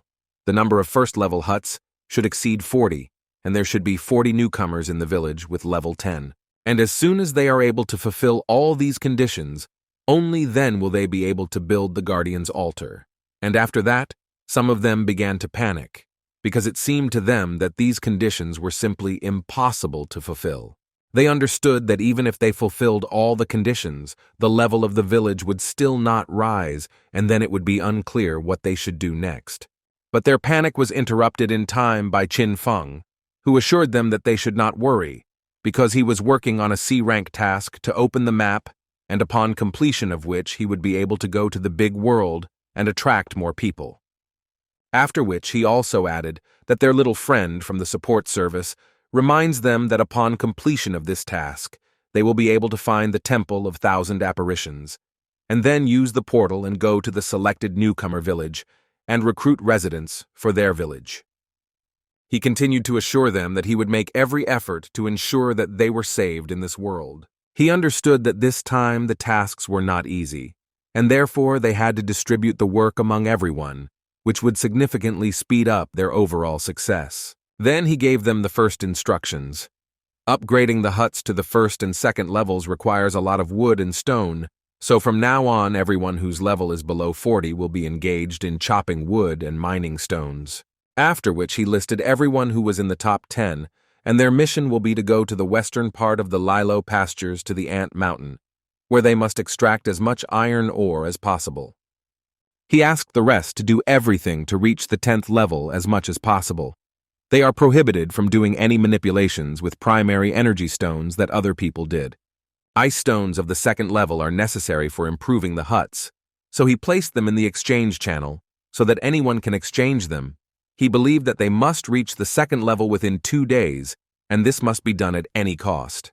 He believed that this power should be enough to defeat the Fire King, but first he needed to improve his equipment. And he can do this with the help of cards and chests, of which he has already accumulated quite a large number. The transformation of the cards and all the chests was quite successful, and Qin Feng received a chest made of white gold, in which he was able to find the Blade of the Dead of Night, and it was a 5th rank artifact, which added an incredibly large number of new characteristics. As soon as the guy took it in his hands, he felt its strength and understood that it would become a good assistant for him in further battles. With such a weapon, he was not afraid at all to return even to that same fiery king. Together with Luan, they used the teleport and stood near the familiar mountain of hellfire. But now, instead of monsters, the guy looked at an incredibly beautiful flower, which was called the Lotus of Raging Fire. When suddenly his attention was distracted by some unknown voice on another volcano.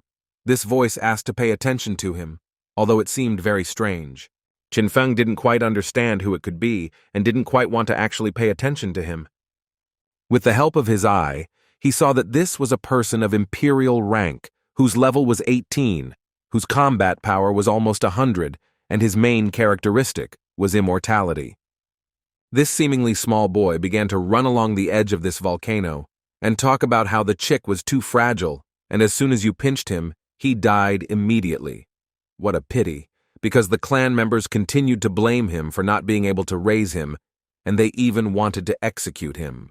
This irritated him incredibly, so he decided it was time to execute them. Later, the heavens told him that it was no good to wander around like that, and allowed him to stay here, and gave him the name Fire King. Qin Feng had only questions in his head, because he did not understand how this guy could manage to get so close. The little boy added that he was a very interesting person from the small Chiliocosm. In such a short period of time, he was able to gain the power of the novice emperor. But as soon as Qin tried to attack him, the King of Fire immediately jumped away. This was the first time Qin had heard this about himself, and didn't know what a person from a small Chiliocosm could mean. But he remembered that that mummy was from the middle world. Is it possible that this universe is divided into large, middle, and small worlds? And it seems he understood that now a person from the middle world was standing in front of him, and they were much more powerful and stronger. The King of Fire didn't understand why he was asking him this, because in any case he shouldn't know.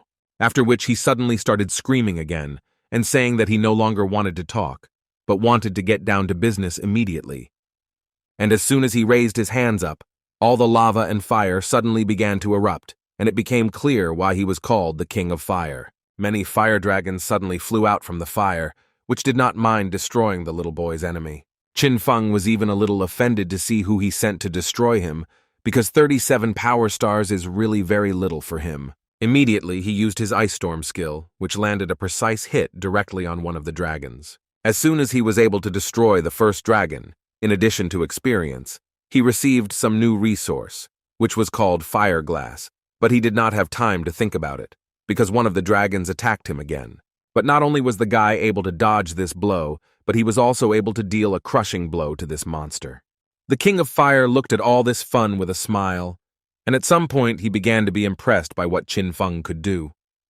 But in any case, this was just a warm-up, and the little boy couldn't wait to see how strong he was, a level 15 rookie emperor. Qin Feng was slightly surprised by such strength because in appearance he was just a small boy, but his strength was at an exorbitant level.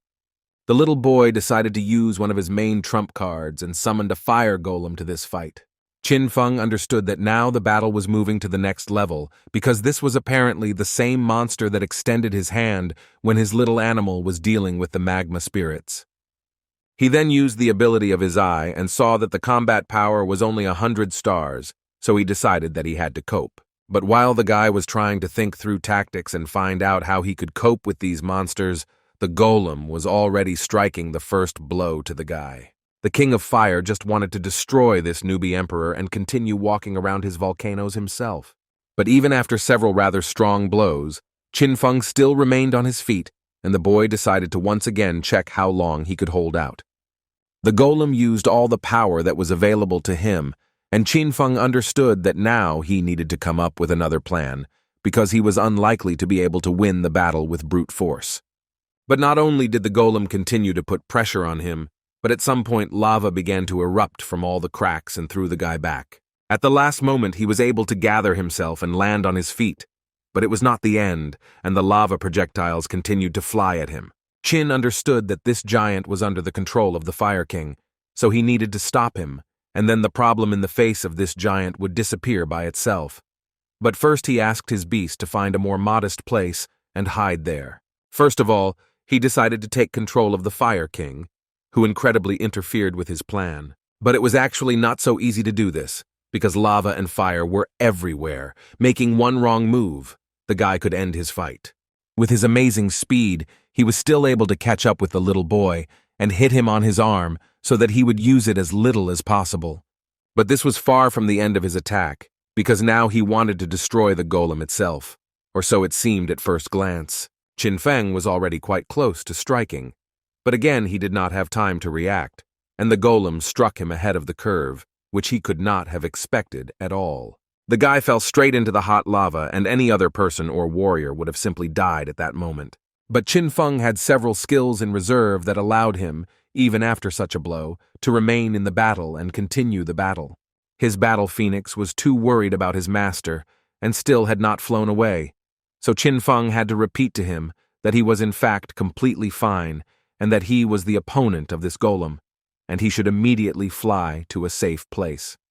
Moreover, Qin noticed a very interesting fact, which was that if the Fire King is wounded, then the golem will automatically receive a similar wound, so it will be easy to deal with them.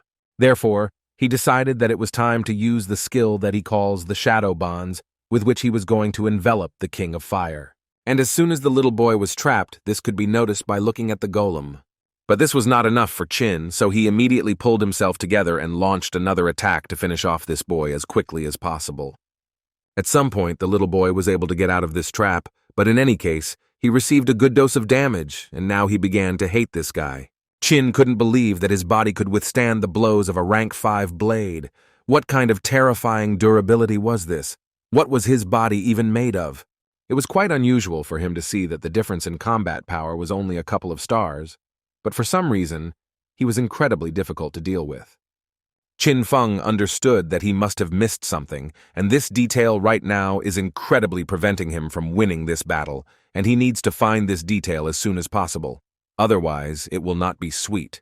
And at one moment, he realized this in full, because the little boy was able to stop his sword strike with only one hand. Then he added that Qin Feng had a wonderful weapon, and he would also like one for himself. The guy didn't like this attitude too much, and they bumped their heads against each other. Qin could not stand still after such a blow, and began to get very angry that this little guy was constantly talking about some kind of nonsense. The King of Fire was not going to listen to him and continued to talk, but in the end, he said that he had already played enough and asked the guy to end it there. At one point, the clouds began to thicken, and the guy's weapon fell straight from the sky, and now, apparently, he was going to fight to the fullest. He was a rather well-mannered young man and happily welcomed Qin Feng to hell. Then he rushed at the guy and struck him with his weapon, which Qin clearly did not expect. No matter how he tried to block these blows and deliver his own, the boy seemed to get a second wind and blocked absolutely all the blows. Therefore, at one fine moment, the guy got incredibly tired of this, and he decided to release a huge amount of energy and thereby deal an incredibly strong blow to the King of Fire. Even such a blow was not a hindrance for the little King of Fire, who immediately stood up and ran into battle again.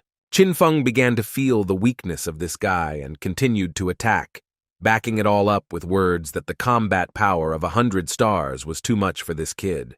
The King of Fire could only look at him with a smile and nothing else could be said, he only thought about the need to continue to attack.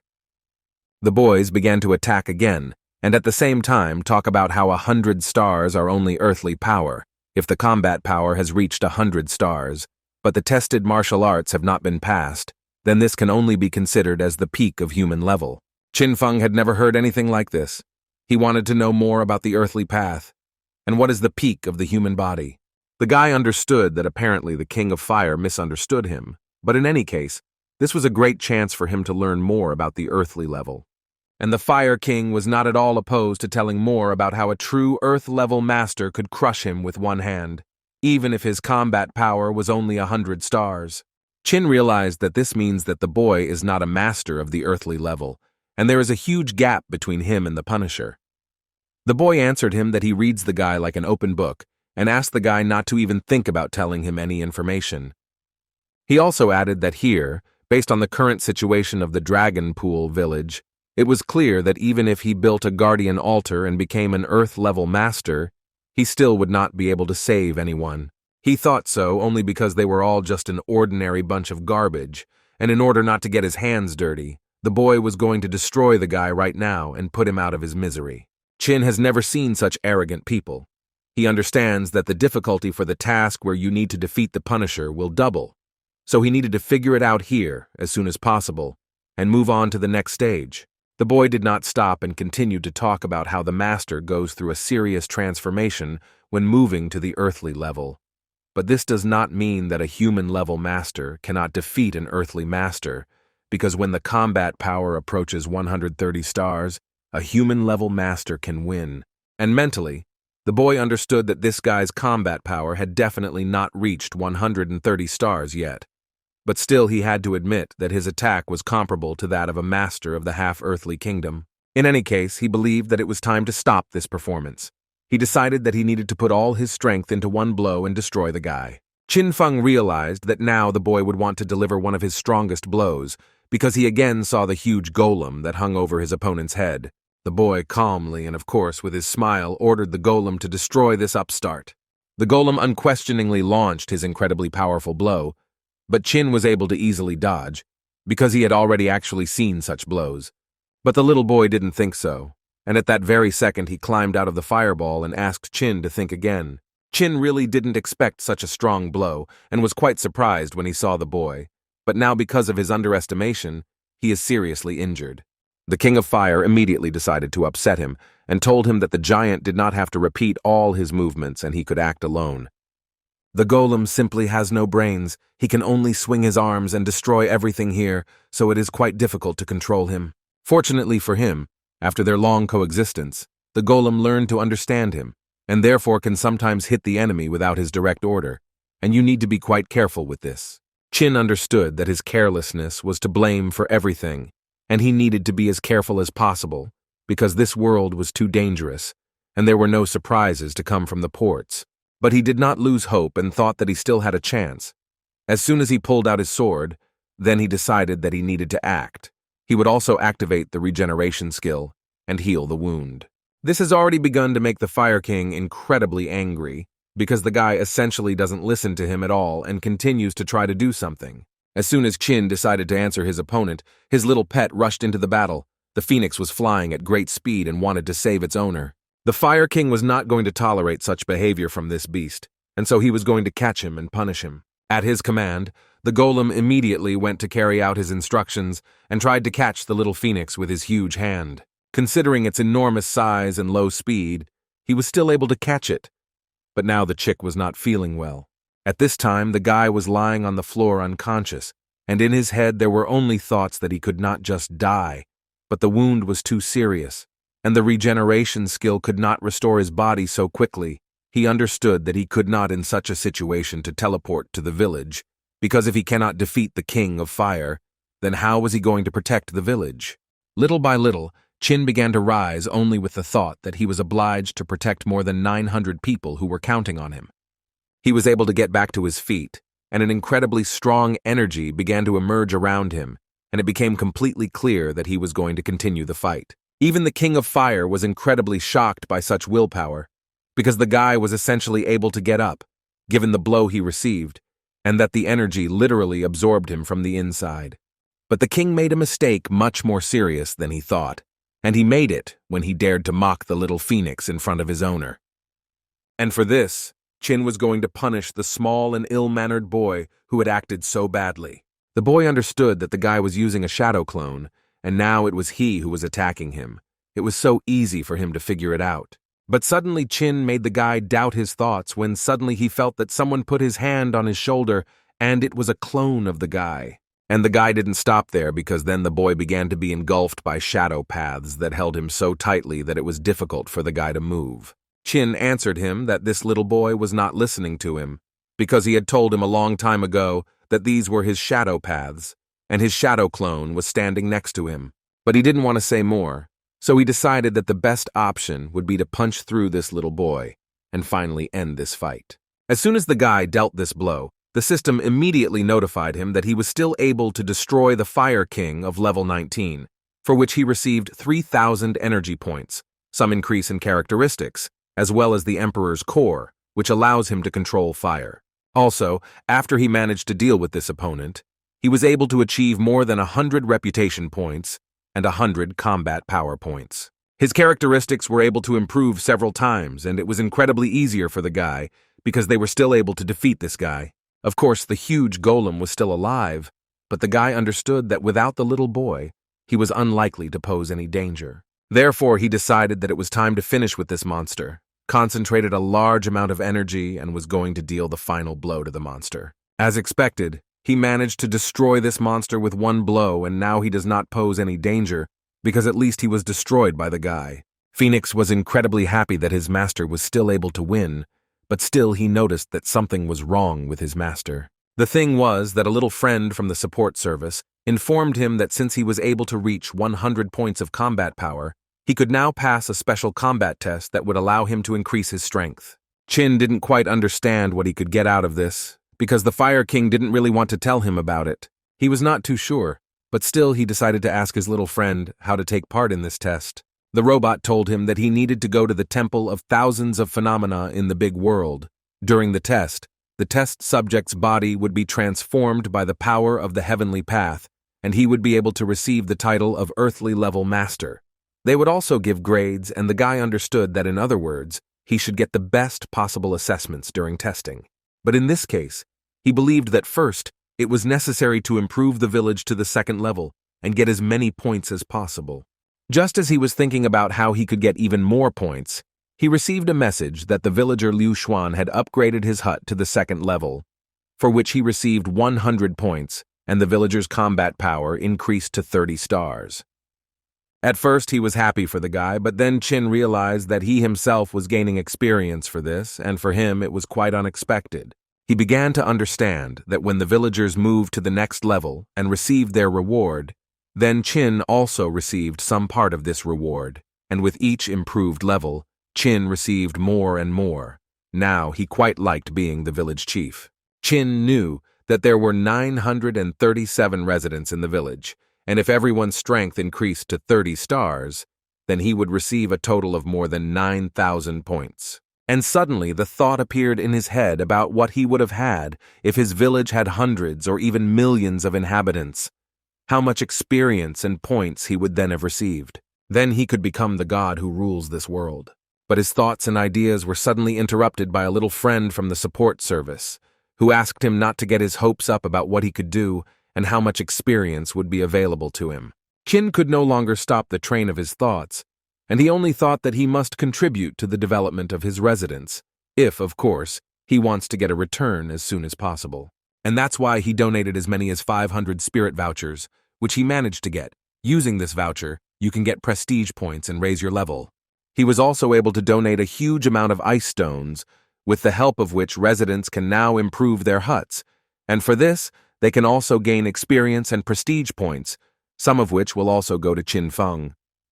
And now he was able to obtain the Fire King core and can now upgrade the talent to B rank so that the Hellfire becomes a 4th level dazzling flame.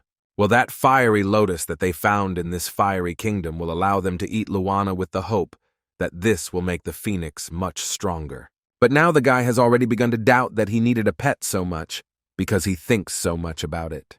He understood that now that almost all the animals had been dealt with, even if they announced the collection of mutated animals, it would still not be enough, and endless extraction was his main support. If this could not be done, then he would have problems. Now there was a realization that he needed to open the map as soon as possible in order to extract new animals. The man dealt a strong blow to his opponent, and after this he would have to retreat for quite some time. The guy was sure that they were all worthless people, and he would be able to neutralize them all in one moment. But one of them was against such an attitude towards them, and as soon as he lifted the huge stone up, he let him know that he still had the strength to fight. After he was able to crush his next opponent, he added that no one would ever be able to stop the warriors of the state of the Northern Bear. Chin hurried to one place and simultaneously thought about the fact that Turgenev accepted the task of the elders. The guy knew that he was quite strong, but the spirit of resentment and the demon of hatred was not so easy to cope with, so he thought that for now, transactions with energy stones could not be suspended. Suddenly, all his thoughts were interrupted by some sudden attack from which he was able to dodge, but it was quite close. Qin Feng stopped and advised his opponent not to do this again, because at least it was quite rude. The guy understood that in such a fog it would be quite difficult for him to find his enemy, so he immediately activated his Eye of Truth. Among the fog, I found the Guardian of the Forbidden Lands, whose level was 20th, combat power was about 50, and most importantly, he was resurrected by the forces of heaven after he died in the last great battle of 10,000 worlds. While Qin was reading information about this guy, he had no intention of stopping and continued to attack. Qin Feng became quite curious about the last great battle of the 10,000 worlds. Is it possible that something similar could break out on the Blue Star? The guy who was shooting from his bow simply couldn't believe that a person from the small Chiliocosm was actually able to block his light arrow with his bare hands. Qin thought that the more people he meets, the more questions arise, and if you want to find out the answers to them, you will have to constantly improve and move forward. Therefore, this guardian of the Forbidden Lands was simply unlucky that he stood in the way of Qin Feng, who was able to reverse the movement of the guy's arrow and launch it straight at him. As soon as the guy dealt with his next opponent, he continued his own, during which he managed to observe some statues that most likely were people at one time, but he was never able to take a closer look, because at one moment he was overwhelmed by the incredible smell of blood. And most likely this smell came from the place where some man was performing a ritual, and around him there were far from living people. Qin decided that the right decision would be to observe what was happening here for some time. This man was called the Guardian of the Forbidden Lands. The assessment of combat power gave a result of 109 stars, which was quite a lot. He also died in one of the battles, but he was lucky and was revived. But most of all, the guy was surprised by the fact that this man greeted him. They didn't know each other. Then how did he know him? In any case, he understood that if they attacked all together, he would not be able to finish this battle quickly. And besides, the strength of the main enemy exceeded 100 stars. The man continued to talk, and at one point added that he had actually been watching the guy for quite a long time, after which he told the guy that from the very beginning, when he managed to stealthily attack a giant rat, kill that mummy that was several times stronger, the strength and abilities that the guy shows every time he gets into trouble are really impressive, guy. Undoubtedly, he believed that he was the strongest warrior in the last 1,000 years, and therefore he decided to destroy him. Listening to all these stories and words of the man, he did not expect that in the end he would want to destroy him. But there was no more time to think, because the man had already gathered all his will into a fist and launched an attack on Qin. The guy understood that there was no time to come up with anything, so he just had to accept this fight and try to defeat this old man. Therefore, he decided that a pretty good option would be to use his hellfire, which he had recently used, but from the understanding that perhaps the man's blow would be much stronger. At some point, he still decided to dodge this attack. The old man understood that his blows were like fire, but it was not him. The cold penetrated him to the very bones. It was capable of burning everything in its path. It seemed like a blinding, hellish flame. But while he was trying to think about his actions and how the guy was attacking, Qin continued to attack and dealt a rather serious blow from which the old man had to dodge. At this moment, he was impressed that the guy was not only able to dodge his attacks, but was also able to sneak up unnoticed. But he couldn't even guess how fast this guy was, but it was already incredibly late, because Qin divided the man into two halves. The guy believed that his main mistake was that the man talks too much and this ruined him. Moreover, it was too easy for him. But still, he understood that since there was no message from the system, it means the battle was not over yet, and he was absolutely right. Because as soon as he thought about it, the man began to get up again and talk about how, with age, he had lost more than half of his fighting skills, and that's the only reason he couldn't notice the guy's blade. The man understood that he was not really his opponent, and if he had been alive, he would have shown Qin Feng what a real battle was. But the guy was far from satisfied with this, and what irritated him most was that the man continued to talk even in such a situation, so he was quite willing to destroy him again and then a dozen times if necessary. The man understood that he was unlikely to be able to destroy such a warrior, so he began to release some rather strange things from his hands and ask the guy for a peace treaty. He would like to be friends with him, if he doesn't mind.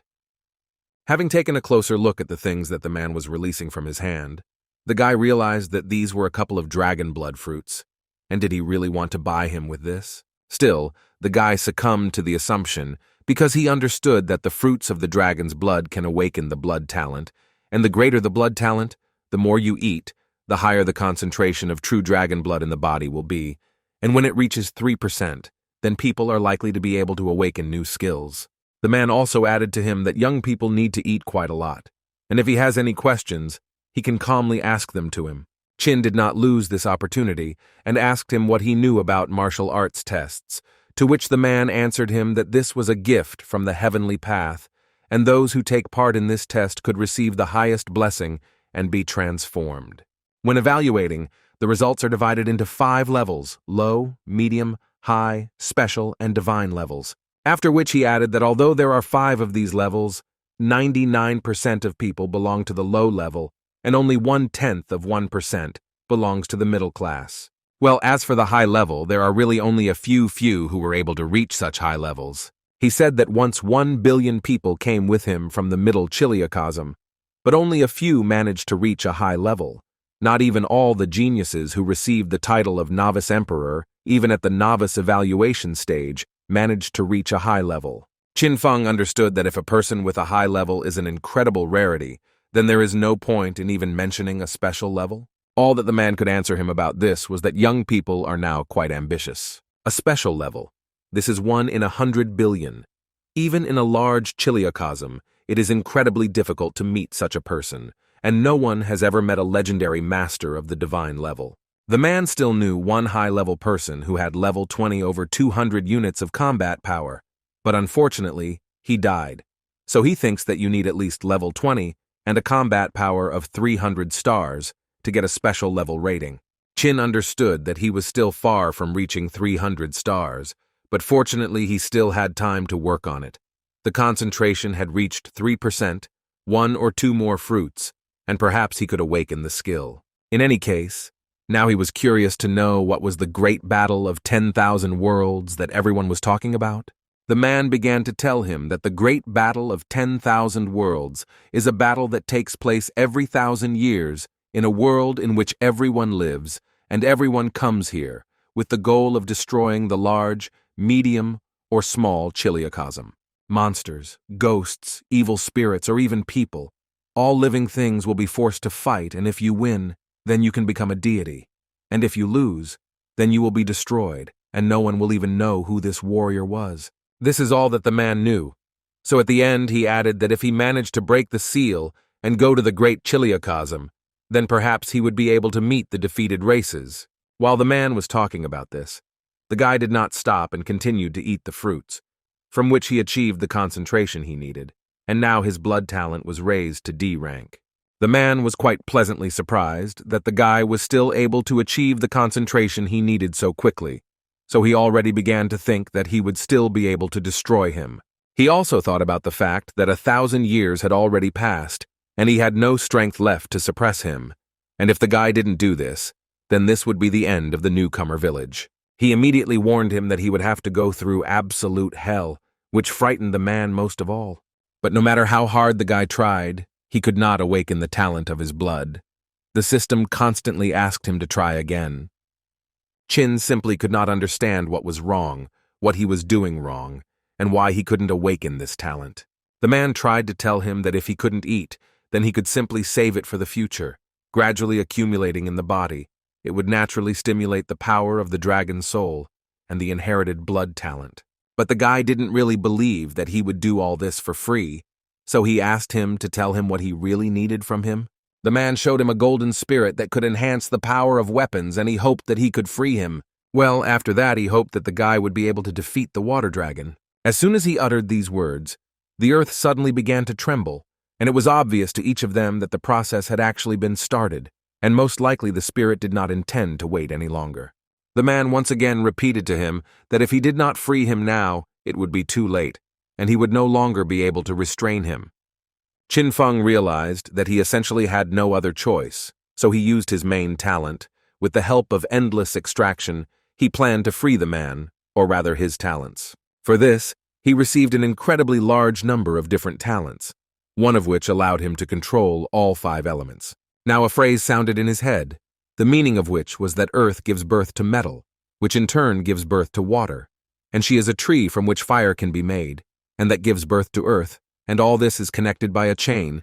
The integration of the 5 talents is successful completed, and the guy received the A-rank talent, the hidden sacrament of the 5 elements. Qin Feng was incredibly happy that he was able to obtain an A-rank combat talent, so his strength would continue to grow, and this was finally the result he needed. But suddenly his gaze froze and his happy face changed to a rather sad one because he saw what happened to the man. He turned into stone, exactly the same as other people who were nearby, and this made him feel uneasy. But the man immediately calmed him down and asked him not to worry and just do everything to fulfill his purpose. Qin listened to him and realized that he would do this for himself, all the villagers, and for him, who had suppressed the dragon's soul for 1,000 years. While the guy was walking towards the very portal through which the watery dragon could emerge, he remembered all his enemies whom he had already defeated, and he understood that they were all several times weaker than his future enemy. But he needed to gather all his strength in order to still try to defeat him. And it seems that this battle will begin soon, because the first blow has already been fired, from which the guy was able to successfully evade, and now the real battle will begin. But still, he didn't expect that everything would be so terrible.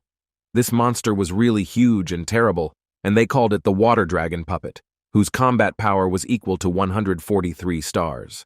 As soon as this monster saw what happened to the man who had been holding him back for hundreds of years, he began to scream incredibly loudly, and this scream made it very difficult to be around. He started talking about how they imprisoned him for 1,000 years, and he wouldn't just leave it like that. At least he would take everything possible with him. At this time, the guy received another notification, which was the last task in which Qin was asked to destroy the puppet of the water dragon and sacrifice it to the heavens. But it seems that this will be incredibly difficult to do. This flying creature only repeated that he wanted incredibly badly to destroy them all and tear them into pieces. After he saw Qin, he realized that this guy was the main character who influenced his liberation, so he began to destroy him and already struck the first blow with his flame. The little phoenix immediately got scared, and he felt very scared to be here because he understood that he couldn't do this fight and he couldn't do anything about it. Not only was Qin able to parry his blow, but he also did everything possible to strike back at this dragon. This blow turned out to be really very strong, and the monster began to scream even more.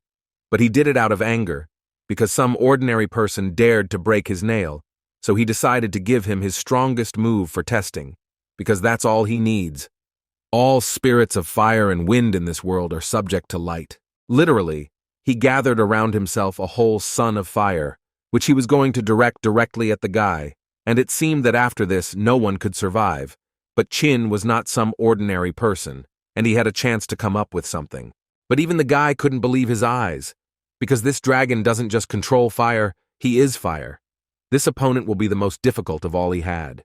Looking at this monster, he understood that all the energy seemed to flow down his body, and from minute to minute he could simply destroy everything in his path, and only a true master could stop him.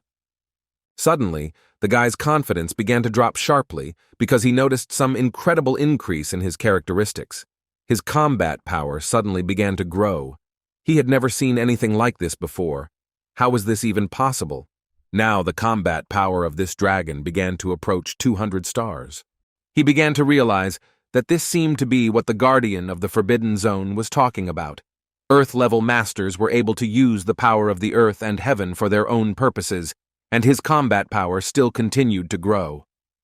Now his combat power was at its peak, and now the guy was almost sure that with the help of this power he could destroy the entire world, and he began to understand that he was unlikely to be able to defeat this creature. But Qin continued to do everything to prevent the dragon from reaching him and tried to evade all his attacks, and this was noticed by the dragon, who did not understand how such an ordinary person could be so fast that he could evade all his attacks. The guy continued to gain speed and only thought that the true essence of C-rank speed is that he has these boots with which he can gain incredibly high speed and dodge many blows. But is this enough to fight such a brute?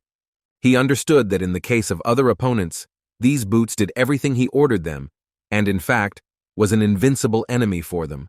But now this is a completely different level, because the enemy deals 1,000 blows per second, and it will soon be impossible to evade such a number. The dragon himself thought exactly the same thing, who began to prove to the little man that he was just an arrogant child whom he would soon crush. But Qin tried not to listen to him, and carried out his plan that was in his head, and now he switched from defense to attack, which was quite unexpected for this dragon.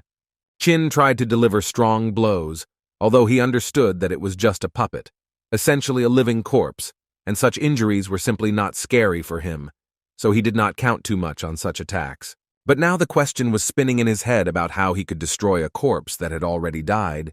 Was there a method that would help him in this matter? The dragon did not wait for the guy to come up with a plan with which he would destroy the dragon. He simply went on the attack and used his rather well-known technique, which was called devouring the sky. From such a blow, an explosion thundered throughout the entire area, and everyone who heard this explosion understood that the battle there was quite serious. Qin knew that at such moments he should not experiment, so he decided to let go for a while, so as to at least not get seriously injured, which would later prevent him from continuing the fight. But no matter how hard he tried, the dragon managed to douse him with fire, and he believed that at this stage he was able to essentially bake the guy. The temperature was prohibitive, and the guy even thought that in hell itself everything was not so bad. Qin was not going to just give up, because during all this time that he spent in this world, he realized that for every measure there is a countermeasure, and he just needs to find an approach to this big guy. Therefore, he firmly decided that the time had come to use his new ability, which was called the Hidden Sacrament of the 5 Elements, and thus he decided to cool his body a little. He concentrated the energy in himself so much that his entire body was covered in ice, and he did this only to use a 5-fold ice storm on this monster, which he was still able to successfully release from himself, and such a strong blow and so much energy he had not yet released from himself. But such is the monster. Such is the approach to business. The dragon was not going to let go, or somehow block such a powerful counterattack from the guy, because he didn't care how strong the guy was, and so he just decided to face this storm head-on. And as it turned out a little later, he absolutely didn't care even about such an attack from the guy. But Qin understood that giving up at such a moment was the worst decision, so he decided that he would do everything possible to still defeat this monster. The dragon also did not sit idly by and continued to spew out a lot of fire, which could destroy several villages with one such blow, so Qin had a rather hard time while he fought with it. The guy realized that he couldn't destroy this monster with ordinary blows, so he resorted to a completely unusual solution. Namely, he jumped into the dragon's huge mouth. Even the monster himself did not expect this. Did he really just swallow the little man with whom he had just fought? Qin, surprisingly, was in the mouth of a dragon for the first time in his life, so he was a little confused and was not sure how to behave correctly in such a case. But after some time, he was able to get a little used to where he was at the moment and began to understand that he now needed to do something unexpected and strong in order to destroy this monster from the inside. So the idea came to his mind that if the ice storm couldn't do enough damage to the dragon when they collided head-on, then perhaps it could do enough damage to his stomach and entrails. And to some extent it worked quite successfully, because the monster began to scream incredibly loudly in pain, and he understood that there was now a war going on in his stomach. Qin tried to use all his energy to cause as much damage as possible, and not only did he use an ice storm, He also tried to enlarge these ice needles and pierce right through the monster's body. A few seconds later, incredibly huge holes began to appear on the dragon's body, which could only mean one thing, that the guy was really succeeding. But he was so carried away by his attack that he forgot about his own safety, so at one moment he began to slide down right into the heart of the dragon. The dragon felt something inside himself and understood that the guy was starting to fall straight into his stomach, so he decided that he needed to get him out of there somehow, and the only solution was to start spewing out as much fire as possible. At the last moment, Chin managed to grab one of the holes that he made with the help of an ice storm. Chin was incredibly angry about what he had to endure, so he began to crawl out of this dragon and literally tore its skin. The guy jumped to the ground and couldn't believe that he would survive after this, because his body was literally torn to pieces. What needed to be proven was that at some point the huge dragon stopped speaking and spewing fire and simply switched off. He fell to the ground, and Chin understood that with this he was definitely able to put an end to this battle, and it was a truly difficult victory. He immediately received a message that he had destroyed a level 20 water dragon puppet, for which he received 100,000 units of primary energy, and the system also began to congratulate him on the fact that he was still able to complete a difficult task of rank C and received a double reward for it. The guy just now realized that he was still able to win this battle, and for this he was able to get 2 whole chests made of dark gold, which were incredibly rare. But suddenly his joy was interrupted by some huge wall that hung over him, and it was actually quite scary, really another battle. But a few seconds later, a little friend from the support service spoke, which informed him that the village chief was able to complete the mission of the Seal of the 5 Elements, and the limiting sadness of the village was removed. Now the village is directly connected with the world, and Chin understood that they have much more opportunities, and from now on, they will be able to travel around the big world and receive more resources. But again, his thoughts and good mood were interrupted by some too bright light that came from the just defeated dragon. Chin was a little scared because he thought that now he would have to fight this huge monster again, because it looked as if he was coming to life. But his worries disappeared after he realized that this dragon had succumbed to a kind of decay and gave the guy the opportunity to take the rest of the soul of the water dragon, which was a miracle of heaven and earth of the 4th order. Before Chin had time to react, this small ball simply flew into his head and seemed to begin to penetrate his nervous system. A second later, the system notified the guy that from that moment on, he had received the power of a dragon, and now he had absorbed enough power, and now the soul of the dragon had successfully awakened in his body, for which he received a good improvement in his characteristics. But the most important thing is that he received a new skill, which is incredibly different from the previous ones, because its name speaks for itself, the greatness of the dragon. It was a skill that was capable of producing incorporeal spiritual force, and capable of scaring away all living things, and also able to suppress the will. The owner was incredibly aggressive while using this skill. The guy was glad that he received 1,500 points, 2 chests of dark gold, and also the awakening of the dragon.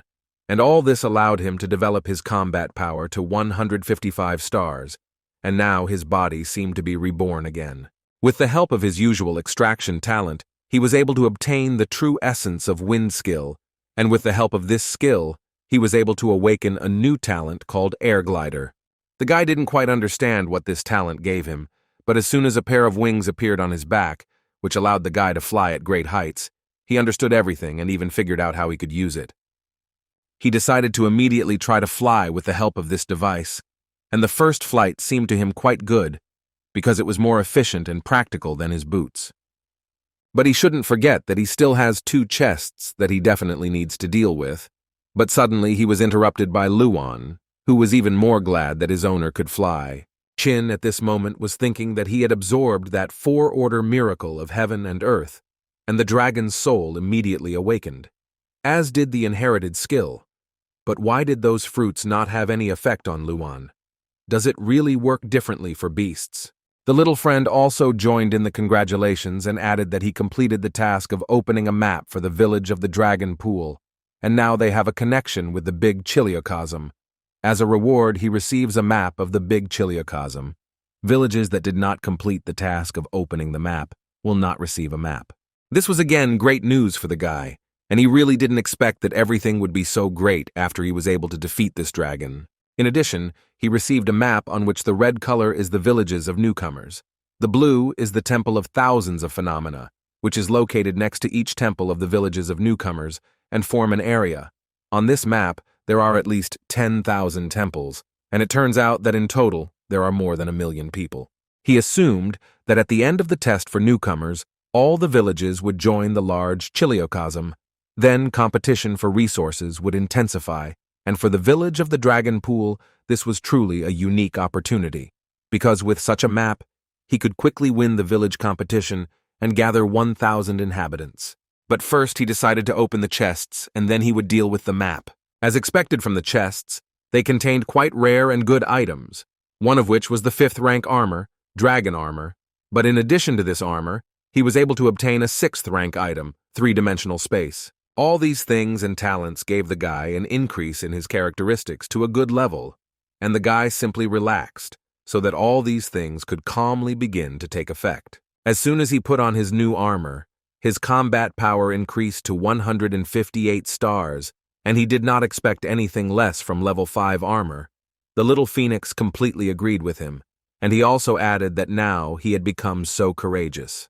He understood that cultivating spiritual plants for living beings or storing items could actually be quite useful. As soon as he dropped his drop of blood onto this new object, his body began to emit an incredible light. He was a little scared, but then he heard alerts from the system, which said that the accessory had been successfully installed and he could move himself with the help of his thoughts. Chin couldn't believe it, so he decided to try to use it, and as soon as he tried, he immediately disappeared and left the little phoenix alone. The guy moved to some new place for him, where he immediately saw an incredibly huge capacity. He began to look around and almost immediately saw dragon bones, a rank 5 material that could drop from monsters above the emperor rank. Chin himself had originally planned to place it in the exchange channel and then exchange it when a lucrative offer arrived. Now he realized that 3-dimensional space is an excellent solution to the problem of lack of space.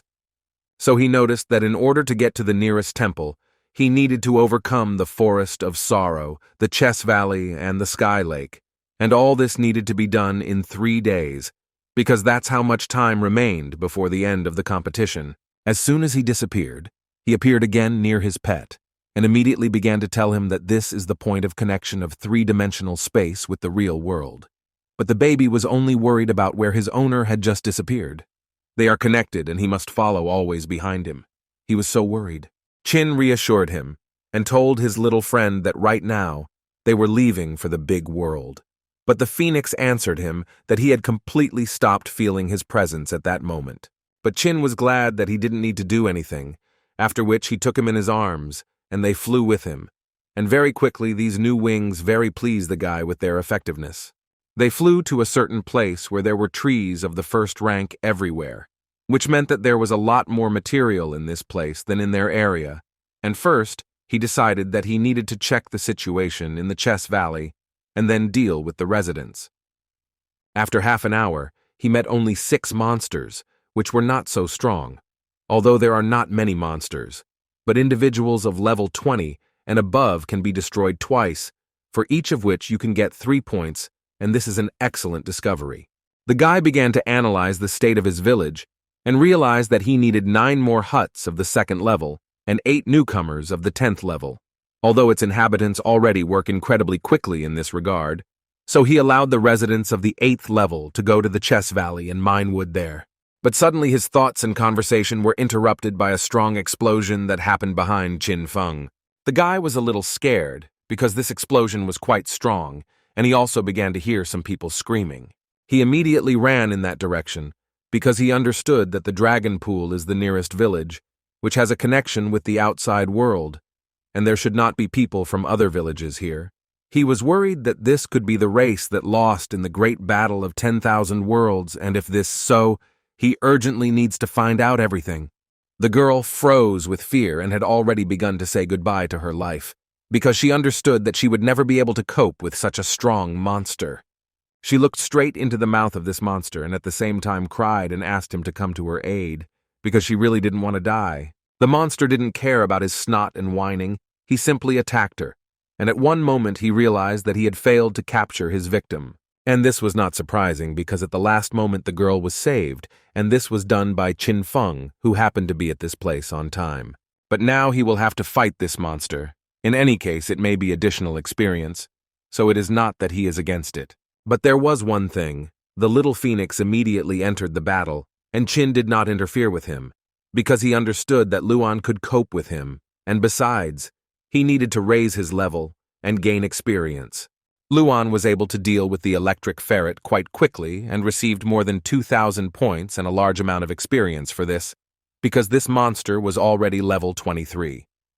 Qin had to stop and put the girl on the floor, because a huge cloud of fire appeared in the sky, and it seemed like a phoenix was playing around.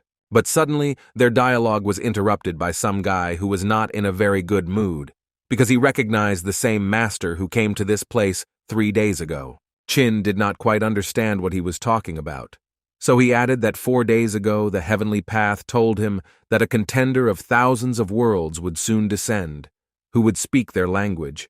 But after that, it did not become clearer. But suddenly the same girl spoke up and began to ask him for forgiveness and say that he was the first applicant who had come down to them in the last 1,000 years, so they were a little puzzled. And then she approached her brother, and together they bowed before him and asked the great savior to spare them. Qin didn't understand what was happening and why these guys had so little combat power, but in any case, he tried to explain to them that he was no savior, and he didn't know at all that they were in danger. It was just a coincidence. But the girl did not give up and continued to insist on her own, after which she asked him to pay attention to where she was pointing her finger. She asked him to look at the pile of dead electric ferrets that only his pet managed to cope with, and if he was so strong, then they could not even imagine how strong the owner could be. But then the guy remembered the words of the robot from the support service, who said that he had activated a D-rank mission called Saving the Fallen Clan, and the reward for the mission was the absolute loyalty of the Qi clan. Qin realized that he had no other choice and would have to come to terms with this. But now the question arose in his head about what he should do with these carcasses. The king of electric ferrets smelled the human scent and realized that it was people who destroyed his subordinates for whom he would definitely take revenge on them. He began to howl and call for his warriors because he incredibly wanted people to pay for what they had done with their lives. A bunch of people like him came running to his call. Now they were ready to begin destroying all people within a radius of several kilometers. In the eyes of each of them, one could observe only anger and hatred, as well as an incredibly great desire to take revenge on these animals. As soon as the guys returned to their village, one of the residents of their village ran out to meet them. This guy simply couldn't believe that only the 2 of them returned, because a lot more people went on the mission, so he became incredibly interested in finding out where the rest went. The girl, with tears in her eyes, began to say that on the way they were attacked by electrical caresses, so except for her and Qi Yun, no one could survive. Qin Feng understood the grief of the people, so he still took all the bodies that they could find. Qi Yue and Qi Yun come from one of the clans of the Middle Chiliocosm, which was defeated in the great battle of 10,000 worlds. Millions of surviving people were scattered throughout the world as punishment, without the opportunity to awaken talents and skills to open treasure chests. The elder of this clan first approached Qin Feng and thanked him for returning the bodies of their family members to them. The sudden death of loved ones always takes them by surprise, so he asked him for forgiveness for their emotions. Qi Wei intervened in their dialogue, who told the clan elder that Qin was the new contender of 1,000 worlds. The guy believed that he was their savior, whom they had finally waited for, so he asked his grandfather to ask Qin Feng to do this for them. The old man sighed heavily and asked Qin Feng to go with him to another place where they could talk in a calm environment. They moved a little further from the village, and the old man began with the fact that their clan could be saved after the appearance of a new contender. This is all a blatant lie. This startled Qin Feng slightly. He did not quite understand what the old man meant. The old man continued to talk about how the newly appointed elder, upon taking office, receives a special scripture, which says that not every applicant is capable of this, because the savior must become the village elder, who has the status of the emperor of newcomers. The man understood that it was simply impossible to fulfill these 2 conditions in just 7 days, so he wanted to apologize for disturbing the guy, but Chin interrupted him and told him that he fits these criteria quite well. As soon as the man heard this, he realized that their clan had waited for that billion-dollar chance, and now he changed his face and began to beg him to help them. Their conversation was interrupted by human cries that electric foxes were approaching, and they asked for help. The sister and brother stood until the last. They were not going to run away, because they had already done this once, and as a result lost all their loved ones, so today they were going to fight to the end. But this time the army of these wolves was too huge. Their number was gradually approaching 100, which even sounded quite scary. The headman of this clan immediately decided to take control of the situation and began shouting that they should not panic, but that it would be best to take weapons and line up for protection. But he was again interrupted by Qin Feng, who was pleased that he saw a small army of wolves in front of him. He just wanted to warm up a little.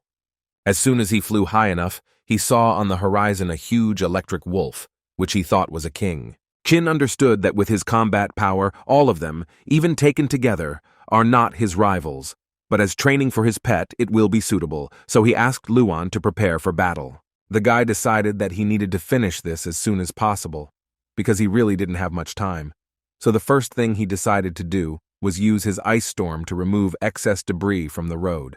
A second later, the wolves had already suffered their first victims, and it became clear to them that the battle would definitely not be easy for them. Luan, on top of everything else, decided not to waste time and not hide behind his master's back, but he himself went into battle and was already ready to deal with several dogs. The guy also incredibly wanted to quickly test how his new skills worked, so he began to use them on these wolves. But that same main electric wolf decided that the guy could not expect an easy fight, so gathering all his energy, he concentrated and struck at him.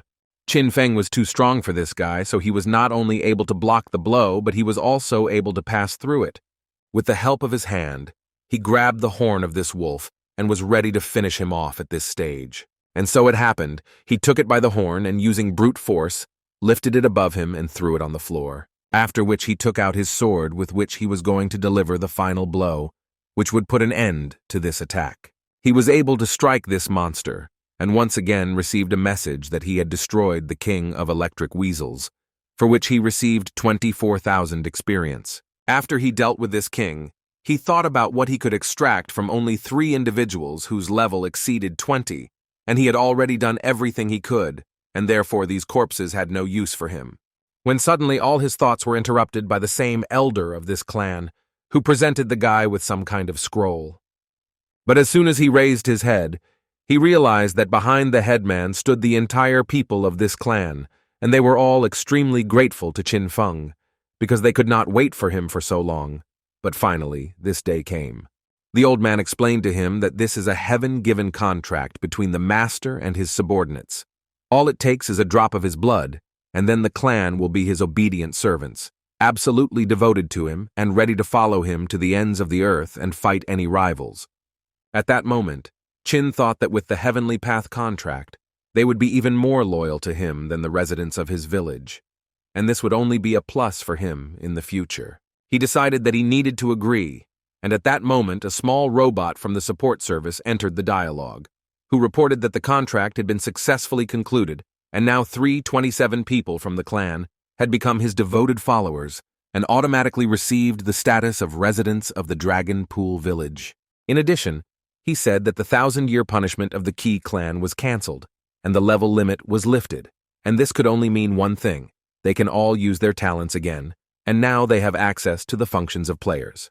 All of Qin's joy was suddenly interrupted by his beloved pet, who suddenly flew up to him and said that it seemed to him that he was moving to the next level, and he incredibly wanted to sleep. The guy didn't fully know what to do with this baby, so he started shaking him in the hope that he would wake up. Suddenly a robot flew up to him and told him that his pet was currently in the process of leveling up, so he asked him to provide safe conditions for him. Qin was able to handle this task with ease, and 3-dimensional space best fits this description. After which the robot informed him that his subordinates had received the status of village residents, and he needed to find the location of their new huts. So the guy decided that the Qi clan had been living in this place for many years. So he thought that changing the location was inappropriate, so I decided to build here. A few minutes later, several huts were already standing on an empty field where there was nothing, and the clan members were incredibly happy. The robot did not stop notifying the guy that he was completing task after task, and this time Chin managed to complete the task of saving the fallen clan, for which he received 300 points and the right to build a teleportation array. He also added that the village of the Dragon Pool had fulfilled all the requirements for the village to move to the second level, and the possibility of building a guardian altar had also been unlocked, and the guy began to understand that the dragon bones of the 5th level obtained earlier could be useful. As soon as this construction became available to him, he immediately installed a teleportation array, but even then he did not stop, and installed a guardian altar in addition. The robot again came to the guy's aid and informed him that the guardian's altar had been successfully built, and now all the conditions had been met, and the village could move to the second level with just one click. This little friend of their support team couldn't stop and continued to tell everything he could, and at one point Chin got angry and took this iron thing in his hands and asked him to stop. But he was not going to stop, and continued to say that in total, the guy was able to get as many as 4,000 points. No matter how hard the guy tried, he couldn't even run away. The robot just endlessly chased him and talked about how many useful characteristics he was able to earn. Chin decided to first see what had changed after the village moved to the second level. In addition to the teleport, now permission had been received to master the profession of a blacksmith, pharmacist, and tailor, and Chin thought that he could control all 5 elements, which means he could master all 3 professions. He realized that he actually had a lot to do now, so he decided to call the head of the clan and tell him that he would be moving forward. But at one point I realized that no one really heard him. Everyone was busy with their own business, and no one was paying attention to him. And it wasn't that the guy didn't like it. He understood that now he needed to familiarize himself with the system and understand how it really works. And so he flew off to do his other things.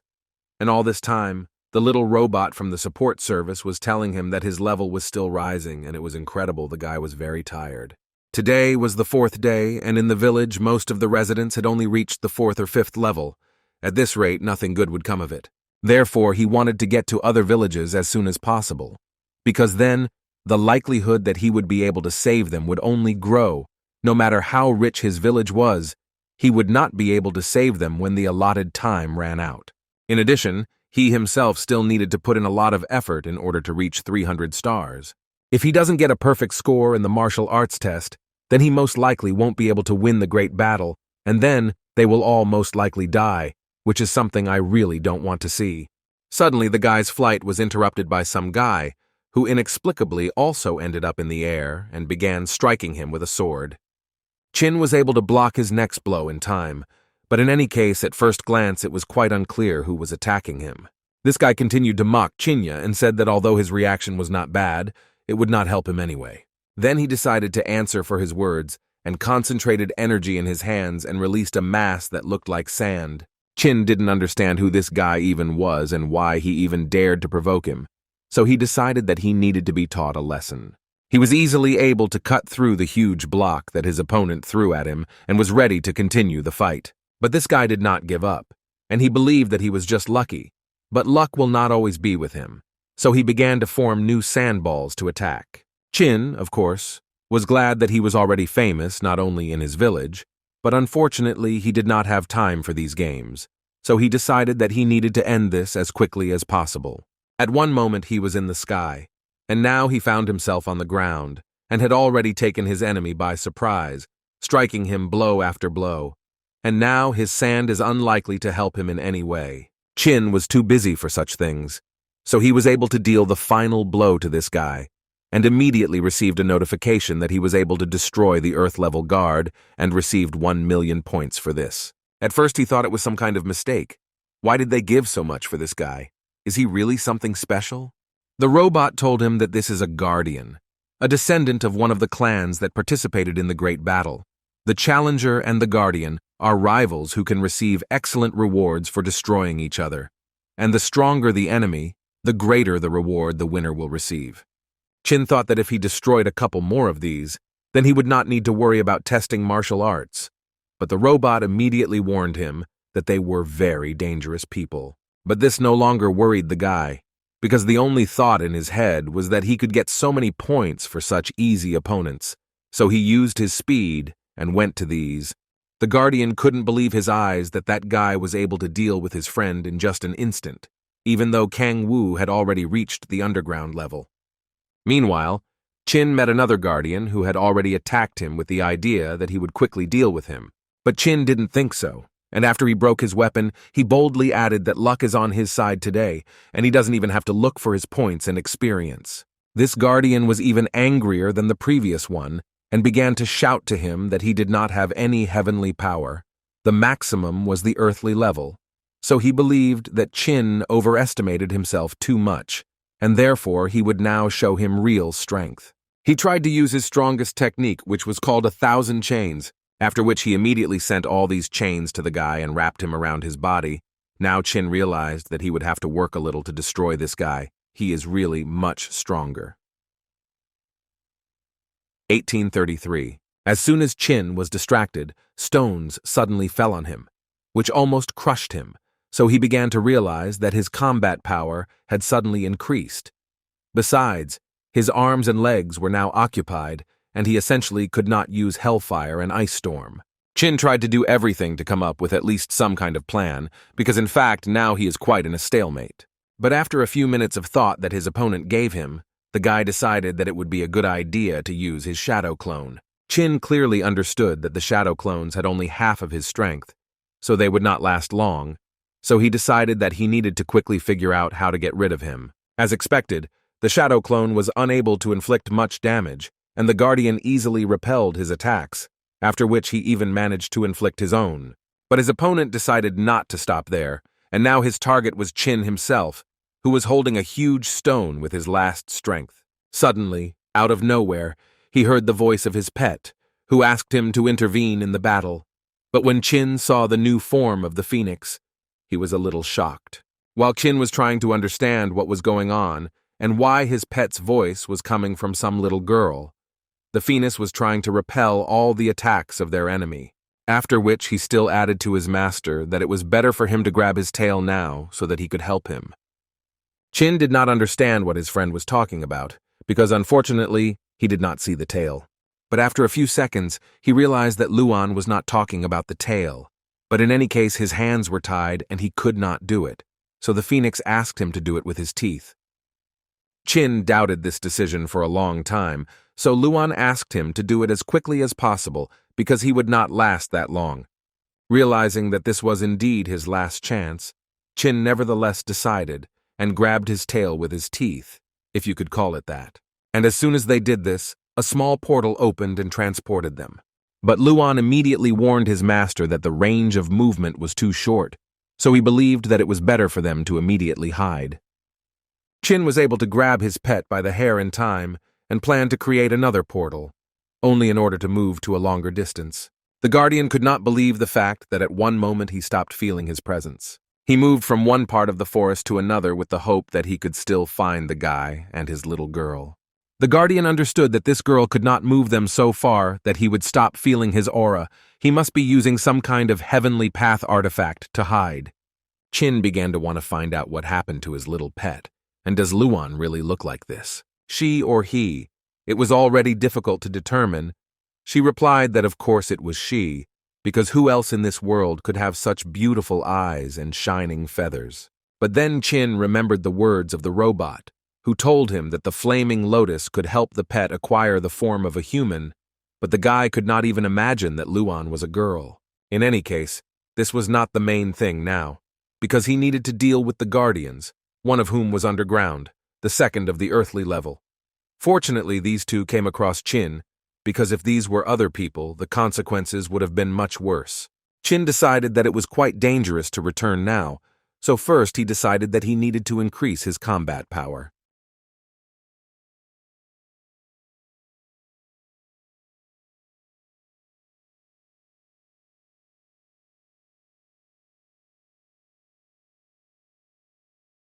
Qin clearly saw that he now had 2 shadow clones with a combat power of 150 units, and now he should be able to fight this Guardian. Therefore, they gathered all their strength and all their motivation in order to go into battle again. As soon as they teleported back to the same place, Chin immediately realized that this guy had obviously stayed here and was just waiting for them. The keeper did not hide this, so he immediately went on the attack. But what a surprise Chin had when he saw that now this man was not alone, but apparently brought his entire clan here, which significantly worsened his situation. He also drew attention to the very man who attacked them, and thought only that such efforts on him were somehow too much. But this guy didn't give a damn what the guy thought about it, because he continued to collect energy in his hands, and at one moment he created a huge ball, and as it turned out, it was his inherited talent, which was also called destruction. Destruction was not just one person's talent. It was a special technique of the Kang clan that could only work when they came together. Several clan members must work together to ensure that the divine spirit of the earth fills their bodies. Passing through the bodies of the vessels, the divine energy of the earth is completely purified. Then the earthly level master collects the divine energy contained in the bodies and forms a spiritual ball in which the energy increases tenfold. The man at that moment was thinking that even though the resulting power is incredibly destructive, there is one drawback. Those using this technique lose all their strength and the ability to move for 10 seconds after using it.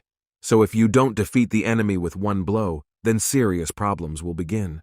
However, on the other hand, he understood that he should not worry, because the one who suffered such a blow is usually not able to survive. Chin could only guess how strong this ball of energy could be, so all he could do was go into battle and stop them.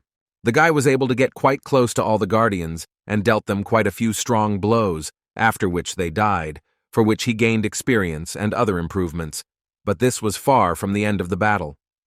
The guardian already understood that things were not going well for them, and it was really difficult for him to understand how this was even possible. There was only one question in his head: how could this guy survive after being destroyed? But in any case, looking at Chin, he understood that he urgently needed to escape. Otherwise, this guy would simply destroy him. Chin did not stop, and delivered an incredibly strong blow that could destroy any enemy, but the keeper was lucky that 10 seconds came to an end, and he was again able to use his abilities with which he was able to dodge the blow. The guy was incredibly upset that this happened because he put so much effort into this blow. In any case, he understood that there was still a chance to destroy this guy. He just needed to catch up with him, and asked Luana to check everyone he had already destroyed. In order to catch up with the last guardian, the guy decided to use his wings. But it was so surprising, in fact, because even with them he could not keep up with the guardian. He was too fast. Chin flew after him until he realized that the guardian was moving in a certain direction, and it was the village of Taiyue. The guardian entered a circle and gradually began to disappear, but finally he told him that the Tsang army would soon crush the whole world, and his village in particular. Chin did not listen to him and accelerated to maximum speed in order to launch an attack, but apparently even under such conditions he did not have time. The guy was a little upset that he didn't have time to strike, because a little more and a lot of points would have been in his pocket, when suddenly the robot interrupted him and asked if he wanted to use one transmission card to establish a connection. Chin understood that the portal that connects the two places is quite dangerous, because people from the Kang clan also use this port, and they could accidentally meet. And if this does happen, then they will simply slaughter every last one of them in the Dragon Pool village. Chin decided to clarify what would happen if he used this card. Would people from the Kai clan be able to enter the Dragon Pool through this portal? To which the little robot answered him that there was nothing to worry about, because anyone who is not a resident of the village cannot go into it through the portal. Now Chin did not think twice and accepted this proposal, after which each villager received a notification that there is a connection between the villages of Dragon Pool and Taiyue. But the guy also asked to inform all residents that Taiyue is an unexplored village to which he has not yet advised teleporting, unless of course they want problems. That keeper said that the temple was located above the heavenly lake, so he decided that the first thing he needed to do was go there. Those applicants who do not know how to fly must use a ladder to climb, but they must blow extremely carefully, because if they do not resist, they can only rely on their luck. And the first person the guy met was a huge flying kite, and he called himself the guardian of this place, so he wanted to find out what the guy was capable of before letting him into this temple. Chin realized that there was no point in wasting his energy, so he asked his little friend to help him a little, and Luana happily did so, releasing an incredibly large wave of fire towards the dragon. After such an attack, he received a notification that from now on he could move freely within the first palace. The guardian would not interfere. So Chin boldly entered the first palace of the 9 in which he could receive various missions. As soon as the doors were opened, the guy was blinded by an incredible flash, and at that moment a notification arrived that he had entered the palace of the secrets of nature, in which murder is prohibited. The guy knew that the first one to enter the first palace would receive 5 reputation points, and it was obvious that there were enough applicants there. Chin noticed here 12 people from the large chiliocosm, 4 from the middle, and 1 from the small. He had the impression that people from the large chiliocosm entered the temple of thousands of apparitions through a portal, because it was clear that as soon as you entered these doors, you instantly found yourself in the only real temple of thousands of phenomena. As Chin passed by all the applicants, he heard them say without hesitation that he looked quite young, and also that with the innate talents and potential of people from the small chiliocosm, he must be incredibly lucky to be here. They were quite surprised that he was able to obtain the title of newcomer emperor, which was quite good, and considered him a rather interesting person. One of the contenders thought that even though he was from the small chiliocosm and was the weakest among them, he was still good-looking and quite to her taste. She even thought that when she became the empress of the great chiliocosm, she would like to have him in her harem. The guy was incredibly embarrassed to listen to everything they were talking about, and it was good for him that they began to distribute missions to each of the applicants. The first deposit was made by the same old man, for which he received his B-rank mission, which was incredibly rare, because they are quite dangerous. But in any case, he was happy, and many in this room began to envy him, because as a reward for such a mission, you can get a purple chest, which can contain really worthwhile things. Chin did not react to this in any way, because in his head there were thoughts about something completely different. He was thinking that in order to receive a token, he needed some kind of collateral, but he did not have anything suitable for this. Suddenly, he was interrupted by another applicant, who got the mission completely differently than he wanted, so he left the hall in a rather bad mood. But the guy was more interested not in what mission the guy got, but in what kind of thing he had in his hands, because this thing looked quite familiar to him, but he didn't understand where he could see it.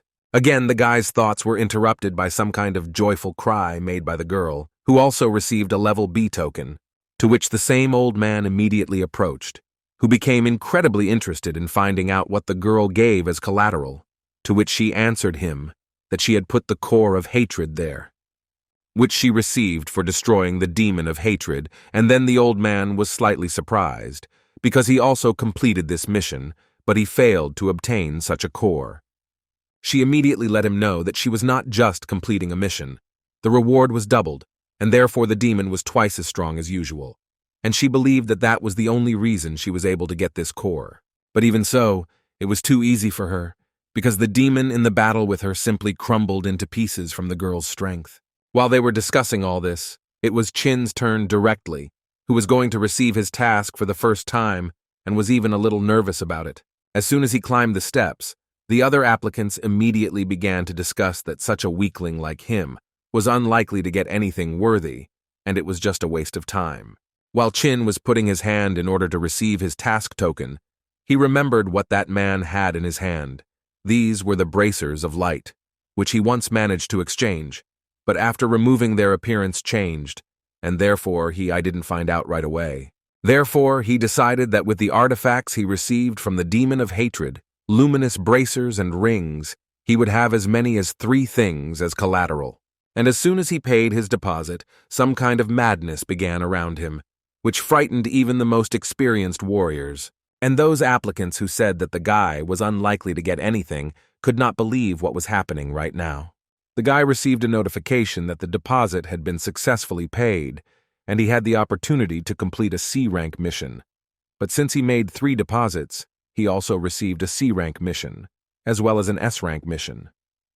Chin was pleased that he managed to get 3 whole missions, which he will soon begin to carry out. After Chin got everything he wanted in this temple, he headed towards the exit while collecting the glances of all the other applicants. They all couldn't believe the fact that he was able to get 3 whole missions, among which there was even an S-rank mission.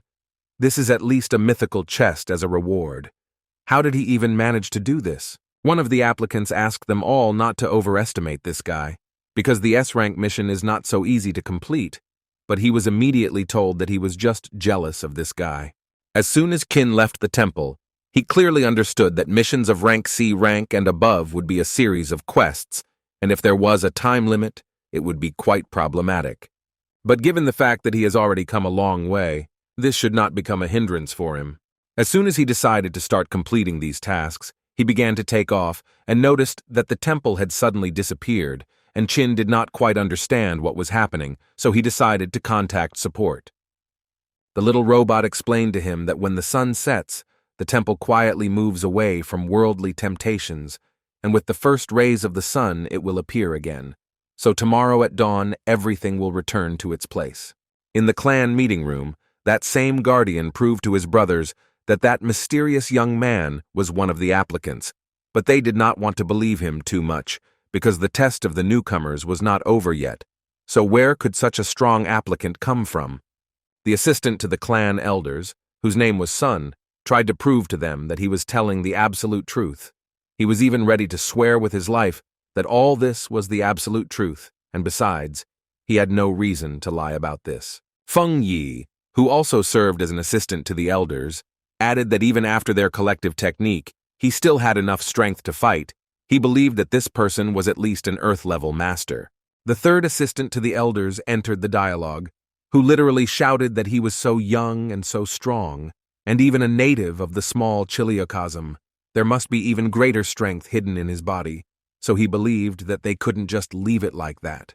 Sun at this moment only thought that when they fought, he did not have the feeling that he was using the power of heaven and earth, but if he was not an Earth-level master, then how else could he be so strong?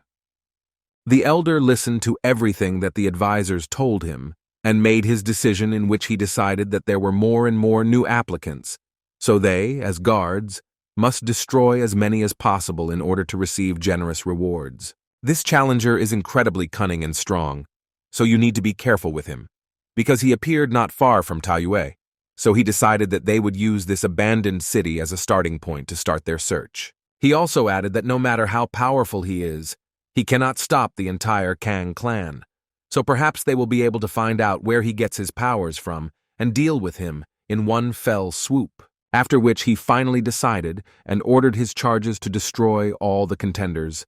Then the strength of their clan would rise to a new level, and they should be able to participate in the next great battle. 300 people from each department, and tomorrow morning an army of 3,000 people will be sent to Taiyue, which made all the advisors quite happy. After the meeting, Tsang Song's son Tsang Ming simply could not understand why they should wait for the morning if they could attack at night. But Sun, looking at the moon, answered him that in fact everything is far from so simple, because he was not there, so he doesn't know anything yet.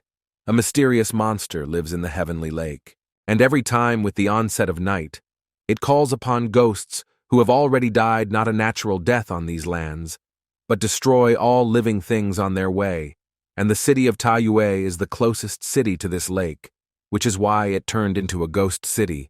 Even Earth-level masters do not dare to approach Taiyue at night. As soon as Qin wandered into one of the local villages, several girls immediately ran up to him and began to offer their services, but he tried to ignore everything they told him as much as possible, because he assumed that it could be quite dangerous.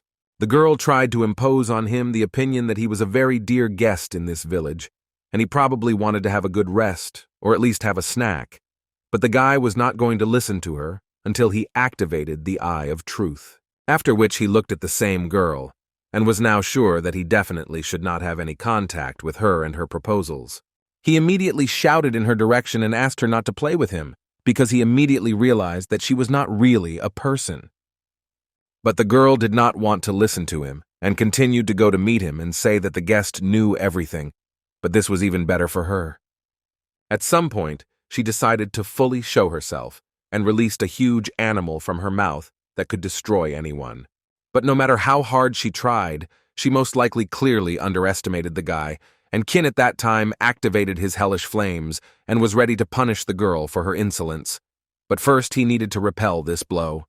The monsters apparently didn't care at all about what kind of power the guy had, and they clearly weren't going to stop with one attack. At some point, Chin had to simply dodge every blow, and it was quite problematic, actually. This was all until he grabbed all their tongues in one hand and tried to burn their body to the ground. But despite the fact that they did not stop a single step, it became clear that hellfire simply did not affect them, and on the one hand, this was useless.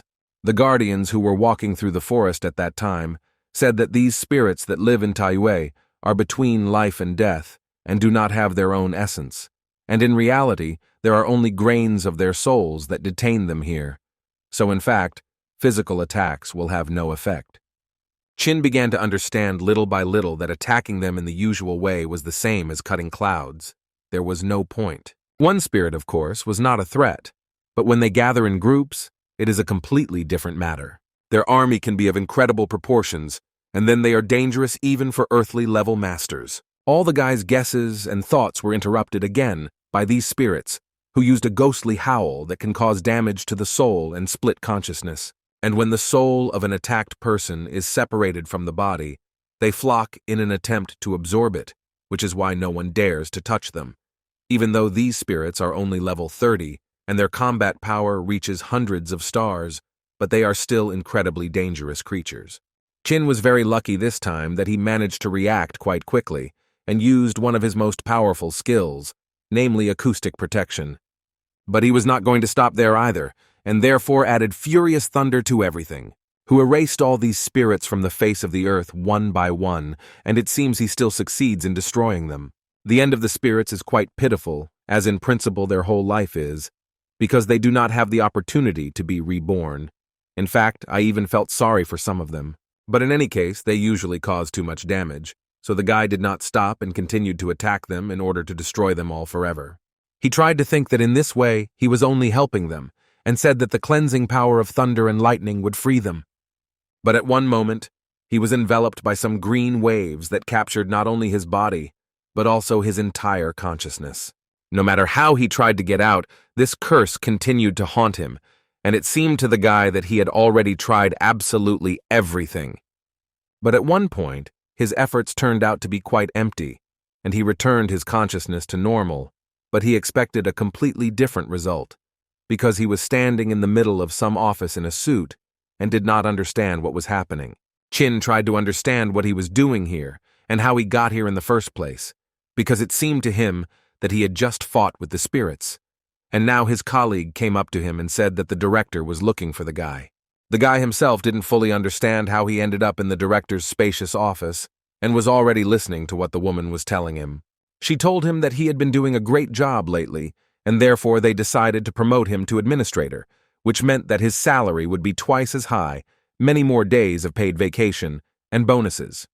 The woman was clearly waiting for an answer from him, and Chin did not know what to answer, so he simply said that these conditions suited him, and he agreed to work. A moment later, he was already at the party in honor of his promotion, but he felt incredibly strange. What was happening to him? Not only did he not understand what he was doing here, but there was also a feeling that he was clearly missing something. The guy decided to close his eyes a little and saw Luana in front of him, who was shouting something to him, but he did not hear what she was saying to him and could not say anything in response. Phoenix shouted to the guy that he needed to wake up immediately, because this is how the monsters influence him, which along the way drag him to the bottom. His consciousness, along with his body, again moved to some other place, where he stood in the middle of the roadway. It was an ordinary city, streets where many people walked, and it was not completely clear what had happened and how he ended up here. It all seemed incredibly unreal to him, and there were some strange thoughts in his head that his friends weren't really his friends. The family also seems not to be his. He feels only a boundless emptiness. He had implied before that he had some problems with his head, but not to such an extent. And the main problem was that he didn't even know who he could tell this to.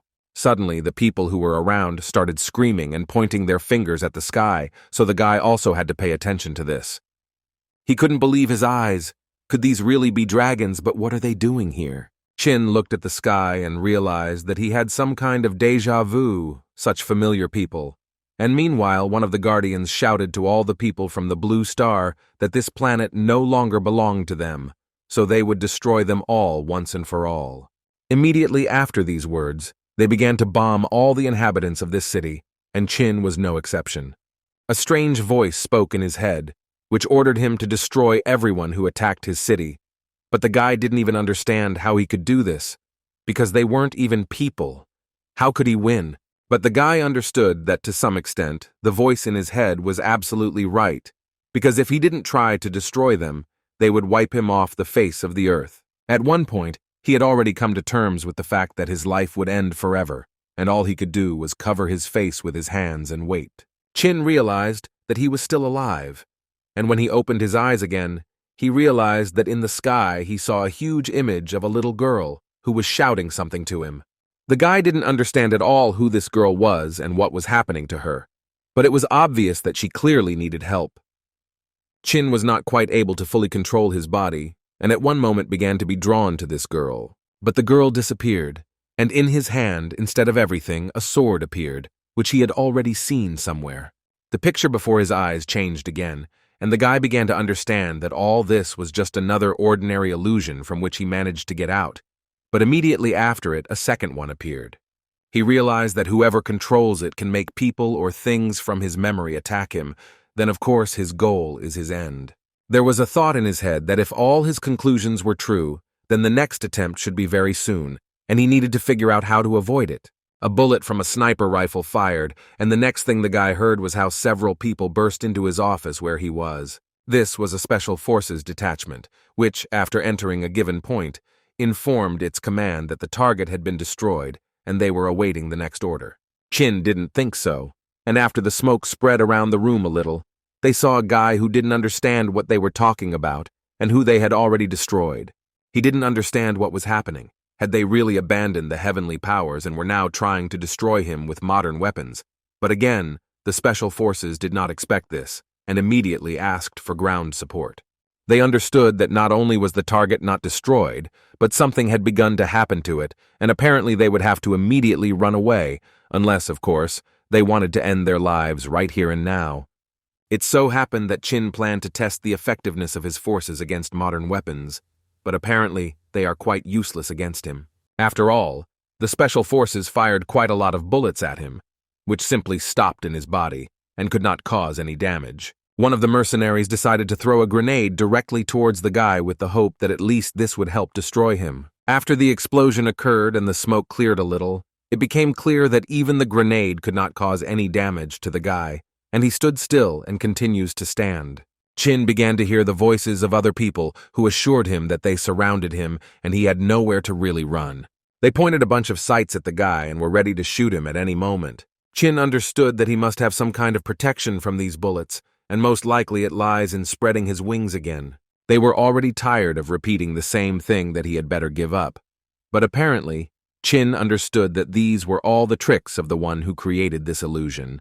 So he continued to destroy everything in his path, and this time he destroyed one of the tanks. They immediately opened fire on him from all the weapons that were available, and it seemed that this would be his end. But even here the defense worked quite in time, which was capable of blocking absolutely every blow. Chin remembered one important detail, namely that he had never in his life understood the armored vehicles that existed on the Blue Star, and therefore he was sure that this illusion could not be detailed. And this gave him the opportunity to use his ability, which helped him out quite often, so he used the ice storm, which was able to destroy absolutely everything that was around the guy, tanks, armored vehicles, people. Chin guessed that this illusion was already unstable, and he had very little time left and he would be free again. Therefore, he decided to continue in the same spirit, and this time he had to face aviation. The pilots did not think about their decision, and decided that it would be best for them to start attacking the target, to kill. But Chin didn't think so. He wanted to get rid of this illusion so much that he began to destroy these planes one by one to make this illusion even weaker. Looking at all this, the guy thought that before he was a fairly ordinary person, but now even the armor of a vehicle does not pose a threat to him. The combat power of 300 stars is more than enough to conquer the small chiliocosm.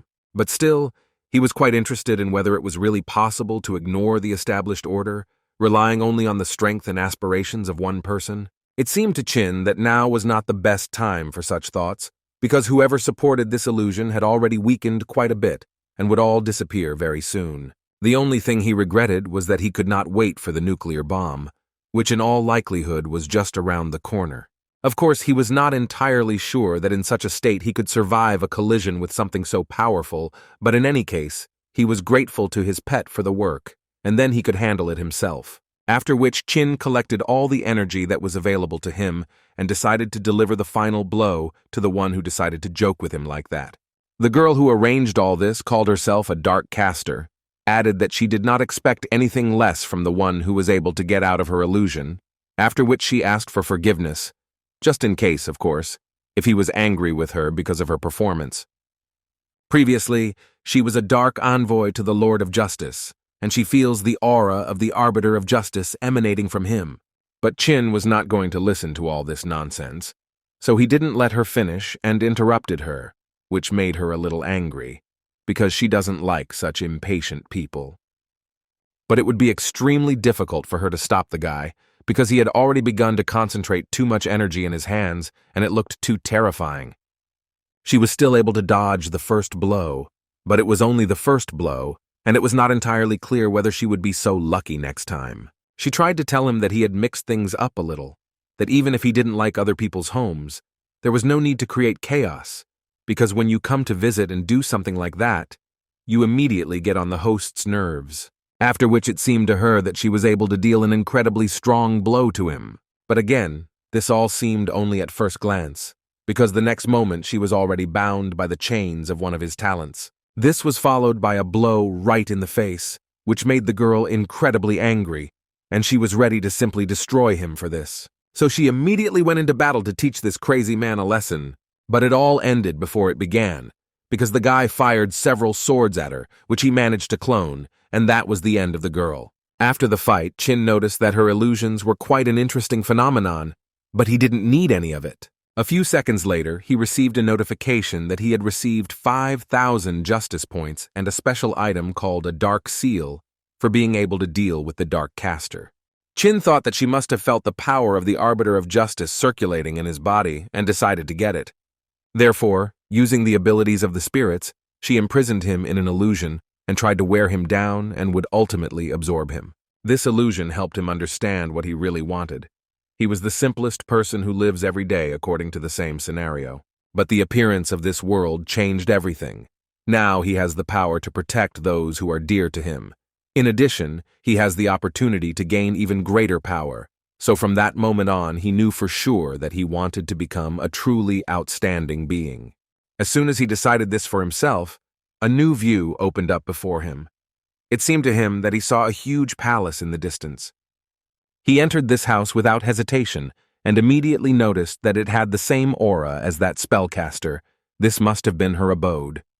But what amazed him more was that he discovered a 5th-level furnace, and this spellcaster, it turns out, is also a rich alchemist. A minute later, he realized that all the jars there were empty, and he wouldn't actually get anything. He was even a little upset that none of this was good, because there were only unusable pills around, which contained an unsuccessful alchemical product. Chin couldn't believe that more than 1,000 pills were not recommended for use. This spellcaster had never managed to turn her hobby into something more, yet 1,000 contribution points were not lying around. He decided to try endless extraction, which was successful, and he was able to extract the toxins from the unusable pill, which was eventually converted into a level 1 pill. Therefore, he decided not to think for a long time and simply ate it and waited to see what the effect would be. And it was quite successful because he was able to get a plus to all his characteristics, and this pill is even better than 2nd-level spiritual grass. Chin was incredibly pleased that his endless extraction turns waste into treasure.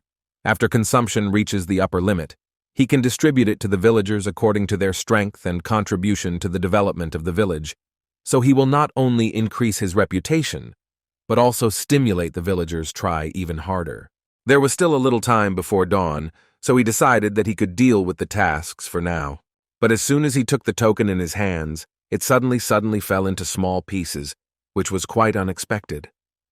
As it turned out, he accidentally activated an S-rank mission, which was divided into 5 stages, the first and second of which were concentrated in Ta Yue, which he had already successfully completed, and the reward was in the process of being transferred. In fact, the guy was able to accidentally complete the first 2 stages, which couldn't help but make him happy. He had 3 more left and the mission would be completed. But that was not the end, because he got acquainted with the reward that he received, and these were quite generous rewards for so many simple tasks. Initially, he was worried that these robbers might attack the dragon pool, but now, with his new cards, he will be able to break their connection with the portal in the city, and if they are already coming to visit Ta Yue, then they will definitely have to walk with their feet. And when they arrive in the city, he uses a protective dome to protect the villagers. In the end, they will come such a long way and leave with nothing.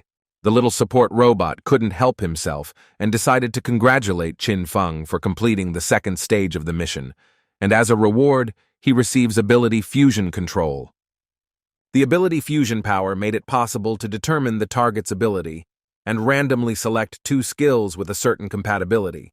But Qin didn't quite understand how he could use it.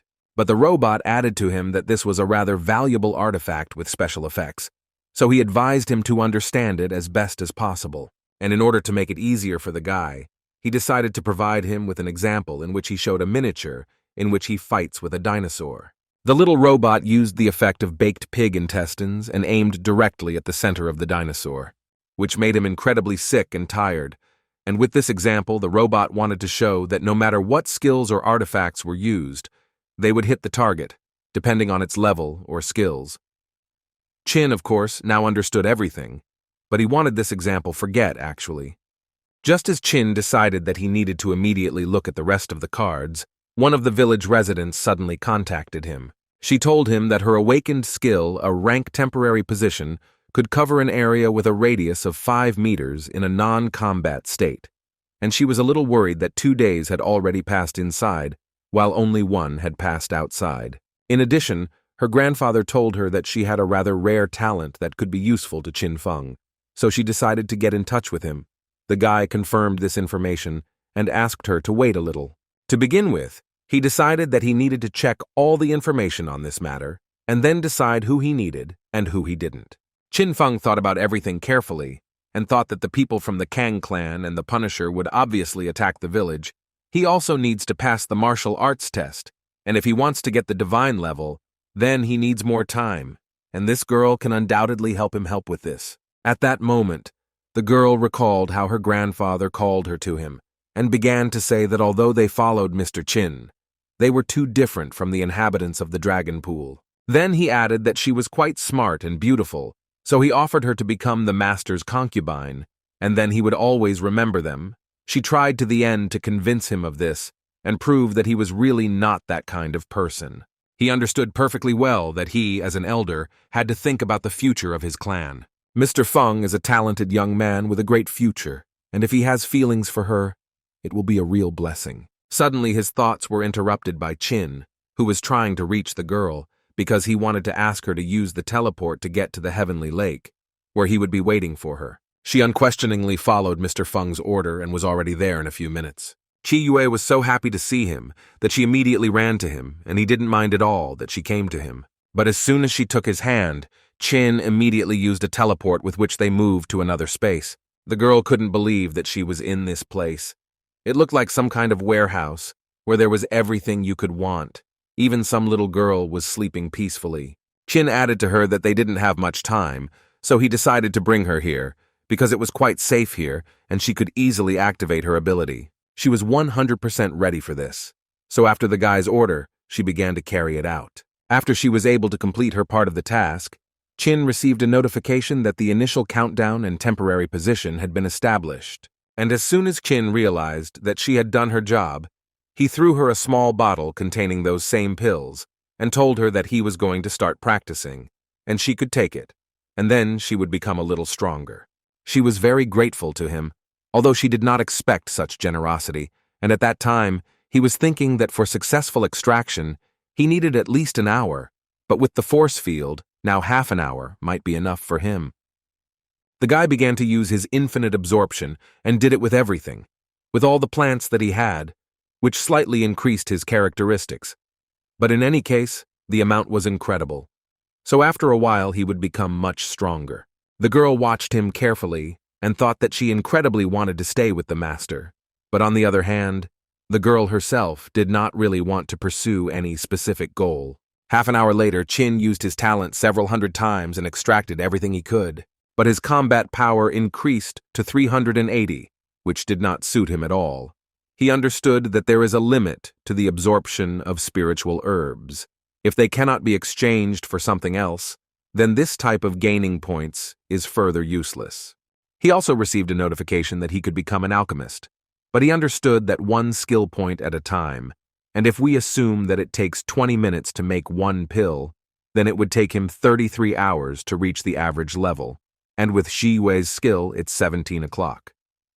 At this stage, he really thought about all this, because remembering the words of that guardian, he realized that he needed to be much stronger so that he could protect the village. Therefore, he decided that he needed to take a chance. Maybe it would work, and then there would be one less problem, after which he used permission to merge abilities. A slot machine appeared in front of him, which usually stands in a casino, but this time it will determine the guy's future new skill, and the fusion of Shadow Spray and Shadow Clone was randomly selected.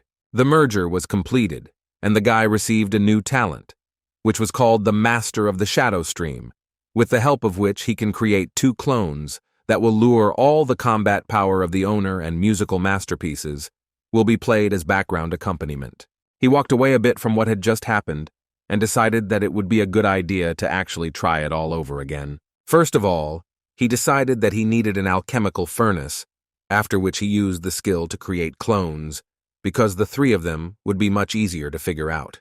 As soon as he used this skill, the girl who was calmly minding her own business could not believe what she was seeing, because she really had no understanding of why she was seeing 3 gentlemen.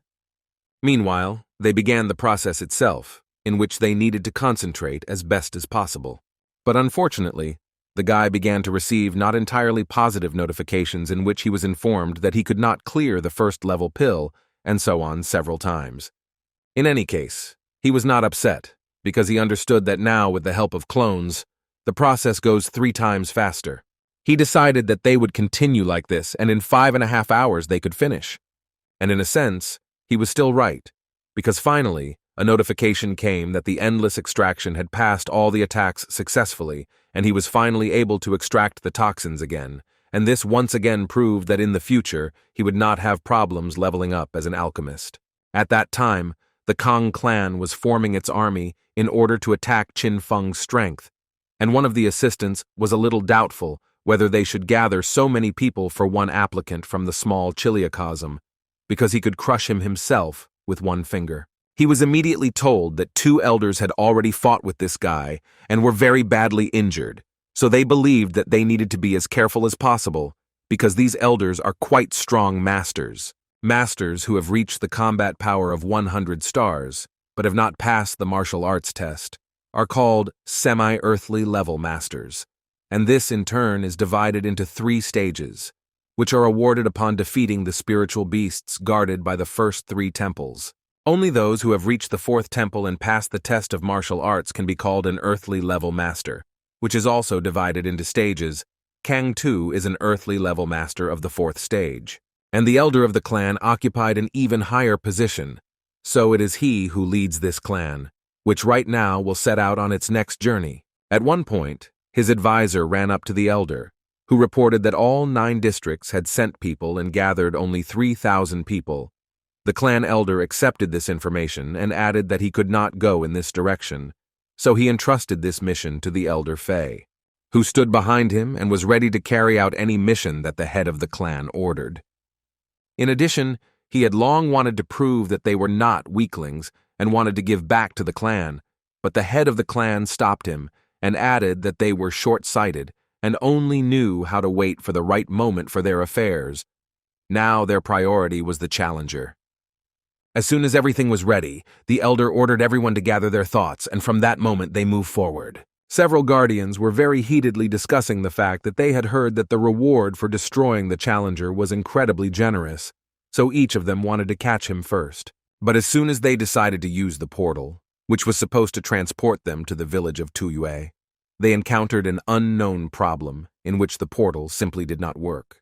While the guardians were figuring out why they were disconnected from the portal, Qin was trying to cope with another problem in the form of a new enemy, whom he decided to spare this time. After all, after a night of working on pills, he could no longer improve his characteristics, which was quite unpleasant. Although the skill obtained is quite strange, but it can be useful, Kiyue truly has exceptional talent, so he hoped that he would perform even better in the future.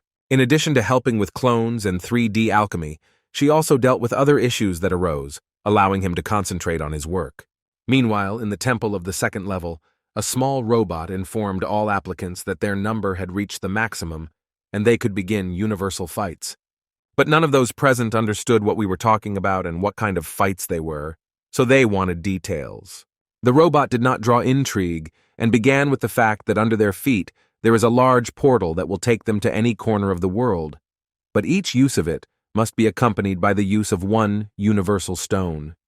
Therefore, he foreshadowed questions about how it was possible to get this precious stone, which he was holding in his hands right now. But his answer was incredibly unexpected, because he said that there is only a way, and that is to take away the stones from their opponents who stand with them below. The robot did not stop there, and continued to say that each of the applicants will receive 3 stones, and if the applicant wins the duel, then accordingly, he receives his opponent's stone. The applicant who receives the most stones will be declared the winner and will receive a secret prize from the organizers. Chin listened carefully to all these conditions and understood that he needed at least 16 universal stones.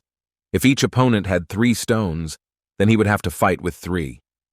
Suddenly, his calculations were interrupted by one of the contenders, who said that he would like not to participate in the competition, so he did not mind giving these stones and just leaving. At first, the robot responded quite kindly and told the guy that he certainly could do this, but then he would pay for it with his life. The guy suddenly changed his mind, because in an instant, his body seemed to be hit by countless sharp swords, so he didn't even have time to react. Now he understood perfectly well that this robot, who is always friendly with everyone, is actually a demon who can destroy you at any second. As soon as all the questions were over, the robot again very politely asked everyone to confirm their intention to participate in the competition.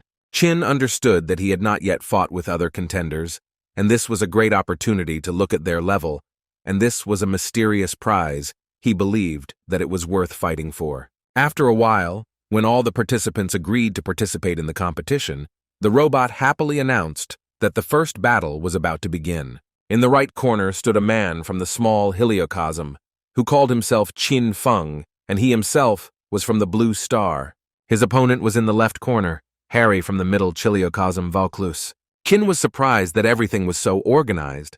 Besides the fact that there was a special arena, they also invited spectators here. The robot added that to be fair, of all their personal information, only their level is displayed, so the enemy does not know about the abilities, skills, and even the combat power of their opponent. They all have 10 seconds before the start of the match to place bets, and spectators who do not place a bet now will automatically lose the right to be a spectator of the next match. Also, the robot incredibly wanted to remind them all that gambling involves certain risks, so you need to invest wisely, and Chin perceived it as a children's game, in which there is even a leader. All these people, the spectators, the arena, it was all somehow very strange and unjustified. The bets were officially accepted and the robot was ready to announce the start of the battle. However, he did not forget to warn that in this battle there are no rules and restrictions. In battle all means are good, so the winner takes all. As soon as he finished this, he announced that the battle had officially begun, and Chin's opponent immediately went into battle, delivering his blow. The guy did not expect that his opponent would go into battle so quickly, but still managed to block his blow, although it was quite difficult. And this was precisely the beginning of his counterattack, which followed immediately after, from which his opponent flew away. The guy immediately realized that he had hit with a force of 30 tons, but this was only enough to momentarily deform his arm. After this, the understanding came that his opponent was quite difficult, and he would have to be fully concentrated. The enemy himself was thinking about the same thing, even if his rival was their small heliocosm, but he felt some tension, and all this did not matter to him, because he could suppress it with the power of his fire, and he was confident that victory would be his. And he decided to act almost immediately after he thought about it, and fired several missiles that flew straight at Chin. But no matter how confident the guy was in his missiles, Chin still managed to cut them with his sword, and the missile crumbled into small pieces.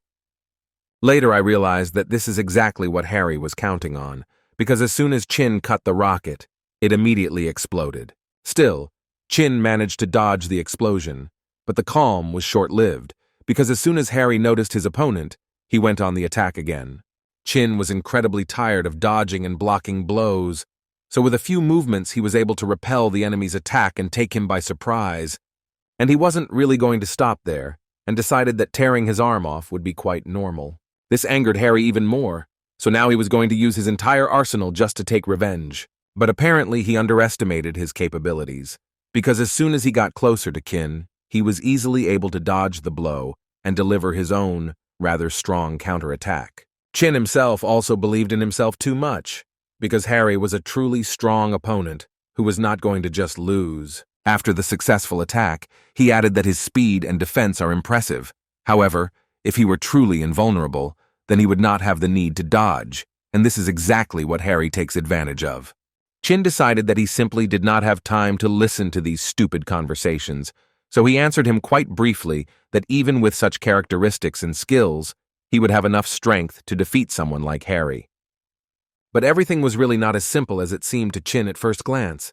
It is much more difficult to fight with a person, and besides, he does not even know what his combat power is and where to look for a weak point.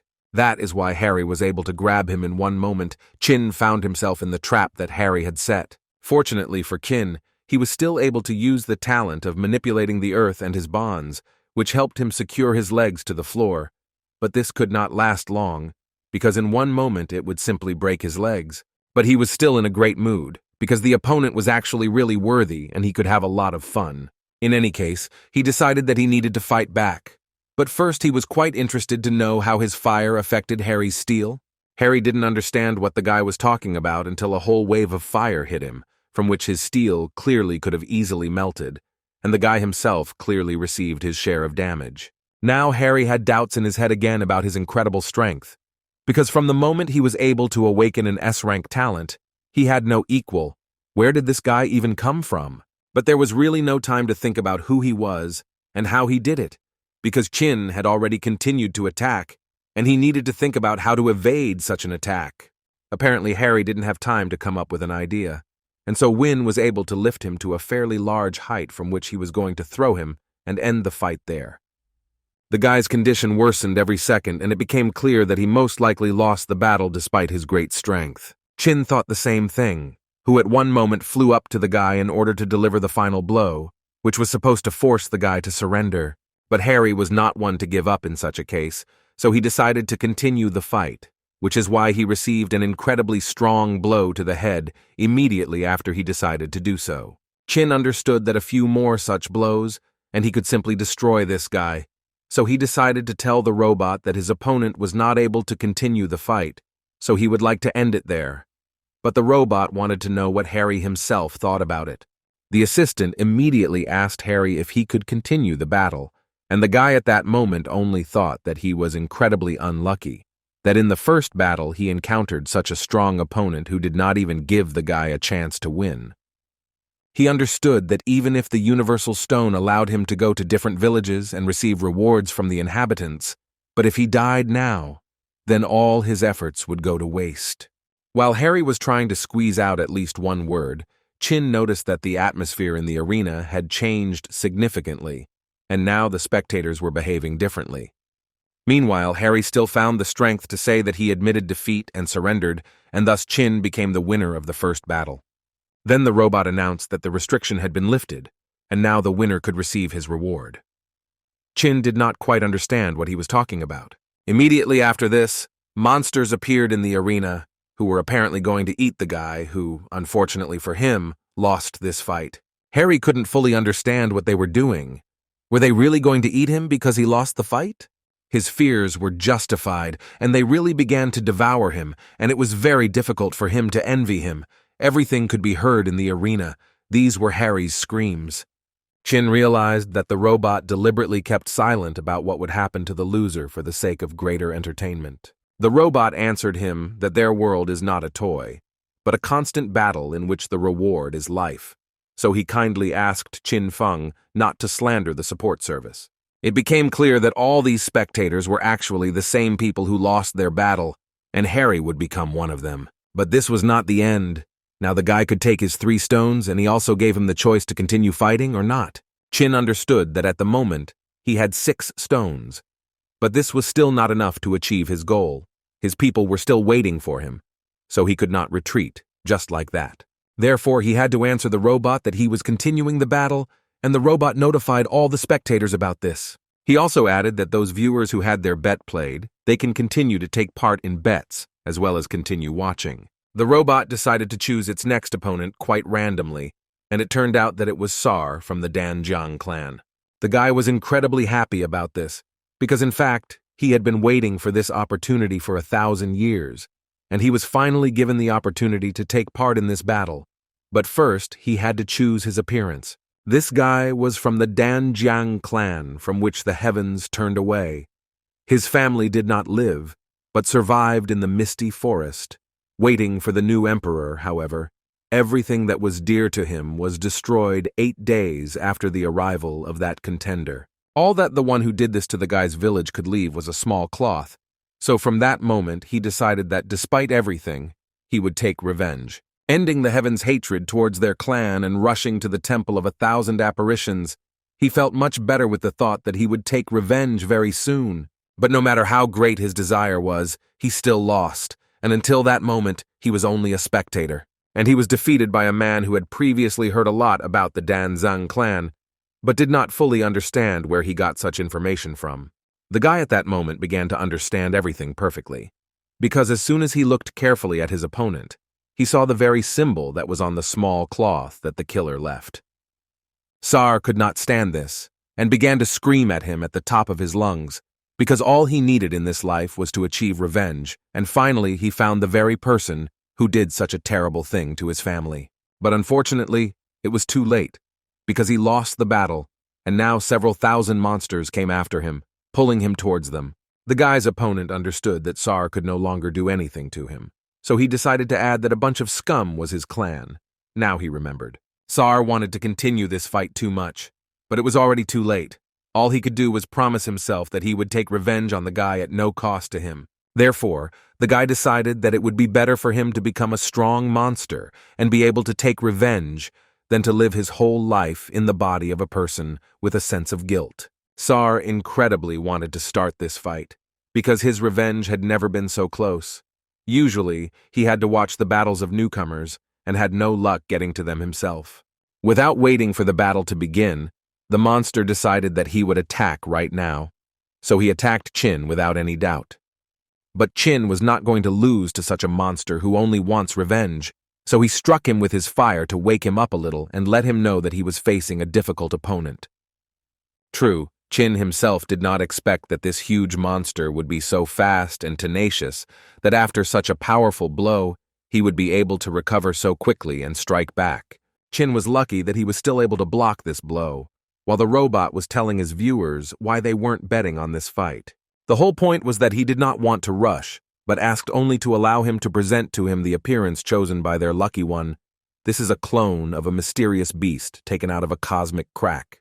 This monster had comparable speed to a B-rank talent and strength to an A rank, which was quite high, and his sharp claws and teeth easily tear apart metal and stones, so it will be quite interesting to see how Chin deals with him. It only remains to add that his skin only looks smooth and soft, but in fact his body is invulnerable. But still, he has another terrifying ability that will win everyone's heart. And his ability was that his blood, like a flammable liquid, would immediately explode upon contact with a target, and defensive abilities below the 4th rank would have no effect against this phenomenon. This creature was very fast, strong, and invulnerable. In a word, it was an ideal machine for destroying someone. Chin will have quite a hard time, because as soon as their contestant chose this body, his combat power suddenly increased to 400 stars. Well, after all this information, the robot only had to ask the audience if they would like to place a small bet on his victory, or would Chin remain their favorite. In any case, he advised each of them to place their bets as quickly as possible, because at this rate, they could destroy each other before they managed to bet on them. And he was really right, because while he was telling all this, the monster inflicted another attack on the guy. which sent an incredible vibration throughout the entire arena, and it seemed that there was simply nothing left of Chin. At the last moment, he was able to use his talent for strength and stopped this monster's blow, but in any case, he continued to put pressure on the guy, and it was difficult to restrain such power. Chin had no other choice, and decided that he would use the blade of the ancient knight, which he wanted to shove right into the monster's head. But the skin of this monster was incredibly strong, just as the robot said about it. But Chin can't even think that it would be so strong that it could not only repel the blade, but also break it. In any case, it was too unpleasant for the guy, and he began to get incredibly angry because it was his best weapon, which was broken, and now he was ready to break this monster in half. The guy squeezed out an incredible amount of energy in order to free himself from his grip. But at what point did he realize that he was standing on his own 2 feet? But his consciousness was in a different space, and it was incredibly difficult to understand what was happening. All he heard around him was the word, "I will take revenge," which was repeated countless times. Chin realized that this is the story of this monster, and right now he is trying to feel the guy in this way so that he gives up. Looking at this whole picture, Chin felt incredibly sorry for the guy, and he would not advise anyone to go through this. But unfortunately, he cannot give him such a chance because he has too many people whom he must save. When he regained consciousness, a beaten monster sat in front of him, who understood that he most likely lost this battle, and Chin wished him only one thing, so that he could finally rest. And to make it easier for the guy to die, Chin decided to promise him that he would find every enemy of his and destroy him, in memory of him, so he could rest. As soon as the fortitude was exhausted, the robot announced that Sar would no longer continue the fight, and this was his last chance for resurrection. The robot happily announced that Chin Feng was again becoming the winner, and as a reward for his next victory he would receive not 3 stones, but 6. But the little friend from the support service did not want to stop there, because he was actually incredibly interested in finding out how Chin's ordinary lightning was able to penetrate such a powerful monster's armor. Chin told him that he simply used a little trick. During physical contact, he allowed the power of lightning to pass through his veins, which got there with the blood. And when thunder and lightning reach a certain level, you just need to release a small discharge so that it covers the entire area. Besides, his blood is too flammable. It was only necessary to use lightning to make him explode from the inside. The more blood, the larger the explosion area. The robot began to understand that this man was too strong and began to doubt that he was really from the small Chiliocosm. But his thoughts were interrupted by Chin, who was eager to continue fighting because he still lacked a few stones in order to reach his main goal. The host of the evening happily announced that Chin Feng from District 1 wants to continue the competition, so the spectators whose bet was played in the last round, as well as those who collected enough soul shards, will have the opportunity to take part in the upcoming battle. The spectators who understood at least something from everyone else knew that this guy was too strong, and it was unlikely that anyone else would dare to fight him. They all decided that it would be better to wait, because there were actually a lot of applicants, which means there were plenty of opportunities. None of them wanted to be on the losing side. No matter how much the little robot wanted to, he still had to inform the guy that if there was no one willing to become his rival, then they could not continue. After which some incomprehensible glitch followed, which blurred the small robot into small parts. Suddenly a hole appeared in front of him, as if their space was being divided. The girl looking at all this decided that she had received permission, so she followed into one of the rooms, in which there were 2 girls who were resting after a hard day at work. But strange as it was, at one point they were interrupted by the lady, who was clearly not in the best mood today. As soon as she entered the room, she immediately added that Madam Punisher had called her, and she would like to find out what happened. The Punisher got up from her bed and said that the reason was actually simple. She just wanted to relieve the boredom of her humble subordinate. The woman did not quite understand what she was talking about, and asked her to explain to her in more detail what she meant. The Punisher continued to say that she knows very well that the woman simply cannot continue the battle, but she actually has an excellent proposal, after which she showed him a live broadcast from the arena, where Chin had just defeated 2 opponents in a row and wanted to continue fighting. But the woman immediately noticed the fact that the Punisher has no right to interfere during the evaluation of newcomers. The Punisher had no intention of doing this, and besides, she incredibly wanted to add that the woman was really so beautiful that it was even difficult for her to restrain herself today.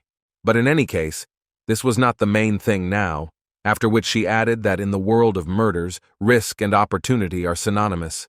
And as soon as she said this, she decided that it was time to send her on a new mission through the portal. She said to herself that it was best to take her word for it, because she was sure that he would make the right choice.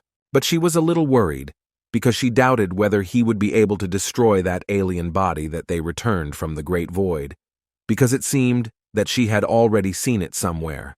The girl who listened carefully to the Punisher all this time and noticed the fact that she had never seen her interfere in the affairs of the big world, so she was incredibly interested in finding out what happened this time.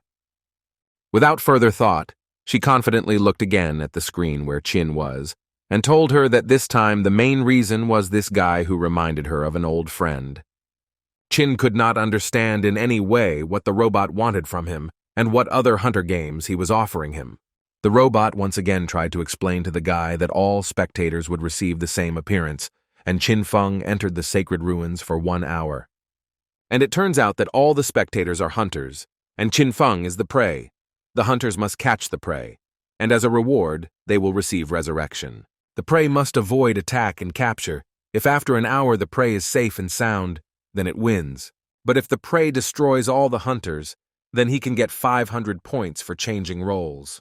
The robot once again warned that this would only happen at Chin's request, and if he didn't want to, he could refuse. But to be honest, the guy admitted that the robot interested him too much, so he replied that he would like to start the game already. The robot did not need much persuasion, and he instantly transferred them to a special arena, where hunters had already begun to attack the guy. But all this was too easy for the guy, because he managed to use only one skill, namely the release of energy, in order to repel the attack of these hunters. The first 6 hunters were neutralized, but he understood perfectly well that he shouldn't stop there, and what's more, it would most likely be much more difficult. The combat power of 200 stars was too small for the guy, so it was not surprising that he was able to defeat them so easily. However, he noticed that after they died, their bodies immediately disappeared, without even time to retrieve them.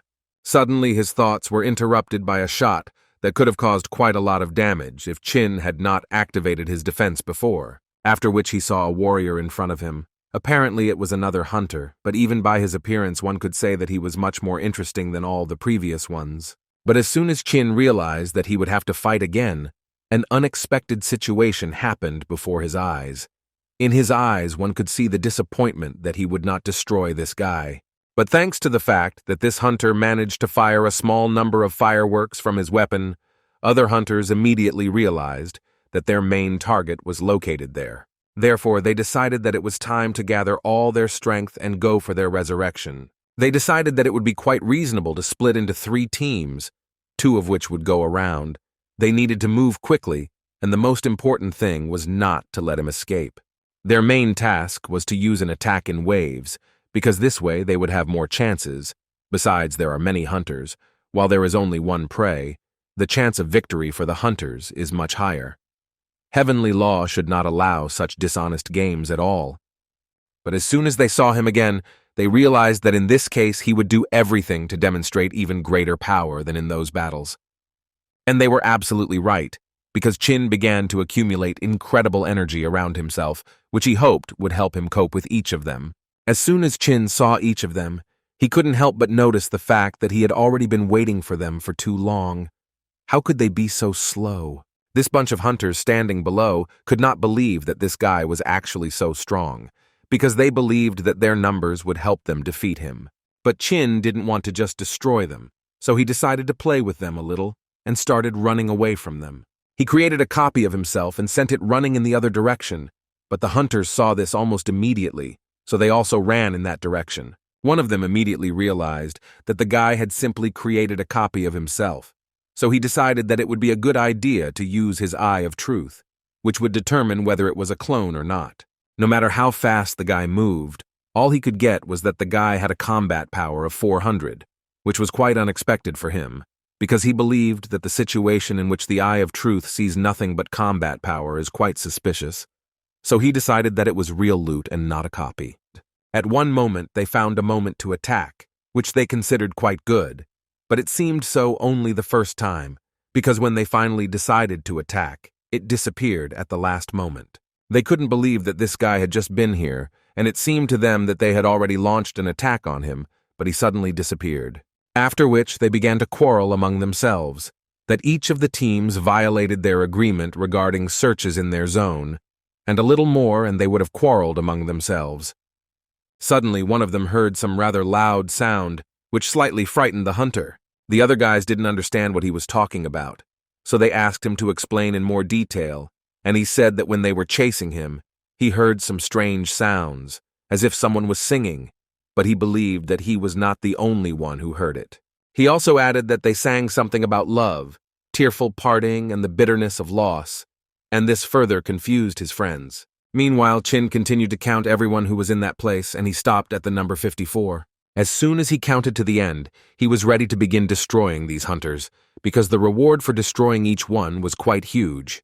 Chin used 2 of his clones at once to simultaneously use 3 skills, and thus destroy all the hunters in one fell swoop, and finally take his prize. While the other hunters were trying to come up with a new plan for how they would look for the guy, the one who heard the song noticed that an earthquake was starting, and he felt uneasy at the thought that they might fall underground.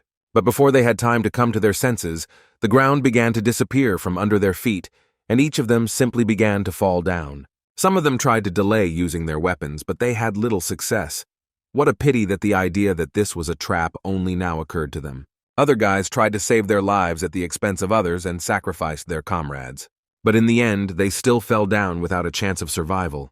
Everything they tried to do was simply useless. And those who still managed to stay alive at least a little thought that moving in space, controlling the earth, metal, his thunder, which he demonstrated during the duel, all these were the talents of this guy. They could not believe that he has so much. Who is he then? In any case, their thoughts did not last long because Chin wanted to finish with these hunters as quickly as possible, so he used his lightning again. Some guys had a defensive talent that helped neutralize this attack, so they kept thinking that this challenger was really unusual. First, he gathered us all in one heap and only then attacked. One of them nevertheless managed to get closer to the edge of the pit at one fine moment and a little more, and he would have been able to get out. But apparently he would not be destined to do this, because as soon as he decided that he had a chance of salvation, Chin immediately dropped a metal cage from above, which destroyed all chances of salvation. Chin understood that there were too many hunters, and he was only one. If he destroyed them one by one, he would definitely not be able to complete the task of destroying them. But on the other hand, if they attacked in a large group, then he would definitely have a hard time. He decided to use the earth control talent to create a huge pit, place metal pins there using the metal control talent, and then create the appearance of an untouched earth. And when they go hunting, then activate the skill, and thus all that remains is to lure them into a trap. This way he will be able to cope with several, or maybe more, hunters at once, so he decided to proceed to the next step. He put his clone to work, and he leads the hunters to a place where there is not much activity, and all that remains is to wait until they all fall into a trap. Chin then decided that he needed to attack immediately, so he formed a wall of fire around the hunters to delay them. Next, he decided to use the art of manipulating the gold of the talent of the 5 elements and weaken the frame of the building, causing it to simply collapse. And along the way, ice arrows will be waiting for this territory in the air, which will be shared with those who still manage to get out from under the rubble. Thus, he believed that the hunters would die instantly, and to be sure, he used fire to heat the area to extreme temperatures, thus melting the soil and turning it into lava. With the rest of the hunters, he decided to act even wiser.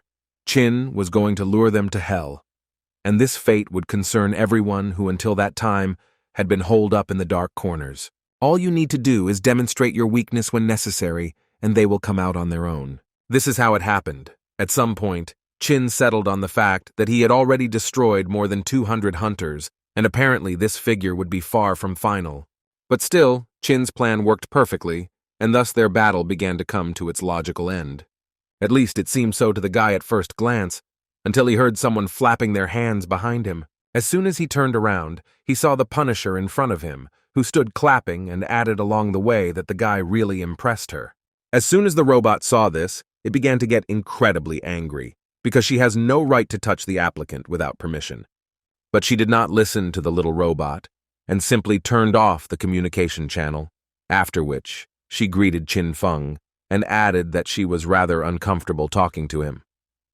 Qin Feng, in turn, did not answer her with such courtesy, and first of all asked who she was and what she wanted from him. She answered him that her name is Jiu Yu, and she plays the role of the Punisher of Heaven, and it was she who offered 500,000 points as a reward for winning this game.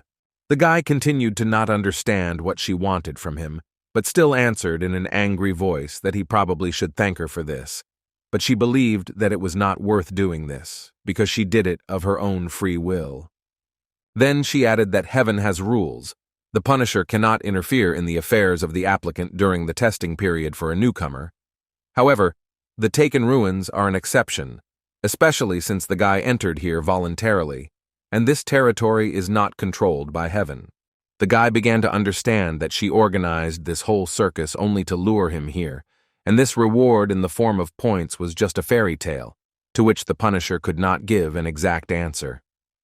Therefore, Qin told her that he did not particularly like talking to people who took him for a fool and were only looking for benefit for themselves.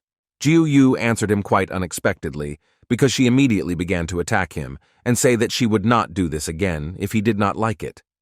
No matter how hard Qin tried to block her blow, he still could not do it, and then flew several meters back. But he was not going to give up and decided that he would have a much better chance in the air, so he immediately used his wings to take off. Unfortunately, he was wrong, because even there a surprise awaited him in the form of blows from the strongest opponent he had to fight. She hit him, and at the same time said that he was so weak that it made her laugh. Jiu Yu asked him to wake up and start fighting, because she was tired of showing him how to do it, and at this rate, she would soon simply destroy him and wipe him off the face of the earth. Qin tried with all his might to hit her back, but she was too fast for him to inflict any damage on her. At one point, she even managed to grab his leg, and once again remind him that he was too weak for her. She believed that he had only flaws. And of course, she didn't leave him a chance, and again struck him right on the head. She could not restrain herself and added that before he was so handsome and powerful, but now she sees only a useless and helpless guy. Qin felt incredible pain, and on the one hand could not understand how she did everything so quickly, because it was simply impossible to concentrate and do anything. While he was thinking, she threw him into the air again, because she still thought that he would wake up and start attacking her. But apparently she was wrong, and now her main goal was to destroy the guy forever, so she was sure that she would do it today. After so many blows, even Qin himself could believe it, because he missed blow after blow, and it was quite problematic to endure such strong attacks. At what point did he decide that it was time to wake up? Because he was tired of this beating.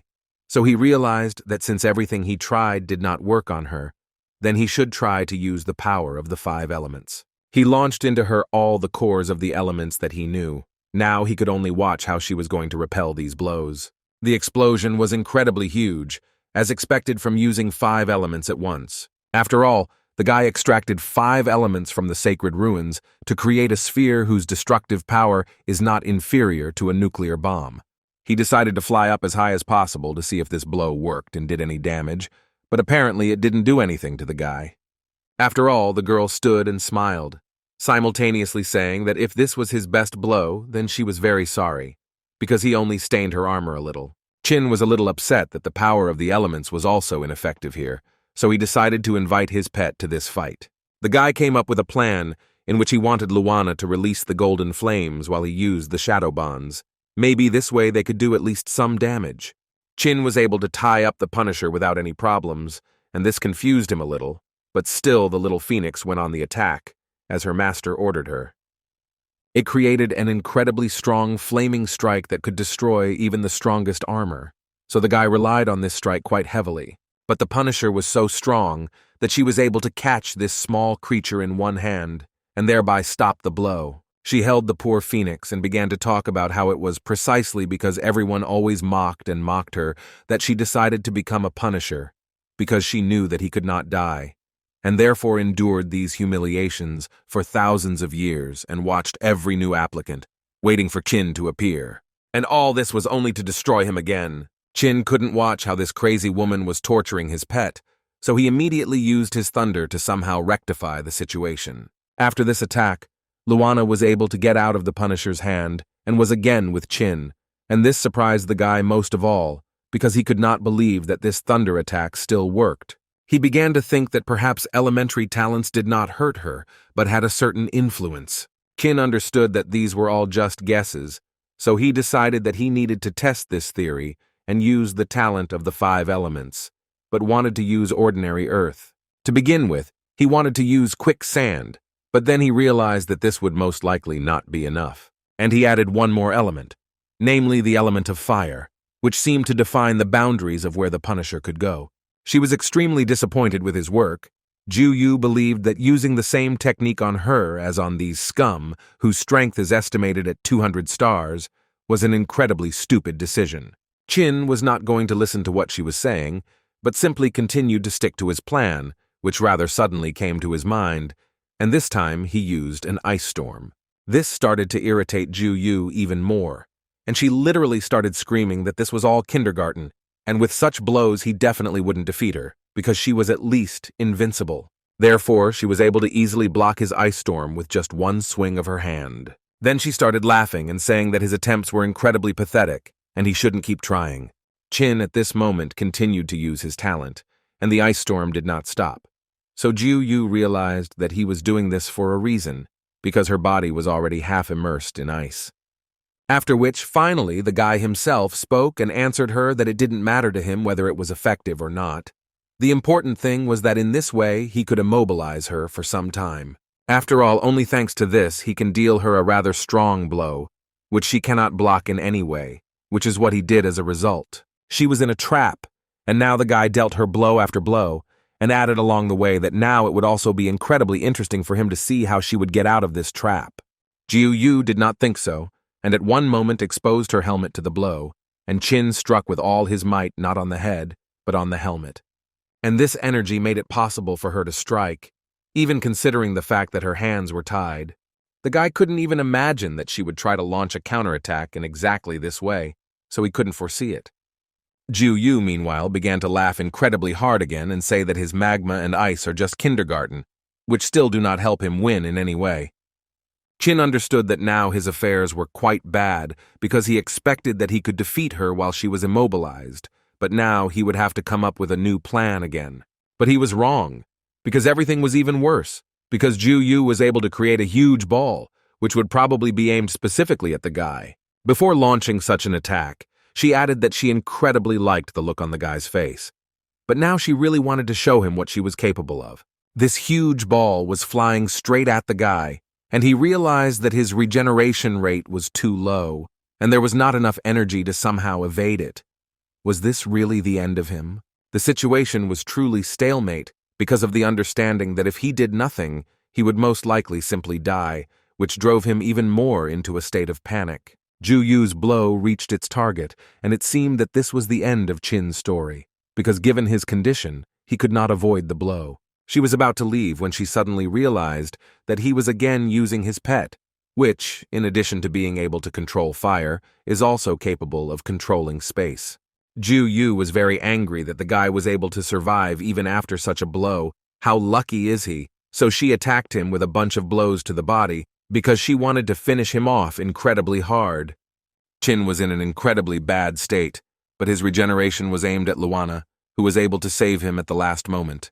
At this time, Ju Yu did not even give the guy a chance to recover, and again launched another attack to finally finish him off. Along the way, she said that she always thought that their battle would be much more lively, but it turns out that she was wrong. She again gave him a chance to escape, because she understood that he would not be able to do this, and she incredibly enjoyed playing such games with him.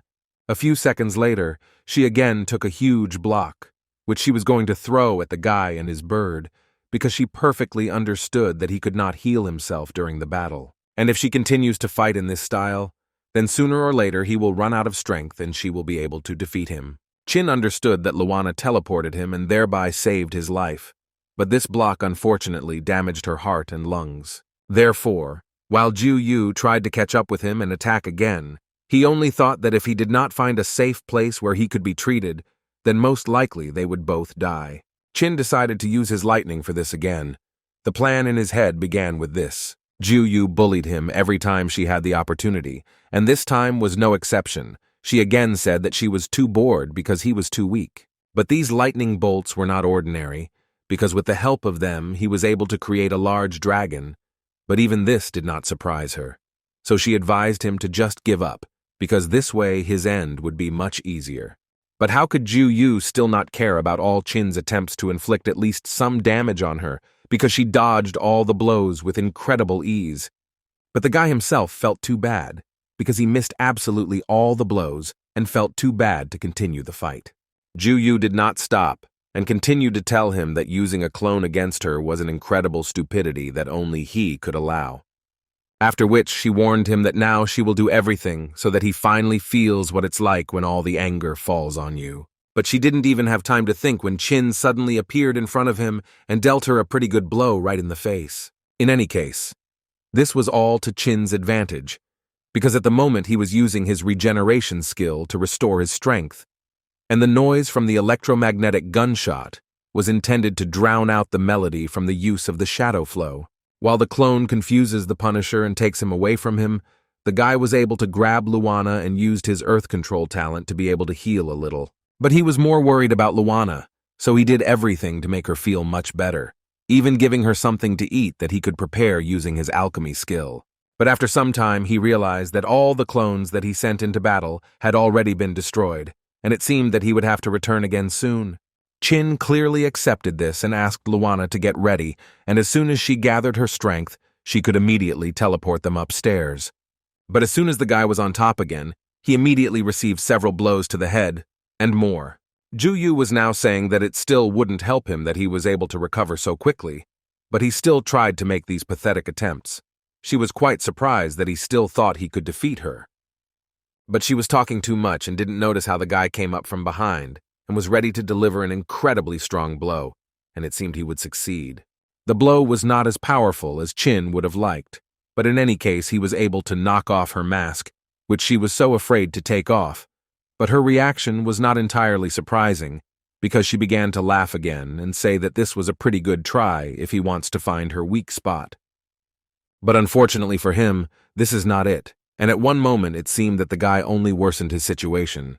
After all, her eyes were incredibly scary, and no one knew what could be hidden behind them. Qin froze in place from what he saw. It wasn't that he was overcome by fear, he just didn't fully understand what kind of creature she was. When suddenly his whole body was divided into parts, and he watched it from the side, it was an unbearably vile feeling. But the guy, unfortunately, could not do anything about it. But she didn't stop there, because it only gave her even more motivation to strike him and throw him as far away as possible. After such a powerful blow, the guy didn't think about the fact that it hurt, but what he just saw, as if his body and soul were separated. It was not like the effect of the zombie attack from Tai Yue. This time, it was separation seems much more real.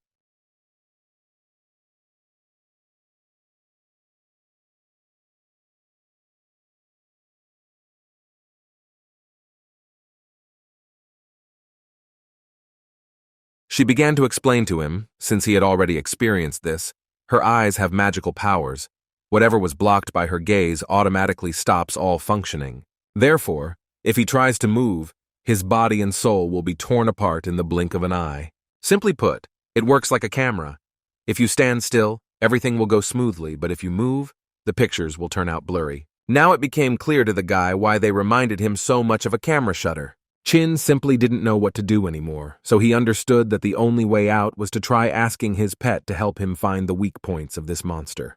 While he was trying to look at her eyes and understand where there could be blind spots with such eyes, she continued to beat the guy blow after blow. It was obvious that he couldn't hold out like this for long, so he had to urgently come up with something, otherwise he would really die here. He tried to measure the distance her ability worked, but it was difficult, because at that time she continued to beat him and said that several successive breaks in the soul and his endurance and ability to endure pain impressed her quite a lot. She watched him suffer in pain, and she incredibly wanted to push him to the limit, so she thought about tearing his skin off, slowly, millimeter by millimeter. Qin endured her blows and continued to count. He reached the number 20,000, when suddenly he realized that this feeling had finally disappeared, and apparently the range of the skill had finally reached its limit. He was convinced of this as soon as he flew a little further and saw how the Punisher used a teleport to move closer. But in any case, this did not stop her from using her magic eye shot skill. This time, after she used this skill, it did not have any effect on the guy, and finally he was right, because he found out that if you stay at a distance of 20,000 meters from her, then she will not be able to use this ability. Finally, the guy decided to launch his counterattack, and of course he asked for help from his pet, who was happily ready to help him. Ju Yu didn't seem to try to use her skill, but her picture didn't work out and she couldn't keep track of the guy, which made her incredibly angry. And Chin, on the contrary, finally began to deliver good blows to her body, the first of which was to the very heart. The guy was not going to stop there and continued to deliver his blows in series. Ju Yu tried to fight back and strike back, but it was too hard for her, and in Chin's case, too slow, so he could easily dodge. But at some point, Luana informed Chin that they had reached the maximum, and simply could not teleport further, because they were near the border of the holy ruins.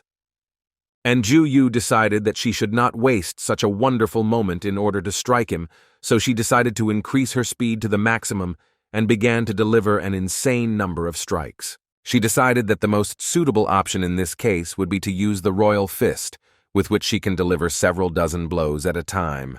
Chin understood that there was no point in dodging these blows, so he once again asked his pet to leave as soon as possible. But unfortunately for him, and in particular for his pet, the teleportation did not work, and Chin took all the blows upon himself. While so many blows were thrown at the guy, all he could think about was that when using a skill, Luana concentrates on a certain point in space in order to move exactly there.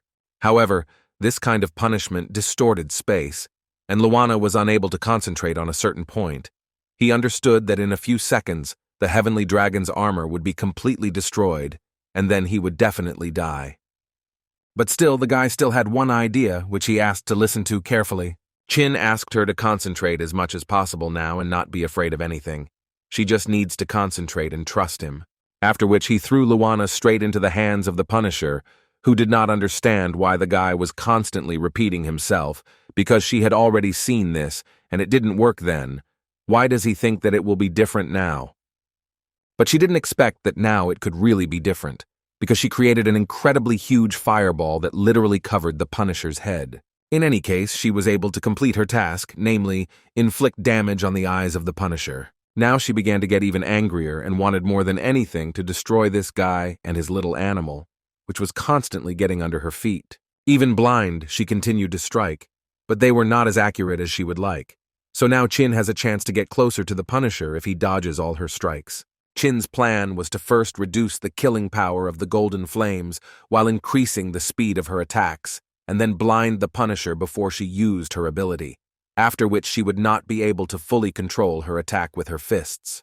But even in this state, she continued to threaten him and say that any minute now he would meet his end. As soon as her eyes began to return to normal, the first thing she saw in front of her was the fist of a guy who was ready to deal a rather nasty blow to her face.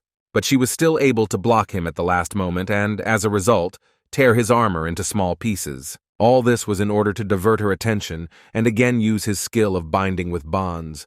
But the girl did not fully understand why he was using it, because it was still incredibly funny for her.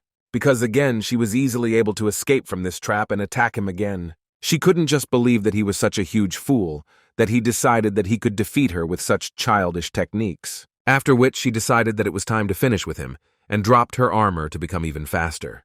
She was able to catch up with the guy in an instant, and told him that each part of her armor weighs about 10 tons. And she exists only to restrain her true destructive power, which she wanted to demonstrate to the guy right now. Before Chin even had time to think about what he could do, he immediately received another blow to the face, which was quite unpleasant. But again, the guy understood what he needed to do, so these blows did not cause as much damage as usual. He even managed to evade some, which gave him hope that he could still defeat this monster. He understood that after she took off her armor, her speed increased incredibly. Now she essentially moved almost at the speed of Luana's teleportation. Therefore, he decided that it was better to send his little friend into three-dimensional space. It would be much safer for her there, although she did not want it. And as soon as he did this, Jiu Yu appeared in front of him again, who incredibly missed the guy and was ready to deal him another blow to the head. Qin understood that he urgently needed to come up with something, because at one point he simply would not be able to withstand blows of this level. But this girl was too strong, and it would be incredibly difficult to defeat her just like that. She herself was incredibly interested in finding out how he was now going to play with her, without having the ability to teleport. Qin did not have time to do anything, because she constantly struck, and simply did not let him even think. But still, this was only at first glance. In fact, the guy had a clear plan, and every blow she dealt to his head brought him closer to the fact that he would still be able to carry out his plan. When he was already close to landing on the ground, he ordered his bonds to pick up a small object by the time he finally landed.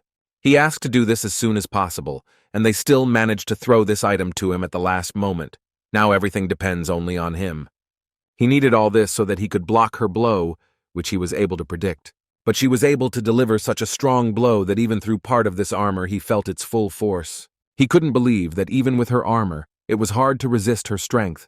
So if he now hides in three-dimensional space, then she will find a way to find him anyway. And then not only will he suffer. Qin understood that he immediately needed to come up with another way out. But as soon as he thought about it, Qi Yue suddenly appeared in front of him, who, according to her, came to stop the Punisher. And her attempt looked pretty good, because she used her skill, which was called static time, and this helped to stop everything that was happening for a while. But in any case, it was not for long, and Ju Yu was still able to throw part of her armor at them, which weighed quite a lot. Qi Yue knew what she was doing when she took this step and was able to stop this blow. Although in the girl's eyes there was a misunderstanding that this was simply impossible, because she was definitely able to stop the flow of time, and now, no matter how hard she tried, she was unlikely to be able to dodge another similar blow. Her fears were actually justified, and the Punisher actually launched another piece of armor at them. After which there was a small explosion, after which one could forget about this girl. But the Punisher was still quite interested in watching her skill. The ability to manipulate time is really good. It's just a pity that the level is too low. The difference in their strength is huge, and then these abilities have no effect on her. She was able to survive, but now Qin was even more wounded, no matter how hard she tried. She could not protect her master. Qin again heard from the Punisher about some Long Zhu. She constantly talks about him. Apparently she confused him with him because of his blood talent. Maybe he will be the key to defeating her. The guy asked Chu Yue to do something for him. He told her that he had a skill card, and it would allow her to use the wings of the wind, and then she needed to use her skill to interact with the clones. He asked her to do this as quickly as possible, because she needed to stop the Punisher as quickly as possible until she herself did this to them. All he needed was for them to gain just a minute of time, but her safety was a priority. So he asked her to do everything carefully and not fall under her blows. They were interrupted by Ju Yu, who asked for forgiveness for interrupting their idol, but she wanted to end it all. So now she will send them to hell so that they can tell her how good she is. Qin ordered that his order be carried out, and he will distract her by causing a small explosion.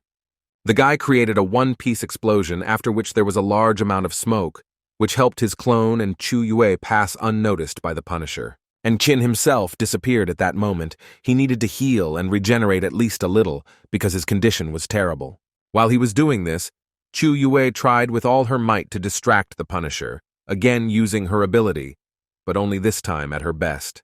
Qin wasted no time in eating as many dragon fruits as he could, literally stuffing more and more into his mouth. While Ju Yu was trying to get a clone of the guy who was simply carrying out an installation to stall for time. Qin's strength continued to grow at this time, because he ate an incredible amount of dragon fruit at once. Chu Wei understood that she could not hold out any longer, because she was getting closer and closer. And unfortunately for the girl, it was too fast than she expected, because literally a moment later, the Punisher held the girl by the head and said that she had finally caught the mouse. Ju Yu understood that this girl was just an ordinary person who was unlikely to do anything to her, but she still struck her several times.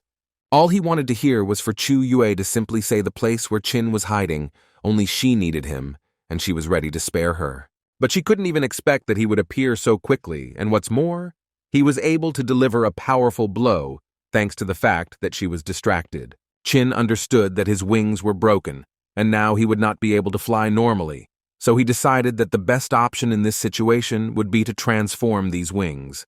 Ju Yu almost didn't feel the blow, but she was still interested to know what this guy came up with this time. Qin at this moment only thought that his wind wings were an extremely powerful thing, but this power was not released in the first form. Therefore, he decided that he needed to use a second form, the power of which could be fully released, and it could be used to strike with a force that was not inferior to the Punisher. Which is exactly what he did. He was so fast that she couldn't even notice how quickly he approached her and still delivered that same blow. Such a blow caused a wave of force that could even destroy the wall behind. Qin understood that he would not last long like this, because the strength of the wings was actually weakening, and soon it would be difficult for him to continue to deliver such attacks. Even the Punisher admitted that this was a completely different matter and the attack was quite strong. But there was one thing, which was that it still wasn't enough to win, so she dodged another blow and struck again. This time the blow was even stronger, and the guy realized that his ribs were broken, and his energy was only half restored. No matter how many dragon blood fruits he ate, he still couldn't defeat her. She walked away a short distance and added that out of respect for him and his strength, although weak, she would give him a quick end. But Chu Yue intervened in the battle again, and she jumped out right before this blow. Everyone understood perfectly well that this was the end for the girl, who at that moment was crying and saying that it was because of her that he received even more damage, so if he could forgive her, then she would be very grateful. Without any doubt, she was ready to give her life so that only Qin could continue to live. Qin couldn't believe it and started screaming because it was incredibly painful for him to lose her. The guy was so angry that because of his scream, a hurricane began to be created, the power of which was prohibitive. And Jiu Yu at that moment finally began to smile, because she understood that she had achieved this. Finally, this guy had released the dragon spirit from himself. Qin at this time began to go crazy, and it seemed that he would simply explode from the power that he had to control right now. But still, he was able to cope with this, and now there were several dragons around him that he could control. The Punisher at that moment was thinking about how terrifying the aura of greatness was, almost like Long Zhu had then. But all this was a bluff, because the real Lu Zhu had not yet awakened, at least she thought so.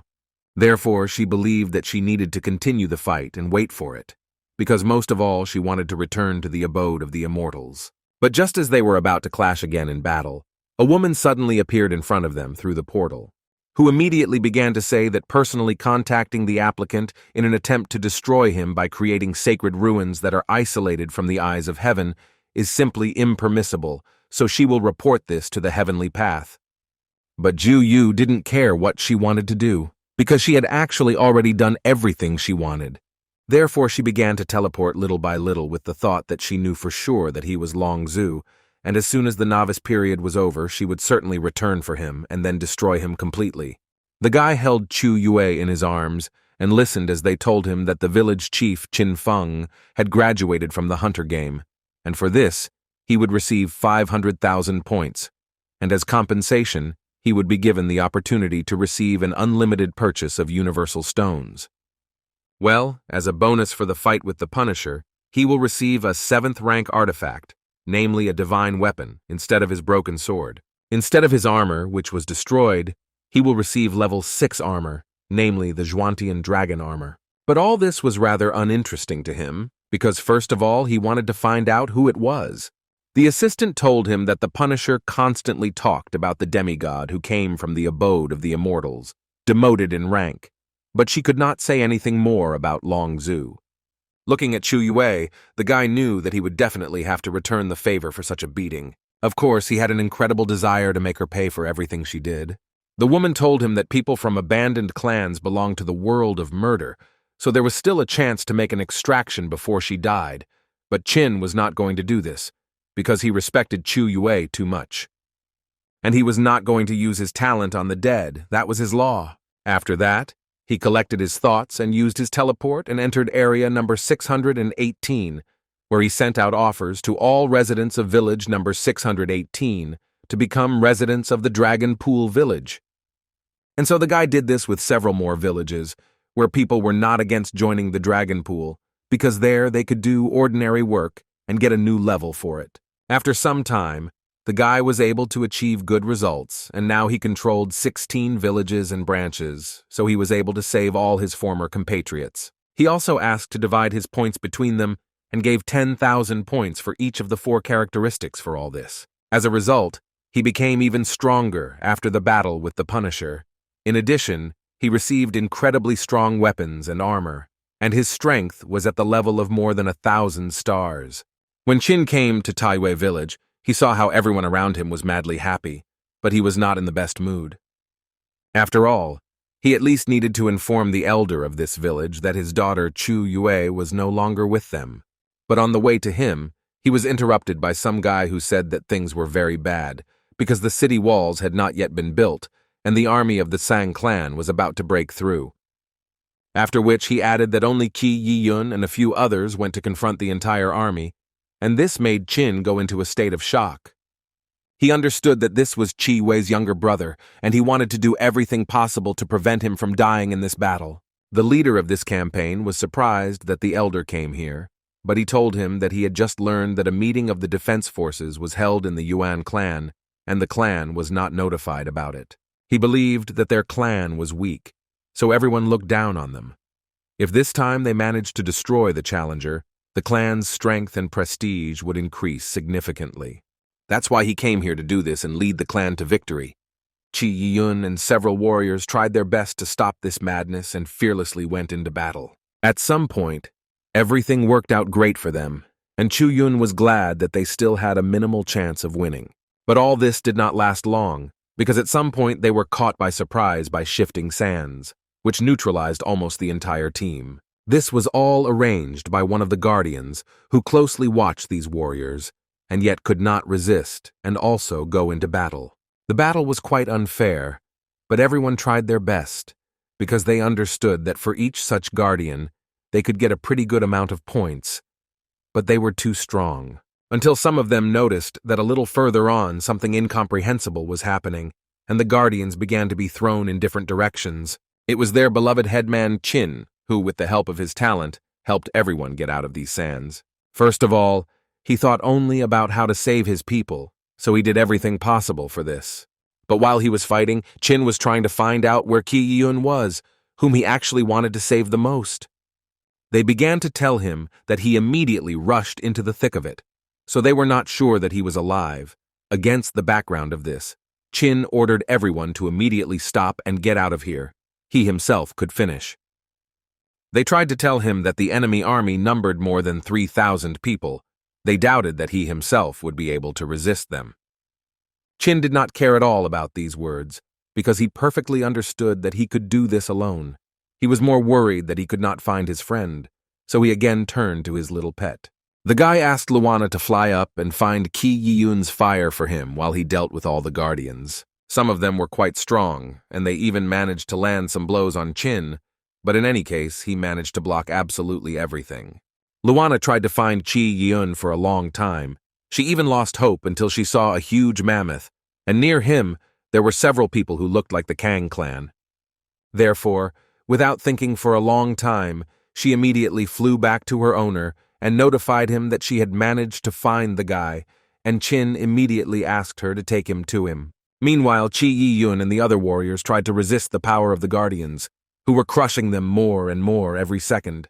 As soon as one of the guards struck another blow, which most likely would have been the final blow for the guy, Qin intervened in the battle and managed to block it. Qi Yiyun was incredibly happy to see the master, because he always knew that he would come to their aid. Looking at this guy, Qin saw only his sister, who was crying and saying that she would give her life if only Qin would live on, and it was quite difficult for him to even talk to him. All Qin could say was to ask the guy to send all the people back to Taiyue, then he could handle it himself. After which Qin Feng will have to fight with an entire army of guardians one-on-one, and this battle should be even more difficult than with the Punisher. The clan elder interrupted all his thoughts after shouting to all his warriors that this was the village chief, and he was also Qin Feng's challenger. It was quite predictable that after such words, this entire army would immediately attack him, in which everyone would try to destroy him. But Qin knew one very important thing, that this time everything would be completely different. He was confident in his abilities, and as soon as all his people left, he was ready to deal with everyone who was here.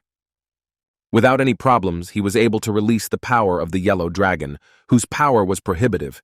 The elder and the other guardians could not believe their eyes that they were really seeing this. The man understood that this was a terrible, oppressive aura that made it difficult for him to even move. Even their main trump card, a beast with a combat power of 600 stars, trembles with fear, and it was clear why without further explanation.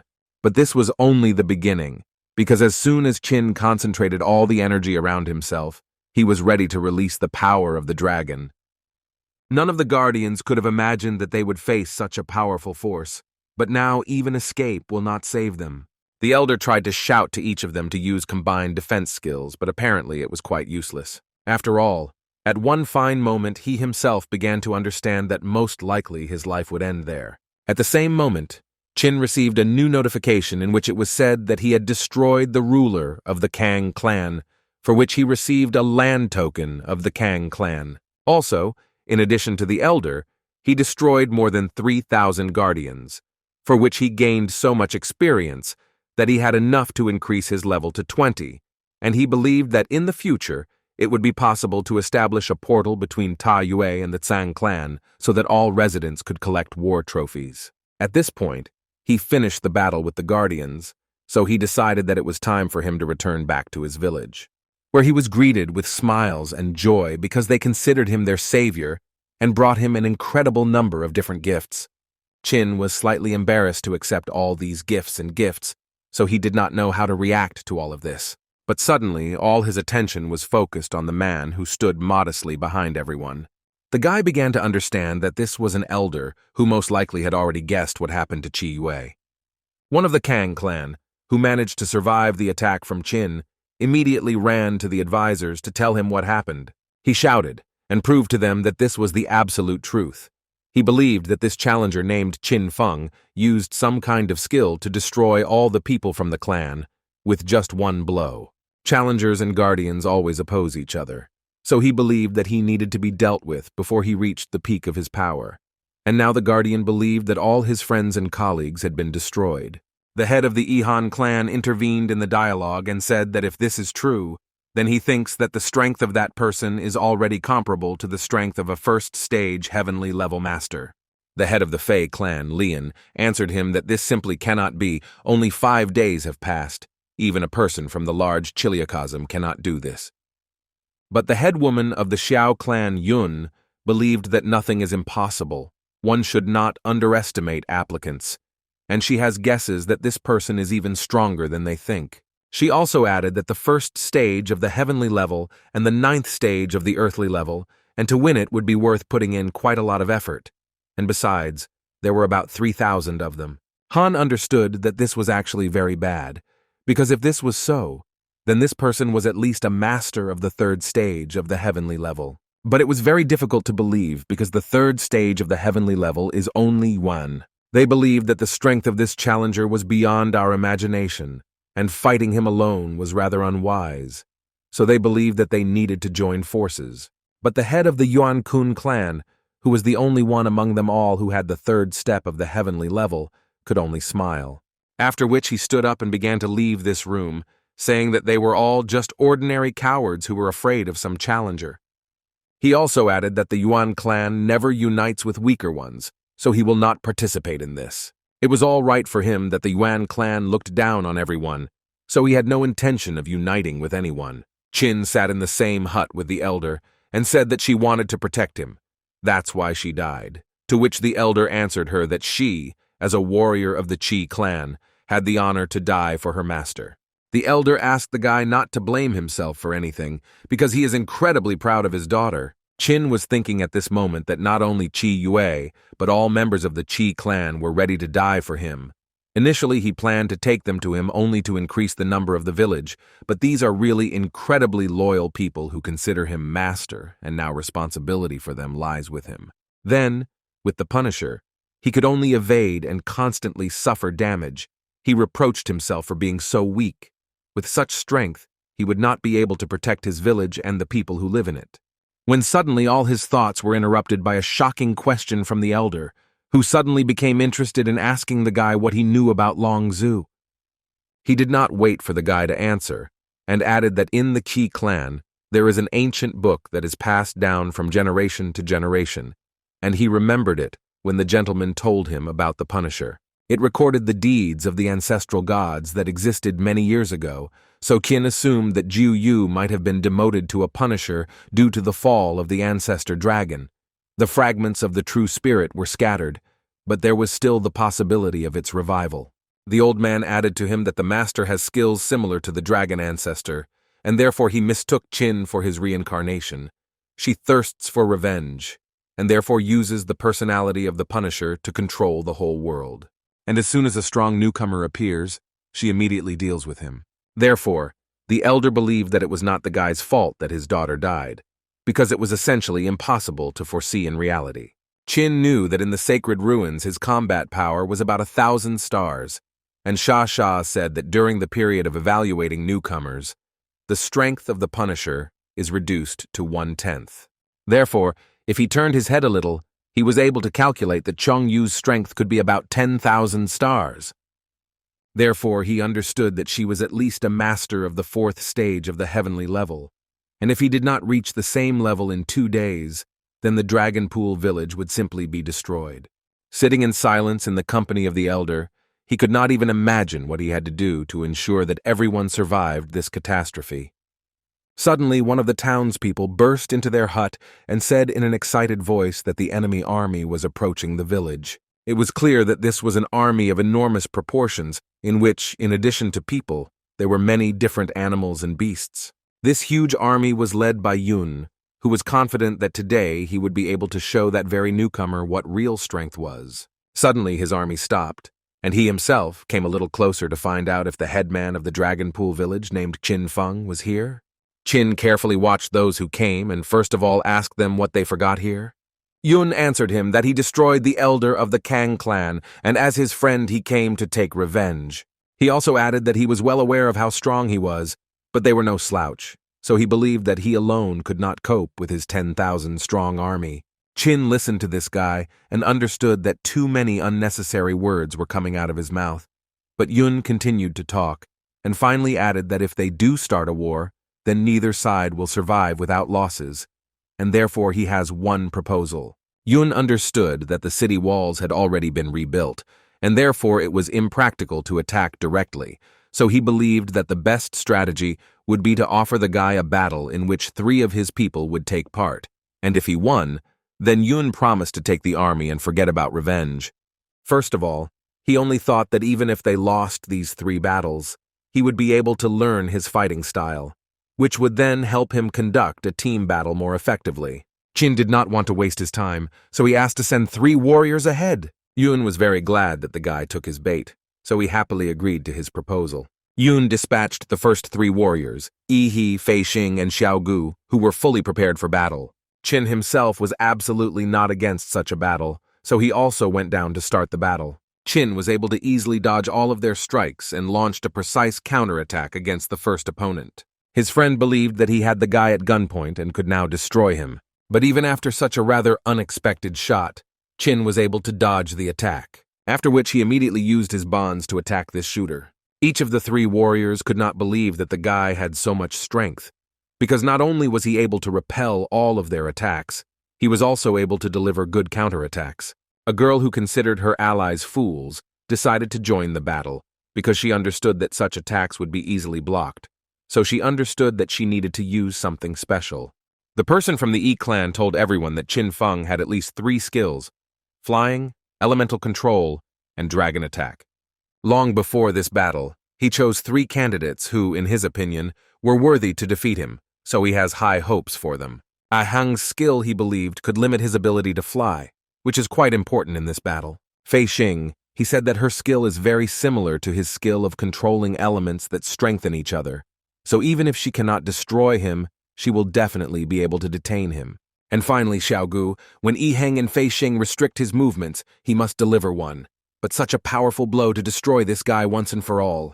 He also added that the dragon attack is the most dangerous now, because they do not know what can be countered to it, because any strategies are useless in the face of absolute strength, so he believed that they should surpass him in strength. Then any of his skills would be simply useless. after which he gave each of them pills that were supposed to double their strength, and he asked them to eat them before the battle. Then the clans will not forget your efforts, and as soon as everything is done, they will become the youngest elders. This news made each of them incredibly happy, and it was clear that their eyes were really burning with this news, and they were ready to do anything for it. Therefore, on the battlefield, they did everything in their power, and as soon as the pill began to work, they began to attack Qin much more often, and their attacks were correspondingly much stronger. But this did not stop the guy from inflicting attacks back on them, which in any case were many times stronger for their attempts to inflict damage. As soon as Yi Heng tried to shoot at him and thus cause damage, the guy miraculously disappeared somewhere. But literally in an instant, Yi Heng himself received a rather serious blow. The girl began to shout to him that she would detain him and asked Xiao Gu to attack as soon as possible, because she would not last long in this state. And she was a little wrong, because Qin was able to outplay them and was already behind the girl, after which he whispered to them that they were all too weak and he didn't even have time to warm up. She didn't even have time to ask him to spare her when Qin decided to use thunder. The girl froze with fear and tried to scream so that at least someone would hear her and help her. But no one came to the aid of this girl, and Qin simply destroyed her once and for all, after which he successfully extracted a talent from her that could increase his level of elemental control. Xiao Gu already at this stage understood that he had no chance of winning, so he thought about simply running away as soon as possible. The guy began to run at his maximum speed, and at the same time begged the headman to help him. At that moment, Yun only thought that in just a couple of moments the most talented people from his clan had lost, but he had the feeling that he had not even fought them at full strength. Suddenly his thoughts were interrupted when he saw Qin release a huge amount of fire, which was literally chasing Xiao Gong, and most likely it would catch up with him. And so it happened. The guy was simply crushed by this fire, and everyone who was there was simply shocked by such incredible power. But Yun was not upset, because he still managed to complete the most important part of his plan and lured the guy out from behind the wall, so he believed that it was time to act. Qin understood that all of Yun's promises were just empty words, so he was ready to hear such words. But the guy wasn't going to hold a grudge against him, because Qin, to be honest, wasn't going to let them go like that. This elder's army could no longer be stopped, and they simply rushed into battle as soon as they could. Before this madness began, Qin decided to take a good breath and gain strength, after which he immediately proceeded to attack everyone who tried to inflict at least some blow on him. Yun watched this carefully, and could not believe that he was able to repel them right in the air. More than half of the warriors were instantly destroyed or seriously injured. But he was sure that these sacrifices would not be in vain. It was worth it to capture the village of the Dragon Pool, and besides, he still had one ace up his sleeve. This is a kind of divine skill that helps him stay on par with the strongest.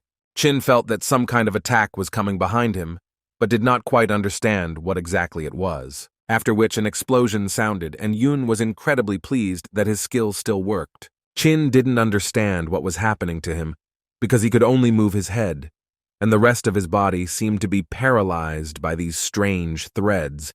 If not for the protective function of his dragon armor, then now everything would be over. After some time, he began to understand perfectly well that these threads cling not to the flesh, but to the soul, and this was actually quite interesting for him. Yun shouted to them all that the guy was currently immobilized, so he asked them all not to miss this opportunity and attack.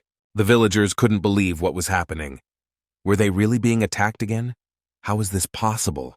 But no matter how confident Yun was in his skill, Qin was not in his trap for long and was quickly able to unravel the secret of these threads, so now Yun had to repel the guy's attack. Although Yun managed to block the blow, his surprise was impossible not to notice, and this is not surprising, because he simply did not understand how this was possible. How could he free himself? Qin laughed at him and answered him that it was as simple as that.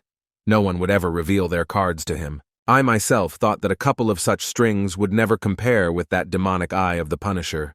Besides, his soul was significantly hardened in that battle, and now it is significantly different from other souls of people. But his enemies, of course, do not need to know this. But Yun was still happy, because behind his enemy his village, which he loved so much, was burning, so he was sure that victory was on his side in any case.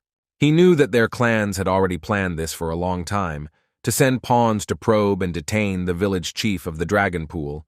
While they distracted him, Han and Fei Liang used their stealth skill to unnoticeably destroy the city wall and enter the village.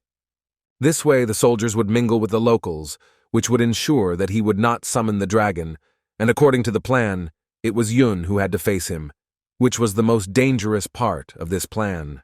He was sure that only he would win from this battle, but no one expected that Qin would be so strong and that his anger would go beyond all limits. But they took into account in the plan that he, as a responsible leader, would rush to the aid of his subordinates at the slightest threat. All that had to be done at this stage was to wait until he reached the village, and then both sides would be losers, and he would get all the rewards and glory of victory.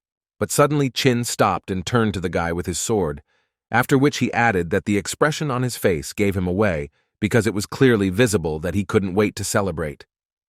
Qin calmed him down and said that his plan had failed because there were 2 more creatures in the village who were equal in strength to him, so they could adequately entertain his friends.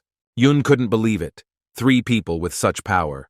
This was not said in the report, and he began to understand that if he was telling the truth, then they should leave as quickly as possible. He realized that this was most likely the only way out, and decided that he would do just that. Qin did not stop him, because he thought that some threads were much stronger, and the one that was alone was the strongest. He was interested in knowing the peculiarity of his skill.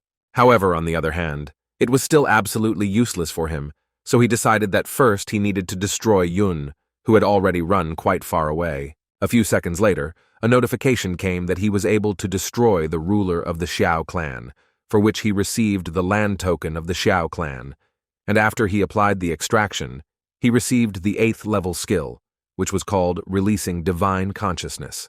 Qin didn't fully understand whether this was the right skill. It had a very strange name, and the description also said that the skill depends on the goal. What does this all mean? Therefore, he decided that he needed to try using this skill to make sure how to use it. And when he did this, he was pleased with its action, although his D-level talent also allows him to pick up objects. But the range of action is significantly different.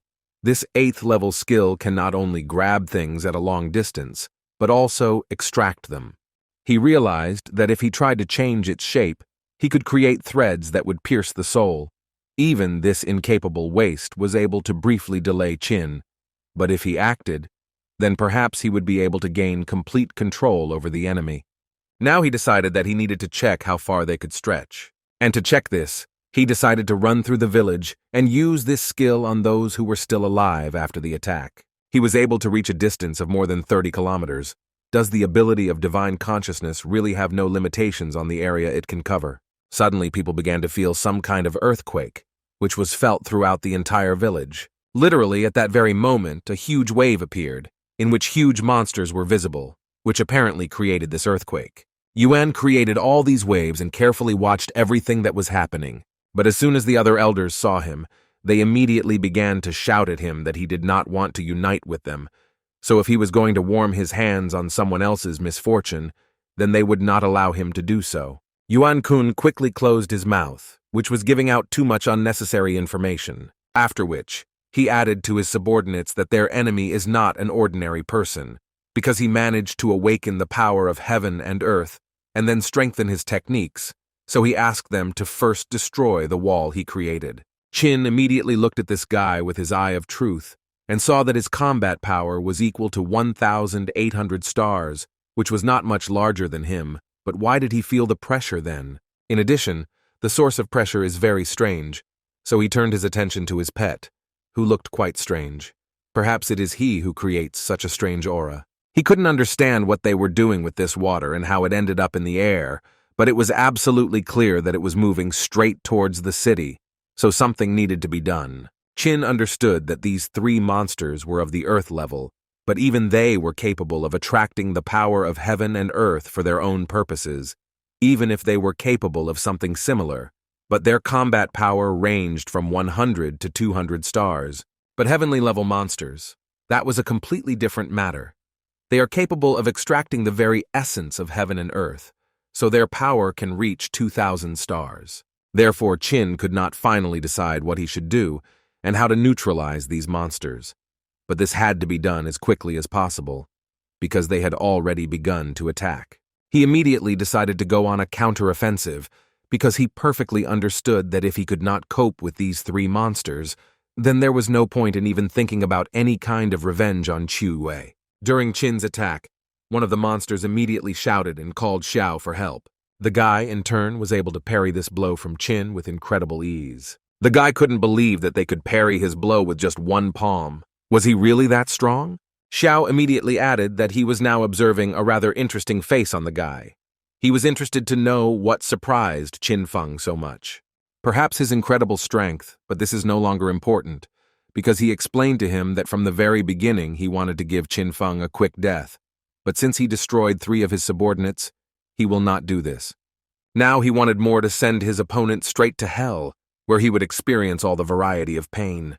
Qin noticed that this guy's strength suddenly changed at one moment, and now his strength is comparable to Jiu Yu's in the ancient ruins. But in fact, he is no longer the weakling he was, and he will regard this fight as training before his main fight. The rewards, points, abilities, and talents that he managed to get for killing the Kang and Shao clans have already made him strong enough to resist her. Therefore, he decided to continue attacking, and if that attack did not bring him any results, then he did not mind trying something new. Qin began to feel powerful and superior to his opponent, so to some extent he even forced the guy to dance in front of him. Xiao at some point realized that he was simply not able to get out. This skill is very similar to the skill of that dead rogue from the clan, but this one is 1,000,000 times stronger. Qin controlled Xiao as if he were an ordinary doll for him, and it would be incredibly difficult for Xiao to get out of his trap. Now he essentially became his puppet. No matter how hard Xiao tried, Qin continued to pretend that this was just a theatrical performance in which he was the chief conductor. Xiao had already begun to go beyond all limits of anger, because what irritated him most was the moment that the guy thought that if he had mastered a couple of tricks, he could already control him. And at some point, he still couldn't stand it, and decided to show the guy what he was really capable of. He was going to show him what a real heavenly level was, which he had clearly never seen or known before. While Qin was watching all this, he felt incredibly disgusted because he didn't understand. Is this his real body, or is it a fusion skill? But in any case, after a few seconds, Xiao turned into a huge octopus that was ready to destroy the guy. This monster was sure that he and this man were not equal, because he could destroy him and his village with just one movement. But still he was a kind monster who would allow the guy to say a few last words. Qin understood that this octopus uses even more pressure than Jiu Yu, and this, on the one hand, scared the guy a little. But on the other hand, he absolutely didn't care about him. So he decided to ask who was talking instead of this crab stick, because it was clear that his mouth wasn't even moving.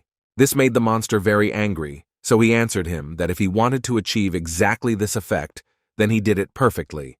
Now he will definitely make sure that he dies the most painful death.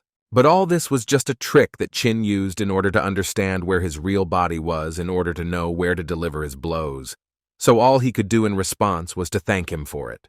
Han at that moment seemed to have gone crazy, because besides the fact that it was all over, he didn't say anything else, and this caused some fear among others, and they tried to ask him what he meant.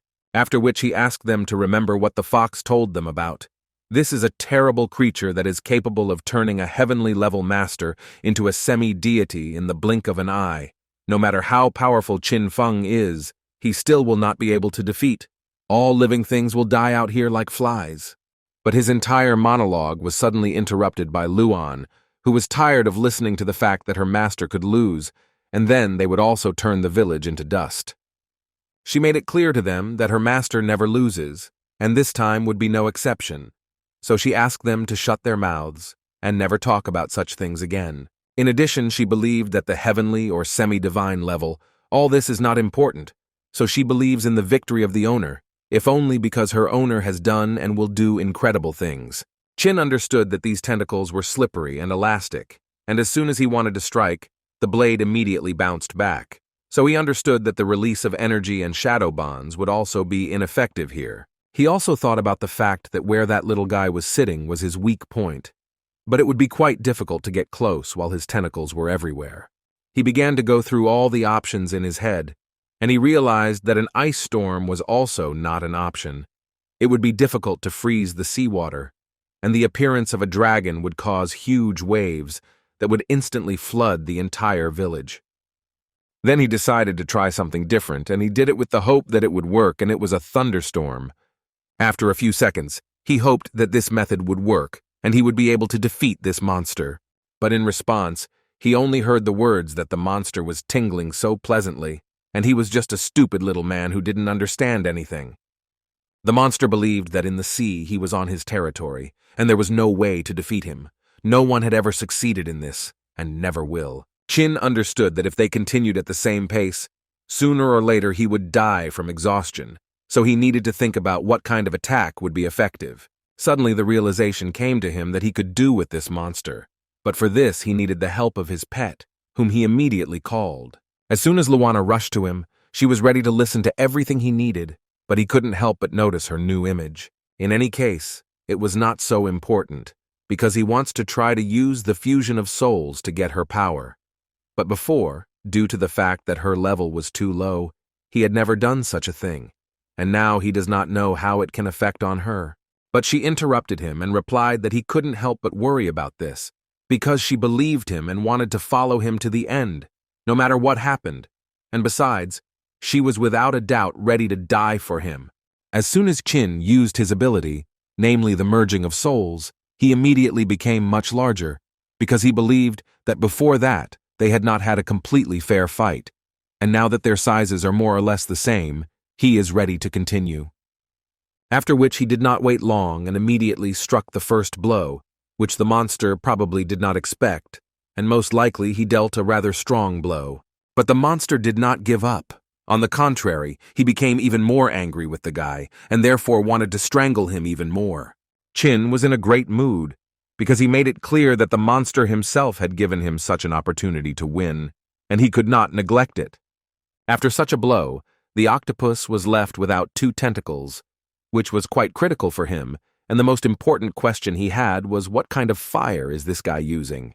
But in any case, it didn't matter, because he understood that as long as there was water around, he could grow new tentacles an infinite number of times. Chin became even happier, because his theory was confirmed as he thought, as long as this monster is in the water, it can regenerate. And if this is so, then the guy decided to simply dry up this water in order to defeat this monster once and for all. The elder watched this carefully and thought that the guy still has quite incredible strength. It really looks like a war of the gods. And besides, in this form, the gentleman is in no way inferior to Yuan Kun, who was the leader for thousands of years. Moreover, he can even suppress it to some extent. The girl carefully watched how the battle was going on, and most of all, she was struck by the fact that so little time had passed, and the master's strength had reached a qualitatively new level, and fortunately, he was their friend, not their enemy. The monster began to miss blows so much that he even had the thought in his head that they might lose, so he decided that he needed to immediately concentrate and create water vortices. And this way he will be able to attack this guy from a distance because he cannot lose to him. But Chin read it like an open book and saw that the monster was actually on its last legs. At first it seemed to the octopus that he had finally managed to deliver a fairly strong blow, but then he realized that in fact, he was mistaken. After all, Chin flew as high as possible into the air and delivered a blow that the octopus could not block. After which he received a notification that he had destroyed the guardian, who had the 3rd step of the heavenly level. Gradually the effect began to subside, and Chin realized that it was quite dangerous, and fortunately they managed to destroy it before the end of the soul unification process. The guy was very glad that this time everything went even more than just successfully, and this is primarily the merit of Luana.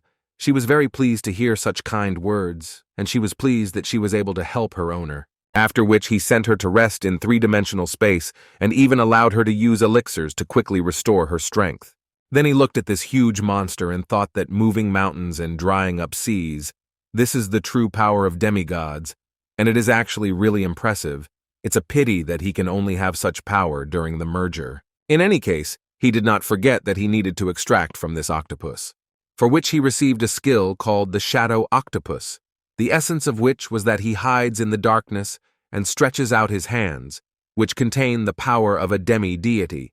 At the request of the owner, their number can increase.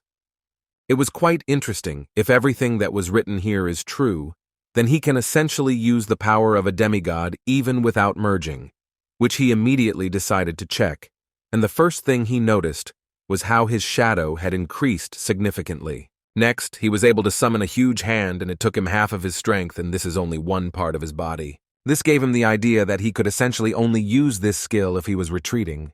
As soon as Qin moved a little away from the dead monster, a small octopus crawled out from under him, who was only thinking about how to get to the king of beasts, and asked him to wash this village with blood. But before he had time to walk even a few meters, an incredibly strong blow fell on him, which essentially destroyed him. Qin was quite funny, because within 30 kilometers, no one and nothing could hide from his divine sense. The guy thought that the people of the Yi and Fei clan were almost all here, which could not be said about the people from the Yuan clan, who had too much opinion of himself. He thought that he could cope with Qin alone. Qin returned to the village and asked the villagers who had a low level to destroy the prisoners, so they would quickly raise it. He also added that he would activate the full right of movement, and so the teleportation array from the Dragonpool village would be able to connect with all the Guardian arrays. So he also asked to organize a detachment of the strongest, those with level 15 and above, so that his clone would lead them to capture trophies. After this battle and this victory, Qin Feng became the official owner of the territories of the Kang, Fei, Xiao, and Yuan clans, for which he received control over public buildings. But the guy understood perfectly well that the rating of 10,000 stars was still very far away. So first, he needed to go to the lair of the Yuan clan, where he would destroy the Guardians and be able to improve his characteristics. Suddenly, several monsters who were standing next to the portal saw that it was activated, although no one teleported, so they thought that it was out of order, although this was incredibly surprising, because it stood like that for 1,000 years and never broke. Suddenly, after a few seconds, their heads touched, and Qin, who appeared there as a spirit, helped them in this. The guy was so glad that the hiding skill he learned from the head of the Feng clan was actually incredibly useful. Now it was not at all surprising to him that the Yuan clan was the best among the Guardians, almost 100,000 people, almost like 3 combined, because there were about 60,000 people of the Earth level and about 10,000 of the heavenly level, which is quite a lot. But now all of them will be useful only to Qin, who was going to destroy them, and after that definitely move to a new level. Then the combat power will have to reach 4,000 stars. The guy just walked around this settlement and destroyed every citizen he saw, for which he received at least a little experience and improvement and abilities, but even this suited him. Suddenly, a proposal to activate a god-level mission suddenly popped up in front of him. But since he had already entered the ancestral temple, it turns out that he automatically activated this mission, for which he can receive the seal of the god of beasts. But the most important thing that bothered him was that the miracle that could resurrect Qi Yue was located right here, so he would do everything to get it. He understood that in order to complete this task, he needed to destroy about 100,000 ferocious monsters, which means that there are at least 100,000 of them here. So this would clearly not be an easy task. Plus, he had a 24-hour limit, which of course was enough. But in any case, the guy will have to try, and then he will definitely make it. The Temple of the Ancestors has been guarded for thousands of years by the strongest monsters, of which there are 10,000, whose combat power ranges from 1,000 to 2,000 stars. They can be roughly divided into 9 species, the first of which were called voracious frogs. The second species, which is several times more dangerous than the first, was called ape-like. The third species already had much more capabilities than the 2 previous species combined, and they were called large snakes. And this could continue for a long time. Then there were incredibly dangerous tigers, unicorns, spiders, crows, who were often underestimated, and Qin would have to destroy all this in order to get to his goal. But it sounded much worse than it actually was, because from each animal he could extract energy, and of course, a certain skill that could be useful to him when.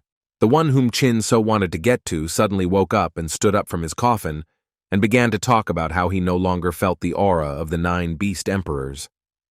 After which, with the help of his abilities, he saw an intruder who can be seen here very rarely. In any case, he began to understand that this particular guy was able to destroy 9 emperors, and then his strength was at least at the level of the 3rd stage of the heavenly level. This was quite a delicate situation for him, however. As long as he had the beast god seal, he could therefore create an infinite number of monsters. Finally, the guy managed to cope with everyone, which took him a lot of time, but he still managed to do it. So he decided to rest a little, and then he wanted to go to this so-called god of beasts. In addition, he managed to extract one rather unusual talent. The talent was B rank, which was called combining arbitrary skills, the success rate of which was 20%, and the guy understood that this ability could give low-level skills a new life. He tried to immediately try to combine a couple of skills, but nothing worked out, and this was not at all surprising, because the chance of success was only 20%. After digging into his skills a little more, he discovered that he had another ability called Lucky, which greatly increases the user's luck, but only for 5 seconds. Chin immediately decided to try to use this skill and simultaneously use the fusion of 2 talents, and in the end, he succeeded in doing this, for which he received the 8th level Solar Arrow skill. His joy was suddenly interrupted by a monster who apparently had been waiting a long time to finally attack him. Looking straight into the mouth of this monster, the guy began to understand that it seemed that the god in the tower had long ago woken up. Chin decided not to play with this monster for a long time, so he immediately used a lightning disaster, and thus he dealt with the monster. At that same moment, the realization came to him that he could use divine consciousness and thus reach the god of beasts. But as soon as he used this ability, it immediately broke off, and the guy realized that it was he who did it. Still, he managed to look at some details and saw a seal there, which apparently controls these monsters, in which case he does not need to deal with all of them. It will be enough just to get to that very god of beasts and destroy the seal, and he will no longer have to deal with monsters. The beast god was level 65, a heavenly level whose combat power reached 6,000 stars. Chin knew very well that the kingdom was divided into human level, earthly level, heavenly level, and divine level. Beings of the divine level could set fire to the heavens, boil the sea, replace yin and yang, and generally change the essence of things. And the opponent who was in front of the guy today was of this kind, who suddenly spoke up and said that he felt the energy of many laws from the guy, so he was not surprised that those 9 could not compete with him. But first, Chin will have to fight all the beasts that exist in this world. At this rather difficult moment, Chin decided that he could use the solar arrows, which he managed to knock out using his new talent. This skill involves creating an incredibly huge dome around the user from which arrows begin to fly out, sparing no one in their path. After Chin managed to destroy his animals, he suddenly became incredibly interested in knowing if he felt sorry for them, to which he immediately replied that his opinion was that broken instruments are useless. Looking at this god, Chin thought that in order to simply return to the realm of the gods, this creature carries out continuous experiments on people and animals, which resulted in an octopus with the power of a demigod. But even in this case, this is still not enough for him, because the god of beasts only thought that if he wants to return, then he needs to get the body of the 9. Chin couldn't understand what this god was doing, so he decided that he would just watch him for a while. At this time, he began to fly higher and higher, and it seemed that he was beginning to perform some kind of ritual. But then it dawned on the guy that he was using the seal of the god of beasts to purify these spirits, and thus increase his power, and if their fusion was successful, then he was worried that his power would increase to incredible proportions. Therefore, obviously the thought appeared in his head that he needed to stop him as soon as possible. But as soon as the guy went on the attack, he realized that everything would not be as easy as he thought, and he would really have to try to win. After all, not only did this god have incredibly enormous power, but he also used some kind of chains as a weapon, which made it quite difficult to get close to him. But this was not the main problem, because then he realized that these chains could transform into quite strong monsters. These 2 are clearly different from the ones before. They are people, not animals, and apparently the god of beasts has raised the dead to fight for him. He clearly understood that the probability that the beast god seal could resurrect the dead was quite high. He gave it around 90%. Therefore, this is a great opportunity that he should take advantage of and resurrect Qiyue. And that's the only reason he wanted to win this god incredibly badly. As soon as Qin Feng decided that he had already dealt with absolutely all the enemies, then at one moment he realized that there was another one behind him, who used rather unusual techniques that were clearly different from the previous ones. But Qin didn't care about him. In any case, he was much stronger and was able to deal with him quite quickly. The god of beasts spoke again, and he was surprised that the guy was able to deal with both white and black so quickly.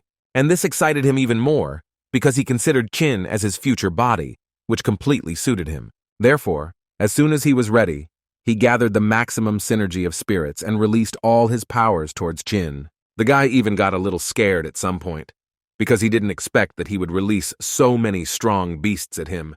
So he decided that the best option in this situation would be to use an ice storm.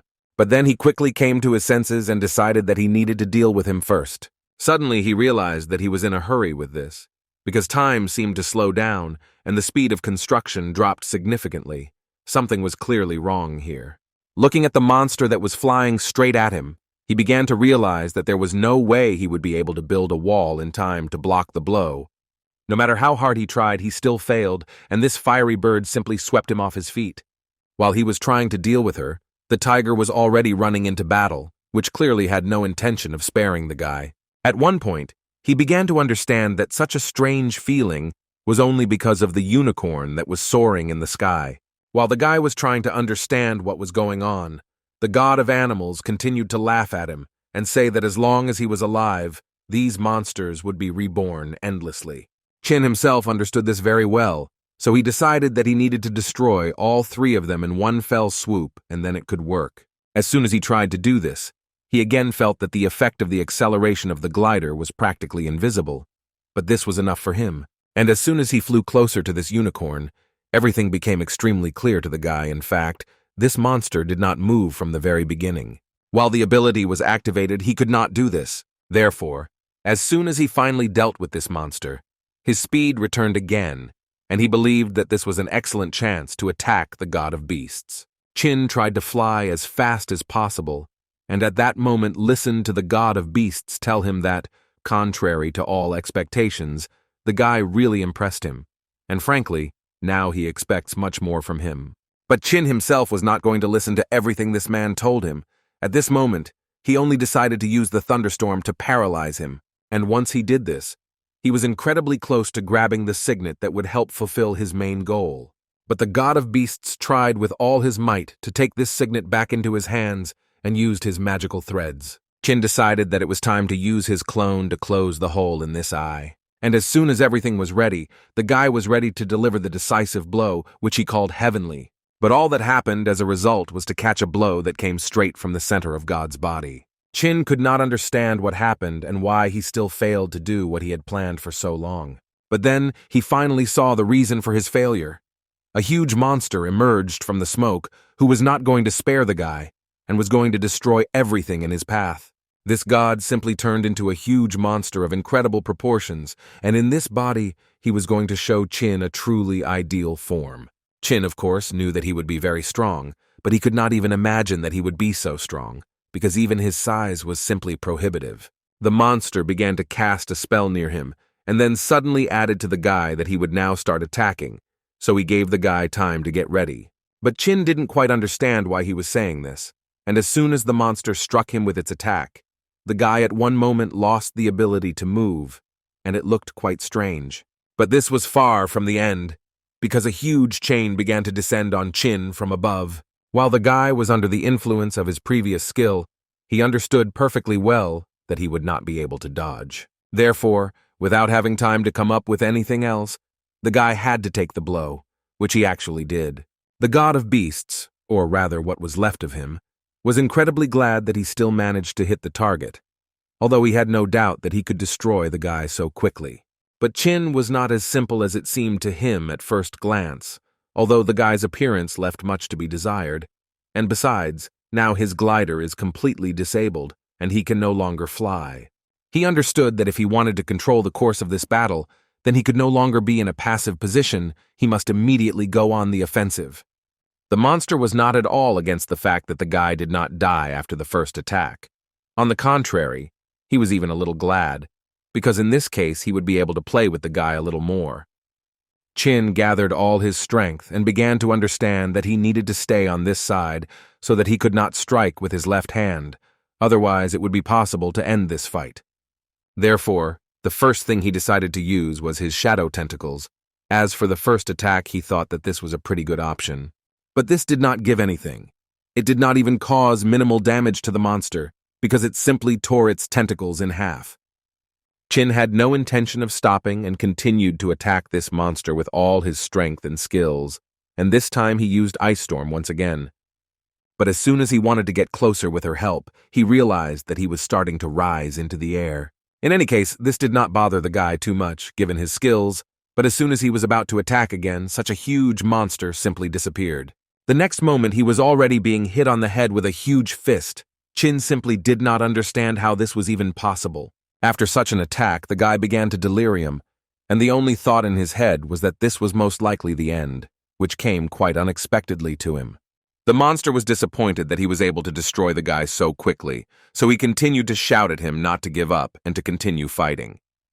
And for motivation, I decided to carry out another attack, and again began to lower that same huge chain, at the end of which there was a sharp end. Chin understood that he was unlikely to be able to survive this again, but he also didn't really have a plan in his head for how he could dodge such a blow. But he remembered that his hands were hooked by a black octopus, with the help of which he was able to pull himself out from under this blow. Chin closed his eyes, trying to concentrate as much as possible on regeneration, and at that moment thought only that he definitely still had a chance to win. He just needed to take advantage of it. The monster was already starting to get nervous that the guy continued to hide, so he tried to explain to him that simply by not wanting to not recognize the obvious outcome of this battle was stupid. The moment the monster discovered him and began to reach out to him with his huge hand, Chin decided that there would be no better moment to attack. The monster did not quite expect such an attack from the guy, but still, apparently, he will have to teach the kid a few more lessons. Chin tried not to think about who his opponent was and struck, which unfortunately did not bring anything, because the monster disappeared again.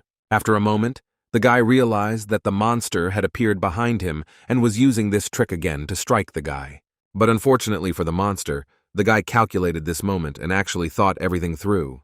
Therefore, I planned this attack and finally delivered a fairly decent blow, which should cause good damage to the monster. But the monster was too strong, and unfortunately for the guy, he was able to easily repulse his blow, and moreover, he again decided to use the heavenly chains.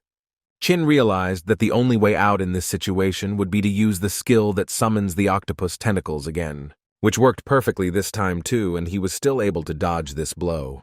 The god of beasts began to get incredibly angry that the guy had the courage and strength to play such games with him. Therefore, without thinking for a long time, he struck directly with his hand, which did not give the guy the opportunity to dodge him. But still, the guy was able to dodge at the last moment and land quite normally, from which the monster began to boil with anger and shout at the guy so that he would not play with him. His nerves were on edge, so he decided that this battle needed to end right now. Therefore, he released an incredible number of chains, which, if hit, would simply destroy the guy once and for all. Chin understood the attack method with these weapons, and could already dodge them with ease, so he was able to do it this time too. But this was not enough for Chin, so he went up the chains in order to inflict a rather unexpected attack on the monster. The guy decided that the best weapon against this monster would be his own heavenly chains, which he tied for himself, and now they were aimed directly at the god of beasts. Plus, he was able to deal massive damage with his Emperor Dragon skill. Well, after that, all he had to do was complete this matter and cut the flesh of this monster, which was quite disgusting for him. But he was more interested not in defeating this monster, but in the seal of the god of beasts, and he hoped that it would work with Chi Wei. But everything won't be so simple, because as soon as the guy took it in his hands, an incredible light began to emanate from it, which literally transported the guy to another space, where all he heard was his name, which was repeated an infinite number of times. But after being there for some time, he discovered that some spirit, which was surrounded by golden dragons, was trying to talk to him. Chin guessed that this spirit was the same Long Zhu that the Punisher so wanted to find, with which he agreed, and his name was indeed Long Zhu. But then he added that Chin is also Long Zhu, because his blood flows in him, and the Punisher is just a pawn who does not even deserve his attention. The spirit told the guy that in the future he will have to face stronger opponents, and therefore he needs grow up and become stronger as soon as possible.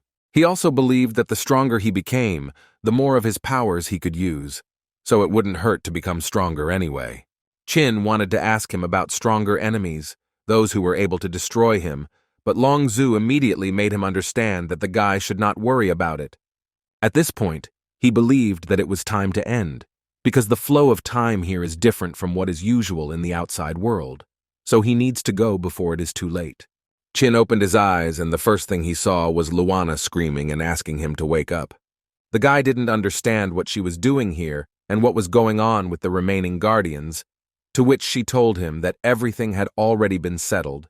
She tried to contact him, but to no avail, so she found him using a mental connection. He didn't understand why she was looking for him so furiously, but after she told him that the Punisher would soon be with them, the guy understood everything.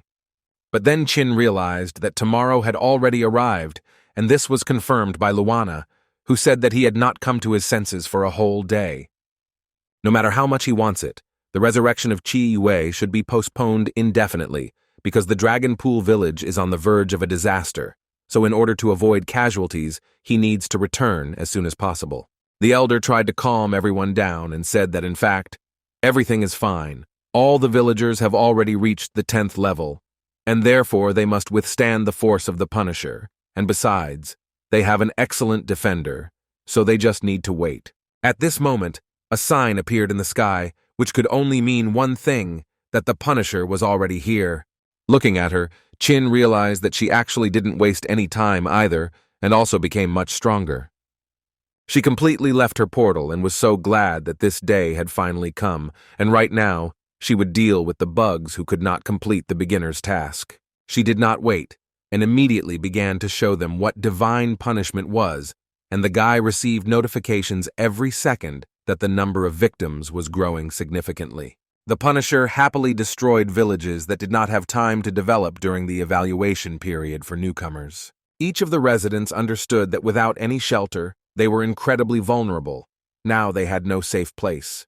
And the last test for them, after which they will no longer be able to continue their lives, will be divine punishment, which was literally going to destroy everything in its path, all the settlements and people who were under it. Wuyin understood that he did not have any more time to wait, so he was ready to start the battle. This time, everything was not so clear and the Punisher missed the blow in the same way. This battle will go down in history as the battle of the most powerful people in this world. She decided to immediately warn him that this was the first and last time he would see her in perfect form. This would be more than enough to suppress that immature dragon inside him. But her fiery speech was interrupted by a rather strong blow, which she did not expect to receive. She was well aware that this power was too great, and this ability was at least half divine level. How could he do it in such a short amount of time? Qin had no intention of answering her, and all he wanted at this stage was to get rid of her once and for all. So he trapped her in a prison. He made himself from tentacles in the hope that it would work. But the Punisher was much stronger than this, although she was surprised by the fact that he was able to increase his strength so quickly. But in any case, this would not defeat her. Jiu Yu, on the contrary, became even angrier and made it clear to him that if he believes that having received power he can defeat her, then this is a stupid mistake. Qin answered her that he did not intend to defeat her. He only wanted to destroy her and wipe her off the face of the earth. So he did not waste his time and went on the attack again. She really did not expect such a quick counterattack, and therefore was unable to block it and flew several meters away. But in any case, she continued to smile, because she knew that she still had a trump card that would help her win this battle. After which she opened her many eyes, which looked too frightening. But Qin didn't care at all about all her many eyes, so he continued to go on the attack no matter what. She didn't care that he wasn't listening to her and continued to talk about how this is the second form of the demonic eye, and now she will have no restrictions on the radius of action, so she can block anything. After which she decided to show him what her eyes were really capable of and struck. It would seem that she threw a small pebble at him, but even such a small object could destroy him because her power was extremely enormous. Well, at the end of her monologue, she again tried to omit all his achievements and said that he again overestimated his strength, which led him to defeat. But when she looked at the guy, she realized that she had underestimated him a little, because he began to dissolve. She immediately realized that this was an ordinary clone, which was not surprising, but she could not understand when he managed to call it in the first place. But it seems she didn't have much time to think about where he got it from, because the guy's hands had already appeared from underground, and he was ready to pull her to the bottom. For this trick, the guy decided to use the release of divine consciousness, which worked quite well. Chin literally dug a tunnel in which he pulled his victim without giving her the opportunity to do anything. Ju-Yu began to realize that if this continued, she was unlikely to be able to use her demonic eyes technique. Her thoughts were interrupted again by Chin, who delivered another blow directly to her head and essentially knocked her into the ground. After which he added to her that where there is not a drop of sunlight, her abilities are absolutely useless. This is the arena that he chose specifically for their battle. Which made her laugh incredibly, because she found it funny that he actually thought he could defeat her just by relying on that, but she again let him know that this was a stupid idea. Chin again did not answer her, but decided to use something much stronger than ordinary blows, and uttered a phrase with which he was able to activate the power of the God of Beasts. The Punisher couldn't believe that this guy had the seal of the God of Beasts on his hand. How is this even possible? Now she began to understand how he managed to achieve the power of a demigod, but all the guy wanted was to go into battle. The Punisher was not against such a proposal, so she also took off and went into battle. She was able to land a fairly strong blow to her opponent's body, but it was pretty obvious that the blow didn't do much damage. Chin looked at her and said that this time everything is completely different. If she did not notice, then now she is constantly on the defensive and constantly evading. Now he can understand how she felt then. Opponents who constantly run away and intend to hide are really very annoying. But he must thank her for the fact that then she did not fight at full strength and simply played with him like a cat with a mouse, so one could say that everything that happens now is only thanks to her. And now Chin is completely ready to continue this game, even if she is against it. Chin dealt blow after blow, using his new skills, which included various types of animal seals that attacked the Punisher without fear. At some point, it became clear that now she was the very mouse with whom they began to play, and now she was the one who could not do anything about it. She tried a lot of times but was never able to land a pretty good attack, and after a while she again fell into a trap in which she was held by several tentacles. After which she received a blow to the face, and Chin shouted at her, saying that this blow was for Qi Yue, whose life she had ruined. She understood that she could do absolutely nothing, and most likely her end had come. She would not be able to defeat him. Chin held her face, and he wanted so badly to take and tear off her personality along with her eyes. Although later he realized that nothing was stopping him from doing this, so immediately after that he tore the helmet off her. He wanted to see all her beauty, to see her true face, and not what she wears under the mask. But first he put another dinosaur stamp on it, which was supposed to be the final touch in this battle. And so it happened. The Punisher could no longer move, and her true face was incredibly terrible, although Chin guessed about it. After which he added that he would not have tormented her so much, but would have simply destroyed her, but she destroyed his comrade, whom he trusted, and therefore now she will pay for all this. But before finally finishing her off, the guy decided to use the power of that same Long Zhu on her. Immediately after this blow, a small assistant from the support service appeared, who reported that Headman Chin Feng personally resisted the punishment of heaven and also destroyed the Guardian. But his fiery speech was interrupted by Chin, who did not want to listen to all this now, and the little friend understood this from just one glance. Chin at this moment only thought that they had not seen each other for only a couple of days, and he thought that after he had acquired the power of the God of Beasts, it would be much easier for him to defeat it. In any case, this is no longer important.